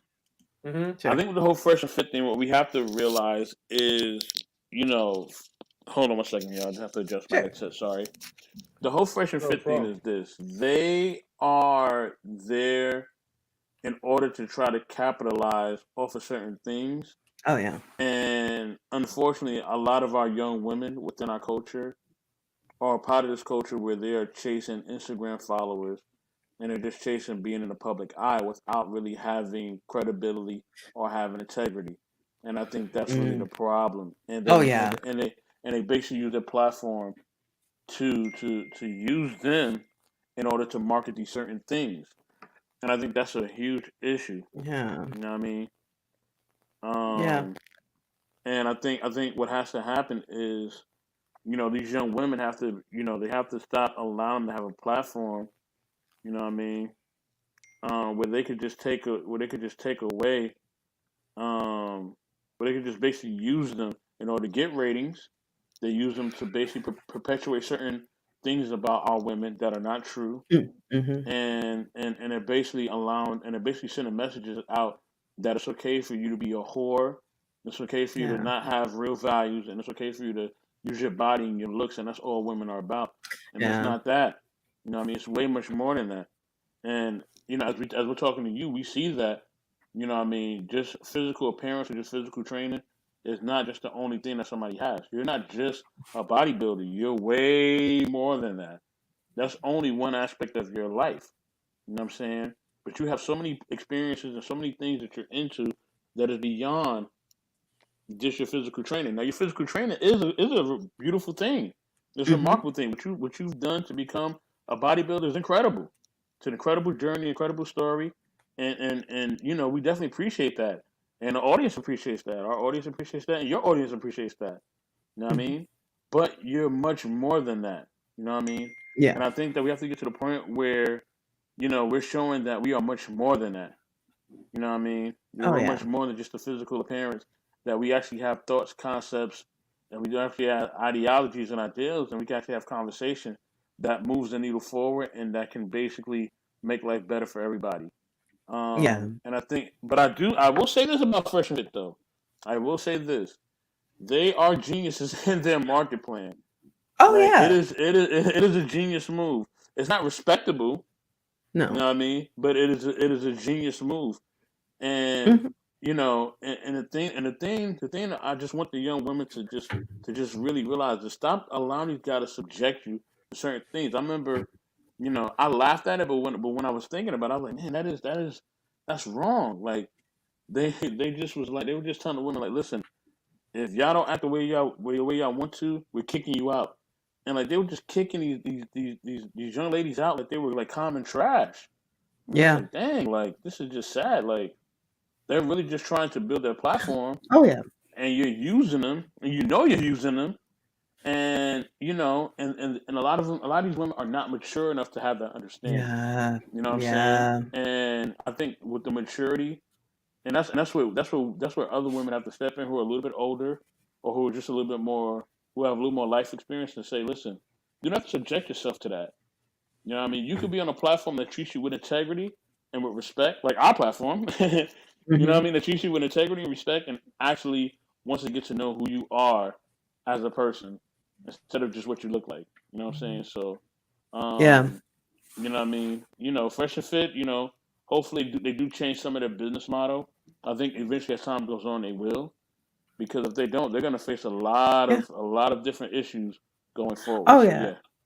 And that's my hope, is that eventually they are able to really move away from this and actually create a platform that is actually helpful. Because they do have a really great way of marketing themselves. The idea of like having an apartment and like setting up this kind of like panel like situation for like live streaming and podcasting and whatnot, have it where it's all nice, like it's the set is great, it has appeal, and I'm just like, wow, like if only they could change their focus a bit so that they're creating a situation where they can have real conversations and where it's open to people learning about each other. And the focus, because they keep saying, is on education. Well, actually make it about education. And in this sense, let's have a dialogue, an open dialogue with men and women. And even if they're young women in Miami that are kind of in a different mind frame, I want to know what their opinions are. Like I don't live that world. I don't know what Miami is like, but I see that there's a type that they're drawn to. I kind of want to know. I kind of want to know about what it's like for them in Miami. What are they experiencing? And like actually not being having a combative conversation, but just saying like, as a young person here in Miami, this is what I experience in dating. Like maybe I'm not ready for a relationship, but this is what I've been doing here while I'm dating. And it gives you a completely different perspective, because depending on upon the environment, you may see things very differently. So But Didi, I think we got to move away from that though. We got to move away true. from this is the type, right? Because Yeah. what it does to women, what it does to you and other women is that it typecasts you, right? Yeah. And it makes it seem like, oh, this is the only way that you can be beautiful or accepted in society. You know what I'm saying? But yeah, And that's not what we want. You know what I mean? But go ahead. I'm sure. sorry. But what I want to add is that the reason why I said an open conversation, because even though they're in Mm, Miami and there's the stereotype that actually having dialogue about each and one of their experiences will allow them to show who they are in some way, shape, or form, that they are different than what people think. So if this platform was a more of like an open conversation where you don't have this combativeness, because Myron gears his questions and things like that so that there is combativeness. There is a strategy that he has, and then Fresh CEO just kind of backs it up.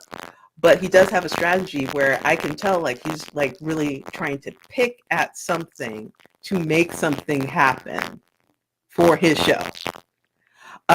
So if we took away that combativeness and actually talk about the topics that they bring up in a way, like, he can still bring up statistics, and if he wants to bring up science and whatnot, he can do that. But there's a way of doing that where it's not like you're shutting people down and they feel like they have to clamor at trying to get their point across, and then you feel disrespected, and then you're kicking them out because they're talking and you don't really like how it's going.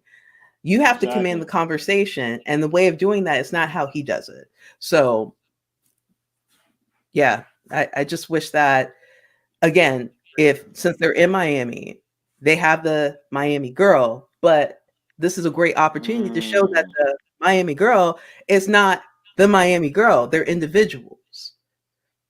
True. I will say this though. I want to read a comment from Master Duck Slimes because he's making a good point. Earlier he says, like, if they changed their focus and weren't assholes to women, they wouldn't get That's many absolutely views. true. And That's their his point is, being an asshole gets clicks. And unfortunately, it is a gimmick. He says they're mimicking the Kevin Samuels motto, be yourselves. Hold on. Pause. Be yourselves. That's right.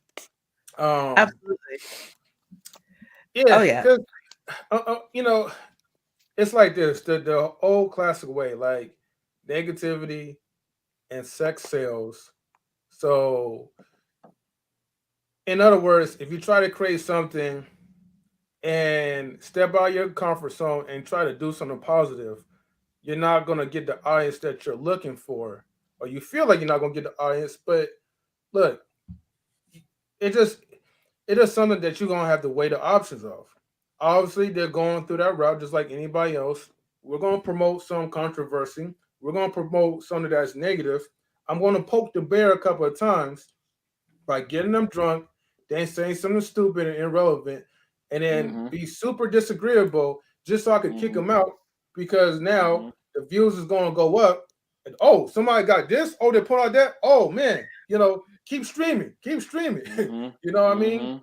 I want to be surprised if some of it is slightly scripted. I Probably wouldn't be so. surprised either. You don't Probably think? so. Are you I would. surprised? So? Yeah, I won't be surprised either. And I think this is the thing, right? And this is what I want. This is what I want. Like the other YouTube content creators to understand. There's nothing wrong with trying to protect men from female gold diggers and female vultures.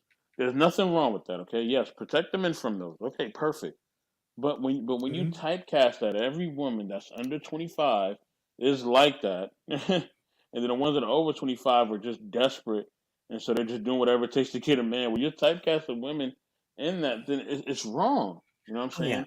And then after that, you start coming up with these other standards, and you start saying, well, how much do you weigh? Well, how tall are you? Oh, well, you're too big to do this. Well, you have too many relationships to do this. Well, you've had too many. It's like now we're putting people in boxes, and we already have enough. We already have enough of that in society. And then when they're doing when they're doing the sound effects and they're doing all these things that's going to make a person even feel even worse about who they are, instead of really trying to help this person maybe shape their perspective and help them change certain things in their perspective so that they can have a healthy relationship with men. You're making fun of them, which is only, you're antagonizing them, which is only going to infuriate them even more.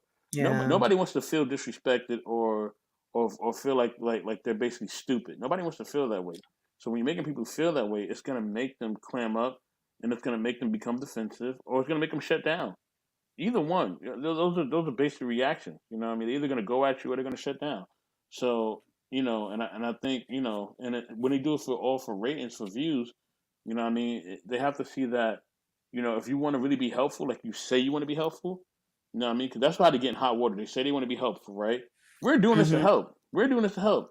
Okay, so if you're doing this to be helpful, then actually really help. You know what I mean? Stop putting people in boxes and stop telling people who you think they are, and really find out who they are, so you can really actually help them. You know what I mean? Yeah. You know what I'm saying? I can't help you if I really don't know who you are. I'm just typecasting you based on different things that I have in my mind, or these different criteria I have in my mind, so that so that I can make myself look a certain way. I think Mm. that, and I don't even think that they're even mimicking Kevin Samuels. To me, they have a whole different type of thing they do.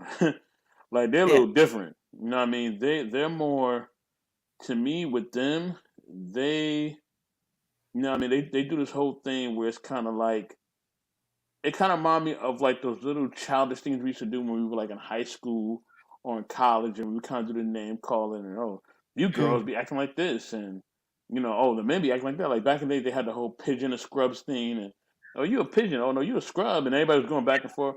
It might be that high school, college garbage that the little boy, little girl mentality that people have. That's what they do. Kevin Yeah. Samuels, what he does it. He does what he does it. He does things on an adult level. He's trying to talk to an audience of people that are making a certain amount of money. The way he does it is not always tasteful, but that's who he's talking to. He ain't talking to the younger people too much. He's talking to people a little bit older, kind of over 25 ish. He may reference to people who are under 25 somewhat sometimes, but he's talking to a more mature audience who actually really has their stuff together, or perceive to have their Mm. stuff together financially. You know what I mean? He's talking to a very small market of people. So most Yeah. of the time, he's not even talking to you and me or anybody else. You know what I mean? Yeah. He's talking to somebody that has like a crazy credit score that's like through the roof. There's almost like 1,000. You know what I mean? They're making over Mm-hmm. 75K, a year.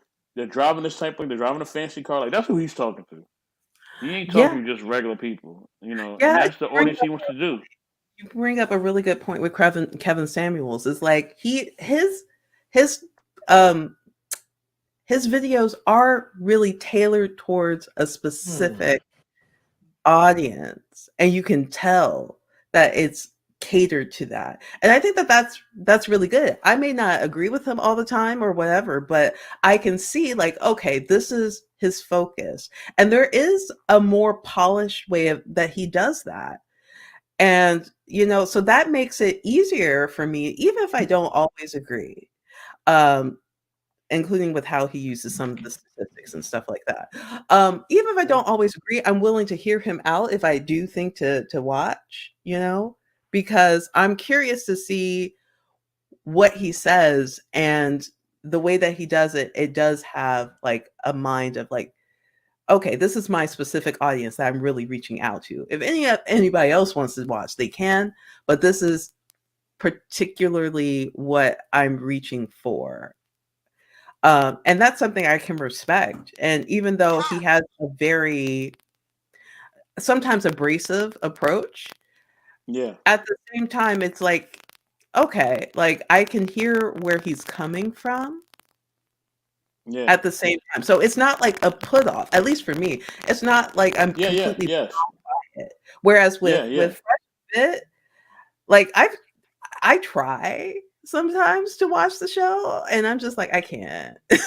Like, It's no. yeah. It take it, yeah. It really lowers your intelligence. It really lowers your intelligence level and your energy. Like once you get past, like, once you're really over like 25 and over, that show really ain't really for you. That's like for like I said, college kids and people in high school. Like, Yeah, and that's really who all I see on there really. yeah. And be not, yes, we are talking about the level of shame. Yeah, the level of shaming is bad across the board, Oh, yeah. whether it's KS or Fresh and Fit. The level of shaming, is not cool. The Big Shirley comments, and Oh, yeah. and Fresh and Fit calling women, out their names, and calling them streetwalkers and all types of stuff, and saying they And for then the say that streets. And they're joking, like it's a yeah, joke. yeah, yeah, it's a joke. Yeah, or we don't date women of color, or we don't want the Tanishas and all that. Like all that stuff. Yeah, all that stuff is distasteful. You know what I mean? Yeah. So Didi, look, we love chopping it up with you. We are at the 4 hour mark. We You know what I are. mean? Yeah. And we got to bring it to an end. You know what I'm saying? So you know what I mean. With that, we're gonna definitely highlight you. Let you share your YouTube channel and share what you're about one more time for everybody. So here Okay. you go. So if you are interested in my Instagram, well, I have two, but if you're interested in like my fitness Instagram, I'm planning on developing that more. a little bit more, I guess, advice and stuff now that I've been in this for 5 years. You can check out at Pretty Buff Chica. That is Pretty Buff Chica all together. There's no underscores, hyphens, or anything like that. You can find me there. If you're interested in my podcast for true crime, I have Criminal Intent. You just go to www.criminalintentpod.com, and that will give you all of my episodes that I have thus far. I have something that's coming out. It's been delayed for a long time because life happened. But if you go to www.criminalintentpod.com, definitely check that out. I would say one of my favorite episodes, if you're interested, is the DBCooper case. That's where like the audio and stuff really comes together really well. So I would suggest trying that. It's 2 parts. And that is fascinating because you had a skyjacking that happened and no one knows what happened to DBCooper. So I would suggest that. I do plan on doing more crimes and things like that. That is also pertaining to people of color. I've been doing that for a hot minute. And so eventually I want to do YouTube for that. And if I do, you will know here, probably first. So I'll be doing Hey, let's All go. Let's right. go. So yes, listen, everybody. Thank you for supporting Dee Dee. You know what I mean? Thanks for definitely. Please follow her on her, on her Instagram journey and on her Criminal Intent Pod. She has a lot of great content for you. Okay, so if you want to follow her fitness journey, look at Pretty Buff Chica. If you want to get more deep into the criminal intent thing, which I love, man, her mindset with it is just incredible, and the things she wanted, the places she wanted to take this is just phenomenal. Like, oh man, I'm telling you, please watch her stuff, please. And definitely, follow her on IG and follow her journey on the criminal intent. Um, I want to thank everybody in the comment section as well. Thank B9 Nizzle, Simon Hectic, Marcus Rodriguez. I always call him Marcus Rogers, but no, it's Marcus Rodriguez. What's it up to you, bro? OG Patrice, Arshawn Dave, everybody that checked in, man. Red Lipstick Vibes, and check out Red Lipstick Vibes. She's about to be on the Peace Network, like 30 minutes. Check her out as well. You know what I mean? So yeah. Oh yeah, it's Michelle. Shout out to her. Shout out to the Irish Trab Media. Mrs. She said and Mr. He said. Mr. and Mrs. He said and she said. Yes, check them out. They have some incredible content, okay? Check out Just Kaya as well. You know what I mean, on YouTube as well. 100 Watts was in here. Check him out as well. Rico Young, Rico and Arshawn, they're on our show, on our network on Wednesdays on Odds and Relationships. Check them out. So yes, check out all the content creators. Please watch the replay so you can see everybody that came through, everybody that supported. We truly appreciate you all. Yet again, Dee Dee, thank you so much. We are honored to have you here. Thank you for gracing, gracing us with your knowledge, with your presence. You know what I mean? Showing off the guns as well. We appreciate that as well. You know what I mean? And the eyebrow flex. And she gave us a shimmy too. She gave us a dance. She gave us a shimmy. You know what I mean? So we appreciate the shimmy too. She gave us a little 2-step. You know what I mean? But yes, Dee Dee, thank you for everything. And thank you for just sharing your experiences. I believe that, man, your knowledge of just the world definitely just needs to be shared a lot more. And we need to just hear a lot more, especially from a woman of color. We don't really get that often. You know what I mean? So we definitely need to hear that. We need to see that more of. You know what I mean? So, we can just definitely see that, okay, man, there are different cultures, there are different experiences, and this is how and what happens in those cultures. So, yeah. With that being said, I am the, network manager for Knowledge and Relationships. You can catch me here on Knowledge and Relationships, okay, along with my brother, Mr. If You Know, You Know, 1984. You know what I mean? Catch him on IG. You know what I mean? We are one and the same, literally. So yes, catch us on IG as well. And M3, thank you for having us, man. Take it away, brother. Thank you. All right. Thank you for tuning in to Knowledge and Relationships. And we're definitely going to have to give a round of applause to Dee Dee because she was phenomenal. Yeah. Okay? Absolutely stunning. So please make sure to go follow her on her IG, Pretty Buff Chica. Okay, definitely follow her IG. You know, show her some love as well too, and you know, shout outs to everybody in the chat. Shout outs to the return of Master Duck Slimes. We miss you, Yes. bro, but I'm glad that you came, and thank you for your input about Fresh and Fit. Mm-hmm. And Welcome back, thank you Master Duck. everyone like B9 to K Marion, Red Lipstick Vibes, and Princess K, and so many people. Um, Mm-hmm. yeah, tune in. Shout outs to like Miss She Said as well, and also to Rico as well, who came in for a minute, and y'all were just blasting with so many questions. But yes, we love the questions, we love the interaction, and shout outs to like the new ones that have subscribed to Notch and Relationships. And actually, we even have had a woman who is a power lifter who just subscribed to the channel as well too, and also follow me on IG. So shout outs to her as well. I can't remember her name, but her name starts with a J.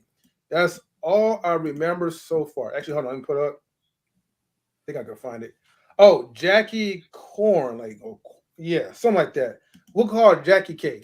But shout outs to her for following and subscribing to Knowledge and Relationships on YouTube. So thank you for that. And then with that being said, everyone, peace and blessings. And hold on, we got one more question. Let me see. Mr. Honey Guy. Okay, salutes to Mr. Honey Guy. He says great. Salute to Well, yeah, Mr. he Honey says Guy. great chat. Yeah. So thank you, my brother, for tuning into Knowledge and Relationships. Thank you for subscribing as well too. And stay tuned for many more. And hopefully, like we have Dee to come back again next time as well. So with that being said, we are out, everyone, and have a good night. Okay. Peace. Good night. Later. The DJ, Eddie King, the DJ, Eddie King, the DJ, Eddie King.